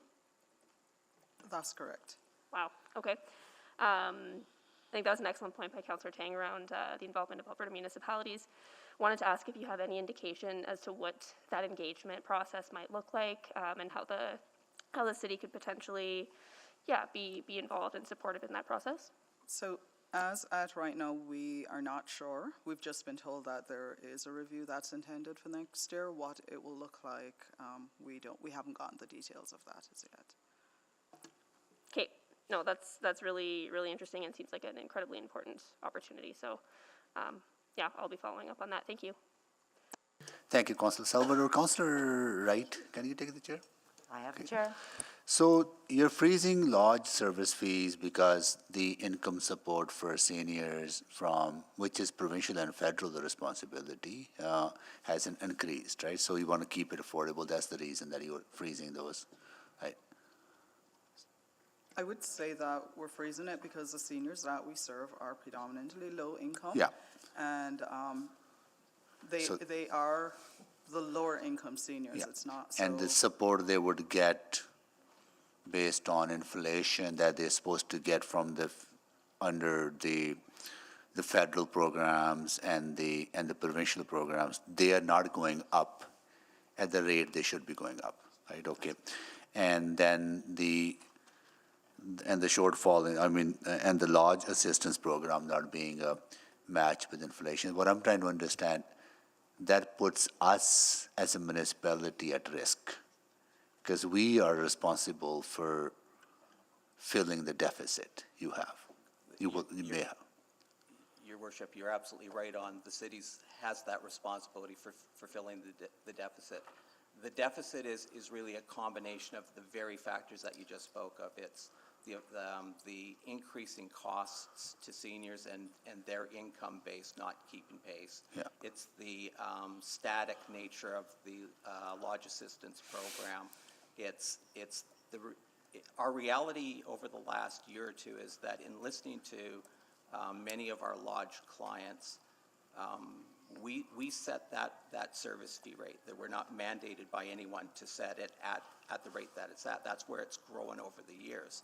And what we've heard in new applicants and persons living in the lodges now is that that's really getting to the point where it's breaking them. And we're seeing thankfully not a large number, but there are residents within the lodge program who are looking at moving out of the lodges into self-contained apartments because of the impact of that cost increase to them. Yeah. That's troubling to us. Yeah. And that impacts the occupancy and because when I look at that projected unfunded deficit between 2023 and 2026, that's close to $2 million that municipality could potentially be on the hook, right? If revenue don't go up or occupancy doesn't go up, right? So is that what am I reading it right? You're absolutely, unfortunately, the picture's not a really nice picture to paint, but it's with our revenue being relatively flat for the reasons that we've spoken of, and our expenses continuing to rise, even though we're sensitive to being prudent stewards of the resources we have. What you see in that 4-year projection is the effect of the compounding of the inflationary pressures. Yeah. So when you look at the increase to labor costs, we're not adding more labor. The cost of the labor is going to increase. Would other similar GEF organizations in other cities, right, they'll probably be in a similar situation, right? This is not, Okay. You're absolutely correct. This is not unique to GEF or Edmonton. Got it. Okay. So I think that's why it is very important that some discussion at AOMA on this matter, right? If they're opening up the discussion on the lodge assistance program, might be timely for advocacy. Okay. Thank you so much, and I will take the chair back, and we'll take a break at this time. If you don't mind staying, please. We have a few other questions yet from council colleagues. We will be back at 3:45.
Chamber.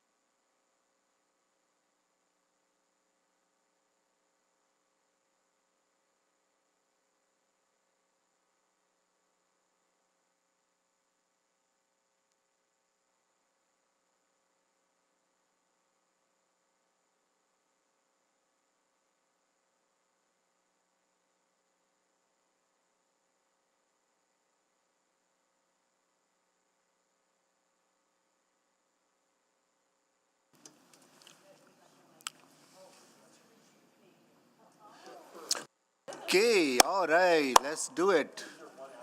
We are back. Okay, I'll do a quick roll call of council members. Councillor Wright. Good afternoon. Councillor Knack. There's lights.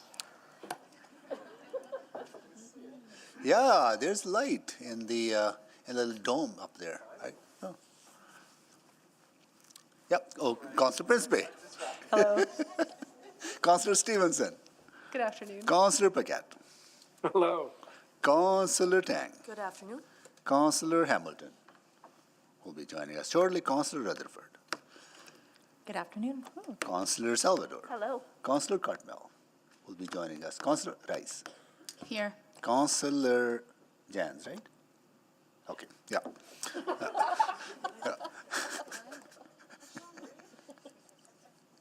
Okay, who's next? Sorry.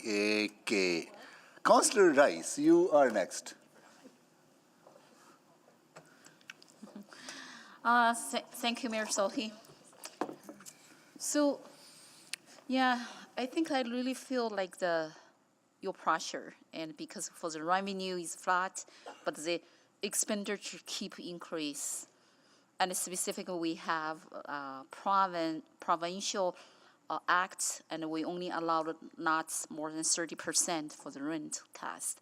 So, related to that, did you already request this type of deficit and the increased expenditures and in province budget? Because province budget is 2 months later than us. They will release next February. And then how is this request could be integrated into their budget, and instead of only for the city to cover those deficits for next 4 years? Councillor Rice, when we did the budget to the province, also to the city itself, we have not changed the budget other than the last year's. The province needs a 3-year budget, and the city's 4-year budget. So the only thing that we did in terms of the 4th year is we just tack on inflation. But in terms of the request in the budget from the government, we request the same amount of dollars in terms of requisition from the city. I understand that's difference because there's a 1-year gap there, but still have opportunity for you to get into the center's strategy and for that budget request and from province, right? With the province, in terms of the budget itself, we don't request money through the province other than reporting in terms of our business plan, where the revenues and expenses coming from. There's 2 types of reporting we do with the province. One is the self-contained apartments, and one is the lodge.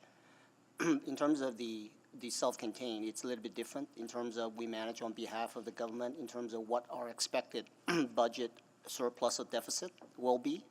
And the government will review that, either approve it or not approve it. At this time, they're going to be determined sometime in January. But they usually don't have much to say on the lodge portfolio, other than we just file the reporting to them.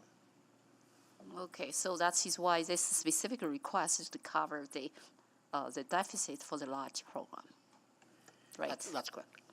And so the total request is, I just want to confirm the data here, and is $1.8 million, is more than $2 million? It's $1.8 million cumulatively for 4 years. Yes, okay, that is what I have. Thank you. Thank you, Councillor Rice. Councillor Jans. Could you walk me through quickly, who's a prime candidate for GEF? Like one of your new arrivals who's going to move in tomorrow, who would that be? A senior who. Can you define senior? Yep, I will. So someone who is over the age of 65 years old, who is earning anywhere less than $36,000 as a single person per year. So 36,000, turn 65, so you're 64. Who is that typical 64-year-old? They're renting, they're on assistance, they're... Just one sec. So in terms of the typical person who can apply, it's someone who is 65, they've met the either citizenship or residency requirement, or if sponsorship has broken down, or if they're a refugee. However, for the lodge program, the typical client who is moving in is on average about between 80 and 83 years old. So the clientele or age for admitting a client in is 65. On average, the age of the client who is moving into a lodge is about between 80 to 83 years. And we've seen that age go up, I think, about 3 years in the last 5 years. And so were you surprised that administration didn't recommend your package is funded? So I don't know that we know that administration hasn't recommended that our package be funded. If I'm looking here, if we have a choice here that even though it's legislative required, we can either fund it or ask you to raise the rent. Am I missing something? So not the rent. So we can't raise rent. It would be service fees. So effectively the rent. Like No. effectively a resident, well, it's money out of resident's pocket, right? Yes. So somebody who's a senior on a fixed income, not getting any more money, we can ask them for more money. Okay. We could. The challenge is that in delivering this service on behalf of the province for the citizens of Edmonton, we've gotten to the point where that service fee is at a tipping point. In our projections, every $25 increase in that service fee would raise additional revenue of about $275,000 a year. Yeah. So the dollars attached to increasing that service fee, while not small, aren't going to offset the full deficit. So in order for us to really make headway, we'd be looking at a $50, $75 a month increase in service fee, which moves it to $1,000 a month. Right, right. So I'm reading here that it's the administration put forward the amount, even though it's legislatively required for council to support this. We're basically given two options of we can either we can fund the deficits, or we can increase rental rates to tenants, or ask you to find further cost savings, which I'm guessing is cut wages or layoffs. For cost savings on personnel, you could ask us to look at doing all of the above, but we wouldn't be doing layoffs because in order to deliver this service, 3 meals a day, 7 days a week, 24-hour-a-day on-site staffing, we don't have a lot of excess. So again, back to my original question, in a $3.5 billion budget, does it surprise you that this, $400,000 you're asking for next year was not recommended as funded? The answer would be yes, and we believe part of the answer rests in there continues to be a degree of lack of understanding of the Alberta Housing Act and its legislative requirements vis-a-vis the municipalities and people's and city staff's understanding of what that relationship is. So the short answer would be yes. Yeah. Councillor Jams.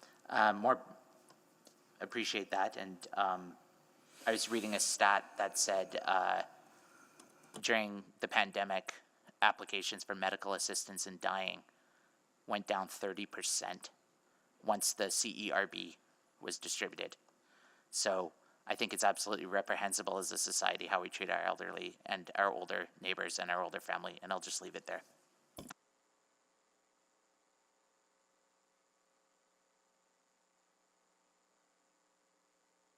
that is, thank you, Councillor Jans. So that concludes the questions to you. Thank you so much for being here today, and I'll go to Councillor Cartmel to move the recommendation. Thank you, Mayor Sohi. I'll move that the December 1, 2022 GEF Seniors Housing verbal presentation on the 2023-2026 capital and operating budgets be received for information. Second. Second by Councillor Paquette.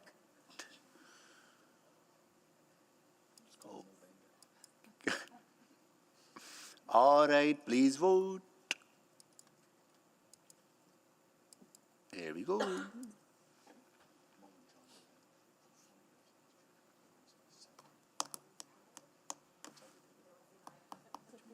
I'm a yes. Thank you, Councillor Wright. We're just waiting on one vote. Yes. Thank you, Councillor Jans. We have all the votes. Display the votes, please. That is carried.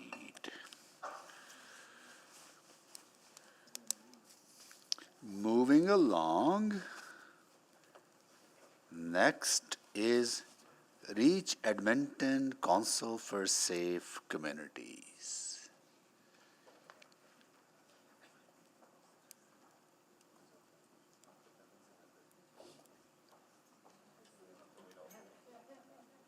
Just come around, Jan.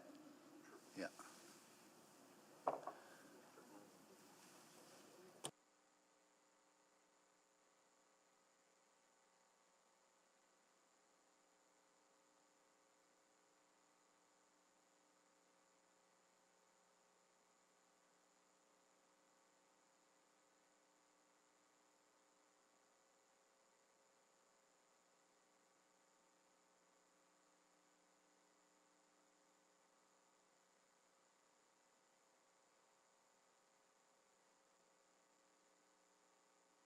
All right, welcome. Do you want to introduce your team, Jan?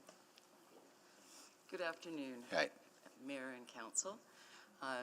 We have Jan Fox, who's the Executive Director of Reach Edmonton, and Lisa Kardosh, who is a communications information collector, collaborator, and whiz kid. Okay. Welcome, the whiz kid.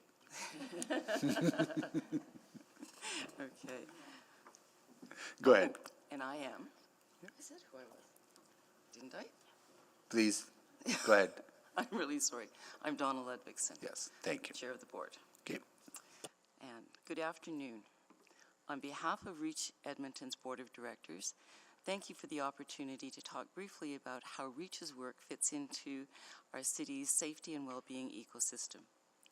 13 years ago, Edmonton city leaders asked a brave question when grappling with rising rates of violence and criminal behavior on our street. What if, in addition to the traditional responses, we asked community members to identify and implement new solutions to challenging social issues? Reach Edmonton's Council for Safe Communities was established to answer this call. Since 2009, Reach has been invited by diverse community members and organizations to bring people together to respond to complex safety and well-being challenges. For example, how to help youth stay away from gangs, provide trauma-informed training to frontline workers, combat human trafficking, and provide 24/7 crisis diversion support to people in non-emergency crises. All of Reach's initiatives contribute to the outcomes being sought in Edmonton's new community safety and well-being strategy. This alignment positions Reach well to help with the implementation of this innovative and courageous strategy. RIRI, our Immigrant and Refugee Initiative, contributes to a safer and more inclusive city. It helps people build capacity to move out of poverty, break down stigmas that lead to racism and discrimination, and in doing so, fosters crime prevention and community well-being. For example, several years ago, community leaders identified that families need help adjusting to new ways of life in this country and to how to navigate the Canadian systems. Out of this was born the Cultural Navigator program, where people like Tigis Stafla work with Eritrean and Ethiopian women to learn more about the things like our health and education systems and how to deal with new cultural issues like women becoming the family's main breadwinner. Our LGBTQ plus cultural navigator breaks supports these newcomer youth and their families, breaking down barriers and in some cases preventing violence that comes from fear and stigma. Being community-led means that our work is most often guided by people with lived experience, like cultural navigators Sahro Mohammed and Joseph Lurie, and the Syrian Men's Group.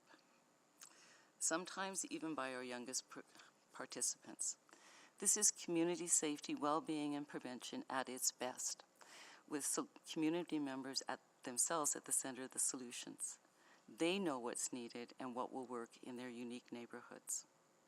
Now, REACH uses a three-pronged approach. First, we provide coordination, mentoring, advocacy, and research support as new initiatives start up.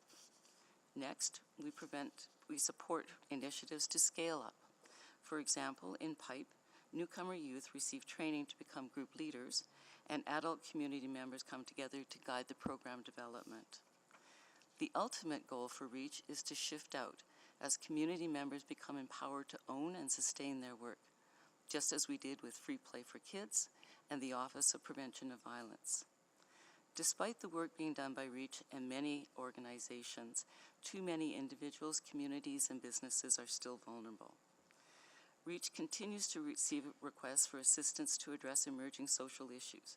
To do this work, REACH is submitting service packages to grow 3 existing programs. One is the REACH Equity, Diversity, and Inclusion Initiatives. These initiatives align strongly with the city's community safety and well-being strategy. Next, REACH is looking to expand our Neighborhood Organizing Initiative, which supports neighborhoods to plan and to take action to feel safer. Examples of this work would be the Chinatown Community Cleanup, an engagement with the Chinatown Transformation Collaborative, and also Light Up Macaulay. Funding will help us support neighborhoods outside the downtown core, as REACH is already doing in North Glenora, Mill Woods, and Leafield. Third, in response to a council request, REACH is proposing a 4-year incremental expansion of the 24/7 crisis diversion. Last year alone, 24/7 teams responded to almost 40,000 calls, freeing up police and other first responders to focus on criminal behavior and medical emergencies. But the number of calls requesting 24/7 support far exceeds what the program is currently funded for. And year over year, that demand continues to grow. Put simply, we need more 211 operators answering calls and more crisis diversion teams on city streets. With this new investment, 24/7 crisis diversion will be able to meet the current demand in the first year of expansion, but even more critically, decrease wait times in future years. We are grateful for the investments the city has made in REACH over the past decade.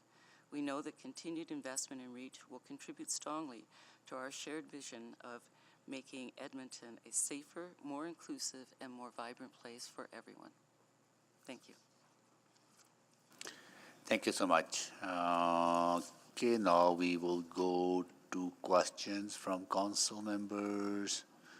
Just give me a few seconds. One moment, it is just a little tired. Here we go, Councillor Tang. Great, thank you very much for the report and for all the work you do in the community. I've been really impressed with the responsiveness of your team, particularly to some of those issues outside of the core that you've been responding to. So rather than leading, how do we play that supportive role? Thanks. I'll take the question. Thank you, Councillor. I think that's a really good question, one you and I have had many conversations about, so I appreciate it. I just want to go back to the very history of the REACH Refugee and Immigrant Initiative, and that dates back many years now. And what we did is we went to the community and we said, what is it that you need? And the community came to us and they said, we very specifically need help around family violence issues. We need cultural navigation around that sort of thing. So we work with, and I don't want to take too much of your questioning time, but on a number of areas like that, the police youth engagement was another one. It was community driven, it was community's idea. So we work with many of the organizations regularly, checking back with them to make sure that we're not duplicating what they do, and often trying to hand it off back to the community where it needs to be led. So the majority of those are ones that are working in full collaboration with all of the ones that you just mentioned, and also including a number of people who have direct lived experience. Yeah. Questions on the crisis diversion. Back in the fall, last fall, we had approved a service package that sought to expand, by one extra van and personnel to some of this need. I'm wondering, did that happen, and were those resources deployed according to the intent? So the service package that we received, the additional $250,000, is that, I believe, what Yeah. you're referring to? The purpose of that was, in fact, to increase that van, to help a little with the winter warming, but also to expand our engagement with other groups like the mutual aid organizations to see how we could enhance our program to better meet the needs of those we serve. And yes, that did happen. You have an extra van? Yes. And the extra personnel? There was never enough in my mind. I'm Okay. not sure about that. I don't think there were dollars for extra personnel. But did And- you then have people to operate the extra van then? Yeah, the problem was a lack of a van and van down problems, mechanical issues, I that see, sort of thing. okay, to kind of fill that gap. And, over the years, I'm sure you have such a volume of calls with your 24/7. How have you been able to segment those calls to identify different persona of people in need and then better improve your delivery? Because if I look at your scaling for the 24/7 crisis package, and I did ask a written question about it, I found it really aggressive, and I'm curious how that responds to the understanding you've had of those who do call in over the last many years. And I will hope that would ultimately decrease at some point, because we're hoping there'll be less crisis, right, as a whole. So I'm just going to maybe go from the back end of that, and then let me know if I'm not answering it properly. But we're currently funded to manage about 24,000 cases, all right? So with all of the dollars that council has generously given us, we're currently dealing with almost 40,000. So right there, we know that we're not going to be able to meet that demand. With the funding that we would receive in year one, would only allow us to make that demand, that current demand. We wouldn't be able to expand, and our hope is that at some point we can really reduce wait times so that we can deploy geographically, for example. Also during this 4-year period, we're going to be working with Edmonton Police through the integrated call dispatch area, and we're going to be looking to there to see if there's efficiencies that can be gained. So that's why we asked for the dollars incrementally, so that after year one, we would go back, we would evaluate, did we do what we said we were going to do? And then if we didn't, or it wasn't necessary, we would return the money, or obviously not ask for additional in the future years. Okay. I have one more question. Go ahead. Okay. You have 30 seconds. All right, well, I know. 20 to 30 seconds. 20 to 30 Recognizing that, gang violence is on the rise and widely reported, you do have a gang initiative, gang prevention initiative, and I don't necessarily see anything budget-related in your asks, but I guess I just want to know that will you be actively kind of working towards that, or are there other opportunities coming? So yes, we do. We have the youth rap ed program for youth, and we're working with the city of Edmonton to help figure out what to do with some funding that the federal government gave around the gang stuff. So we're definitely at those tables. Okay, thank you. Awesome, thank you. Councillor Wright. I was just only signing on to give time if they needed more time to answer Councillor Tang's question.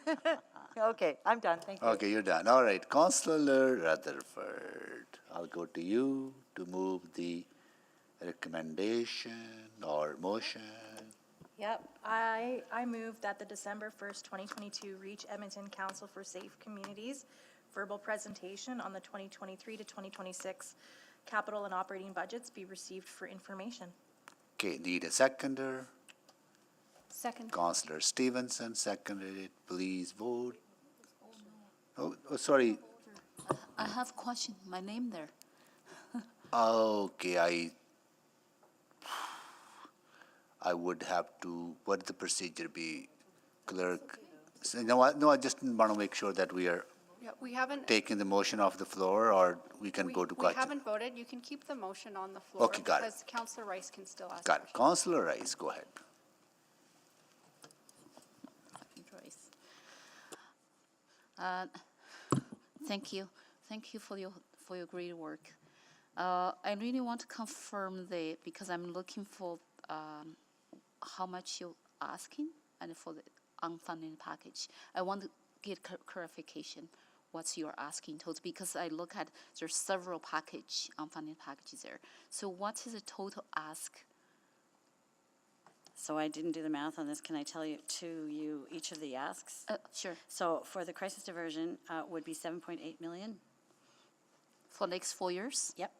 Okay. And then for the neighborhood organizing initiatives, 350,000. So that is for next 4 years. Yeah. So adds together. It would be in our budget, in our base budget. In your base budget. That annually for 4 years. So that is annually, and that means, and then for 4 years will be like over 1.2 million. Okay, yeah. Okay, so 7.8. Oh, sorry, I think I'm being corrected here. Just 1 second. It's cumulative. Yes, accumulated. I know, and then each year is 350K, 350,000. So I saw another one. Do you still have more list here?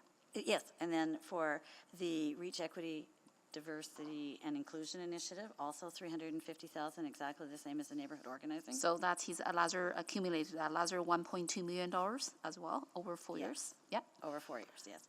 And the last one is our inflationary impact service package, and that is 492,000 total. So 492. Correct, for the whole time. Yeah. So just the total together. And for this, specifically for this inflation impact, and if this could be under and then provincial government announcement, or this is separate and you would like to get from city?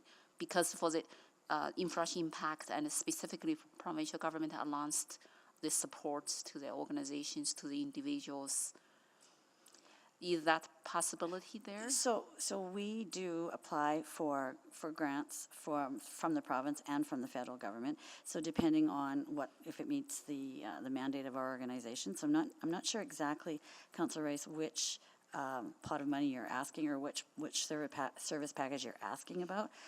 But for various things, for example, some of the gang work we do is currently funded by the province. I'm talking about specific inflation impact for that ask. Yeah. Okay, so that means that adds up the total asking and in the unfunded package is $10.6 million. Over 4 years, with the majority of that being for crisis diversion. Okay, thank you. That's my question. I just want to confirm with you for that number and ensure my understanding is correct. Thank you, Councillor Rice. Councillor Wright, you're just on board from the previous sign-on, right? Okay. All right, we have a motion on the floor, moved by Councillor Rutherford, seconded by Councillor Stevenson. Please vote.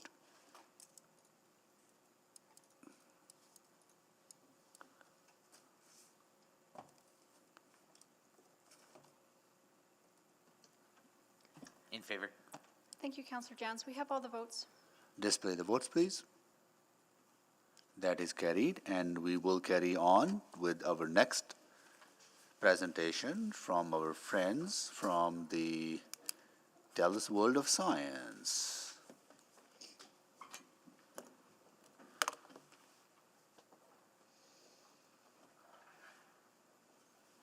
So, point of order, and Mr. Mayor, yeah. because we're waiting for them to come in, I just want to clarify the process Yeah. today because it happened twice. Yeah.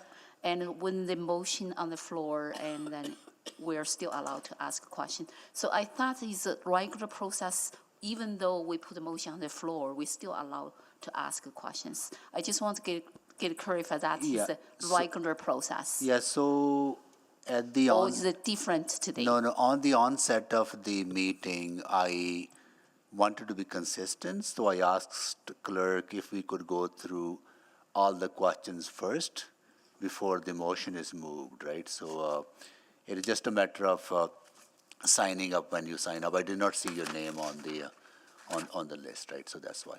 But Okay. we're flexible. Yeah, thank you. I that's just right. want to clarify. No, and no. you To make can. sure I follow the No, process. yeah, okay. All right. Okay, all right, over to the. All right, welcome. Nice Good to see you afternoon. all. It's Can you good make to the s- good to introduction, see- please? Yeah. Good to see council. Thank you so much for letting us make a brief presentation here.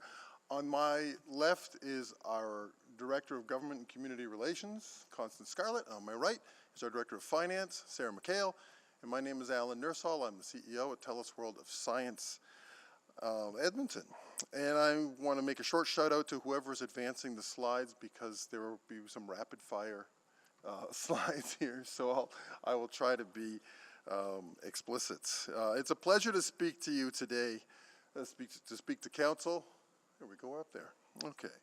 And we'll try to keep it simple and short at the end of a long day. Next. We are a mission-driven organization, and we operate on 8 simple words, 4 verbs and 4 nouns that keep us focused. Next. I want to reinforce right off the top that our audience is an Edmonton audience. We serve our city, and we work hard to be a destination that attracts tourists as well and supports economic growth. Next. Now, a lot has changed since we last appeared before council. We have good news. We have completed the Aurora project, which was seeded by council with a $12 million investment. We said we would turn that investment into $40 million. We turned it into $42 million. And I'm going to go off script here for just a moment. When we're done here, we are going back to the Science Center for the final meeting of the board's oversight committee on the Aurora project, and we are going to wrap that project up, and we are bringing in the $42 million project with a net final number of 0. So it is completely paid for. Many of you attended our gala unveiling on September 15th or attended other events this fall that may have been part of the acknowledgement of this major milestone. And interestingly, we are not the only game in Coronation Park. The city is making huge investments in the park, and we are committed to supporting and contributing to the success of these initiatives. It is a really important way that TUSI can work with the city. Next. Now, our current annual operating grant from the City of Edmonton is $2.499 million, and that was set in 2018. Each year, we turn that into about $14 million in operating revenue, and often several $1 million more of capital and additional project funding. In 2019, as the work on the Aurora project renovations was really taking hold, we sold 560,000 admissions to the Science Center. We are currently struggling somewhat with COVID recovery, but things are slowly getting back to normal. Next. And we know the times are challenging, and so we are making a small request for an increase to our base operating grant. 4% in 2023 and 3% in each of the following years. Next. Why? For a couple of key reasons. First and foremost, it is a small investment in the Science Center to support us in our collaboration with the city on your significant investments in Coronation Park. The refurbished Queen Elizabeth Planetarium, the $150 million Coronation Recreation Center, and, of course, the completely renovated and expanded Science Center. Secondly, it supports our expanded efforts to drive tourism, expand Indigenous programming, and expand our capacity as a community hub. Next. Let me walk through some of the examples of how we intersect with the city's core goals for serving Edmontonians. Next. In the realm of social support, as one example, next, we have made it a centerpiece of our strategic plan to connect with and serve Indigenous communities. We work with elders and communities and are connecting in Edmonton and beyond. Next. Our new traditional room is a gathering place for welcoming, for ceremony, and for programs. It improves the sense of belonging and accessibility. Next. With respect to economic development, next. The completely renovated Science Center provides a wide new range of experiences and programs and tons of potential. Next. We have more public space and better amenities which allow us to manage larger crowds and host larger events. Next. With respect to community development, next. We love our park and being a community hub. We attract thousands to science events, and as one example earlier this year, with our partners Pembina Pipelines, we celebrated and hosted a barbecue for 1,000 visitors in the park on June 21st, National Indigenous Peoples Day. Next. With respect to environmental protection, next, we look to be an exemplar in our community, showcasing and actually using green technologies and practices. In this one example, we are a partner with EPCOR, the Government of Canada, and the City of Edmonton, installing the first of what will be many vehicle charging stations in our parking lot. Next. With respect to recreation and culture, next. We remain an important destination for kids and families from across Edmonton. Where else can you get eaten by a whale? Next. We also want to be relevant to all Edmontonians, so we are designing and offering new events to attract a broader demographic. For example, we want to be a date night destination, and we're getting there. Next. When it comes to managing the corporation that is the City of Edmonton, we provide genuine support. Starting with people, relationships, and partnerships. Next. The city is spending $150 million literally in our backyard. We like this, and we want to build on this. Coronation Park is going to be a hub of activity. Next. The rec center is taking shape right beside us, and we are connecting with city staff and the community to build a stronger park and neighborhood. We are planning for the arrival of the rec center and working with the city to make sure we complement and support each other. Next. With respect to project and asset management, next. The big example is we are taking great care of this city asset and growing it to meet the needs of our growing city. Next. With respect to services delivered, I'm going to walk through a few examples of how we intersect with city priorities. Next.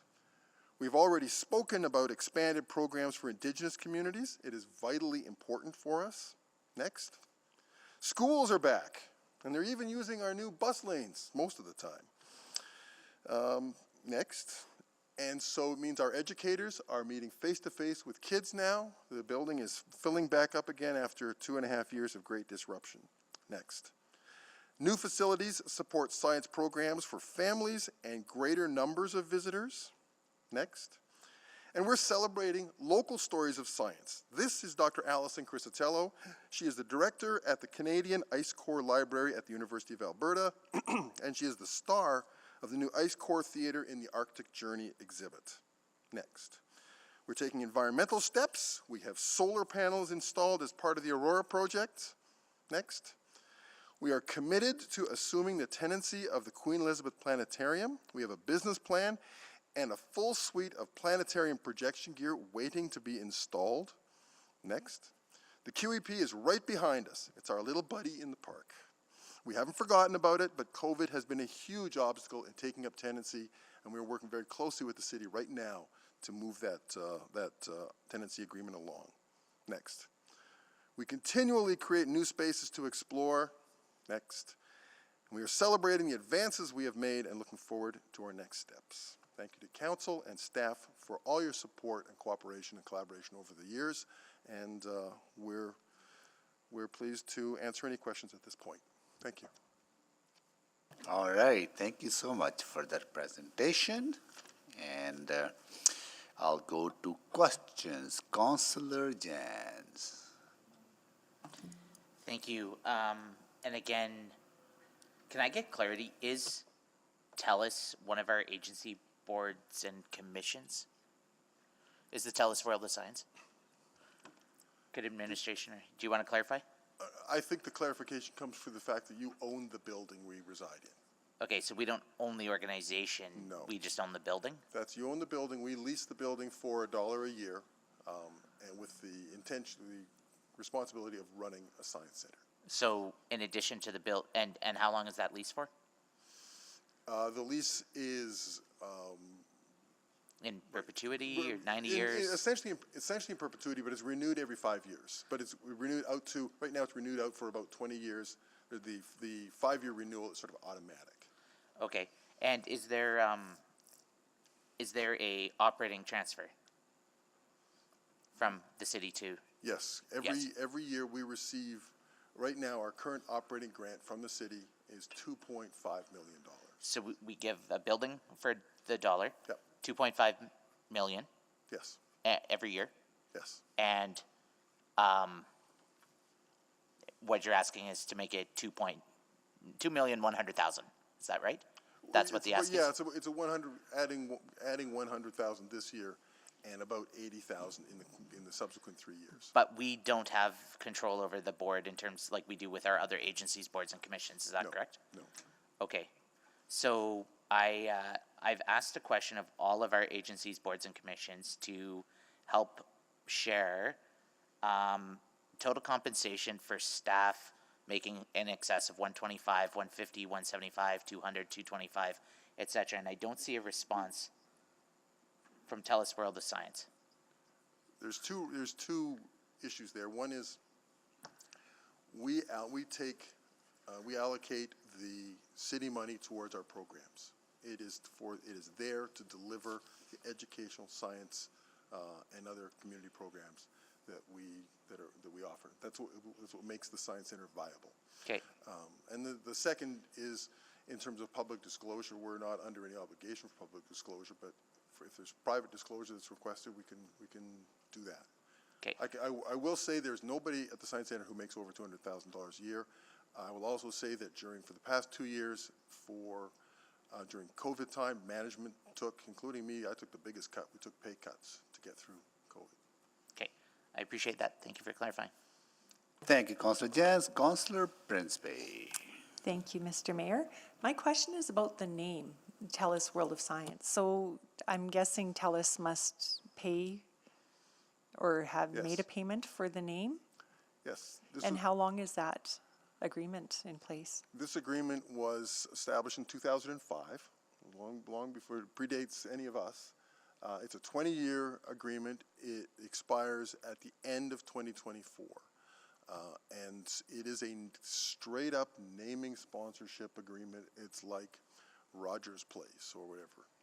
And so TELUS they entered into an agreement with the Edmonton Space and Science Foundation roughly 20 years ago to do this naming sponsorship. They have gotten great value out of it. We are currently speaking with them about how that may go forward or may not go forward. But there are decisions to be made around the name of the facility basically in the next 12 months. Mm-hmm. Okay, yeah, good. That was my only question. Thank you. Thank you, Councillor Principe. Councillor Tang. Just a quick follow-up. Thank you very much for the presentation and for the work you do. Just a quick follow-up to what you just said around the 2.5 million operating from the city. It's all 100% goes towards programming. Yes. And not necessarily towards salaries and all that. That's right. Okay, perfect. Thank you so much. All right. Thank you, Councillor Tang. Councillor Rutherford to move the motion. Do you have a question? Okay. Just double checking. No. I looked at the screen before Okay, I that's the sent it to December you. 1st, 2022 TELUS World of Science verbal presentation on the 2023 to 2026 capital and operating budgets be received for information. Okay, need a seconder. Councillor Knack seconded it. Please vote.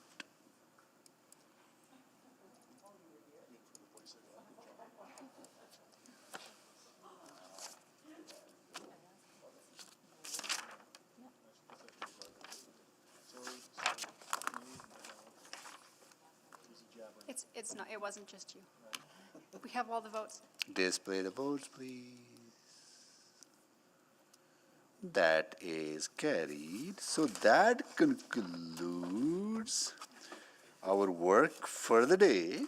We'll be back tomorrow at 9:30, and we will start with our first item of business with Edmonton Police Commission.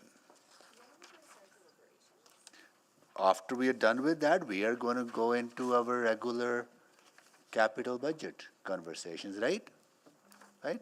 No, what do you think? That's correct. After you finish with the Edmonton Police Commission, you can go to the remainder of the agenda. Yep. We'll be starting with Sorry. Although there's always the opportunity, if council decided that we wanted to call a recess on Friday afternoon, that we could break and reconvene on with the process on Monday morning, right? Wednesday morning. Council through a resolution can do anything that council wants, but keeping in mind how much work is ahead of us, my suggestion would be, if you're done with commission work, then we get into our capital budget. I thank you for that. Sorry, Councillor Hamilton? Well, I was going to say it's not, like deliberation sounds intimidating, but we can go to capital questions, like usually we do. Yeah. That's what we will start with our capital budget questions to administration, right? As is part of the schedule, right? Yeah. Yeah, we don't have to make amendments, right? So, yeah. We can make amendments until everything is kind of closed, right? So done, right? So there's a lot of time for. I've submitted Google Forms and haven't gotten anything back, so. That's fine. Okay. I don't have any amendments. Yeah. Okay. All right. We are on recess till 9:30 tomorrow morning.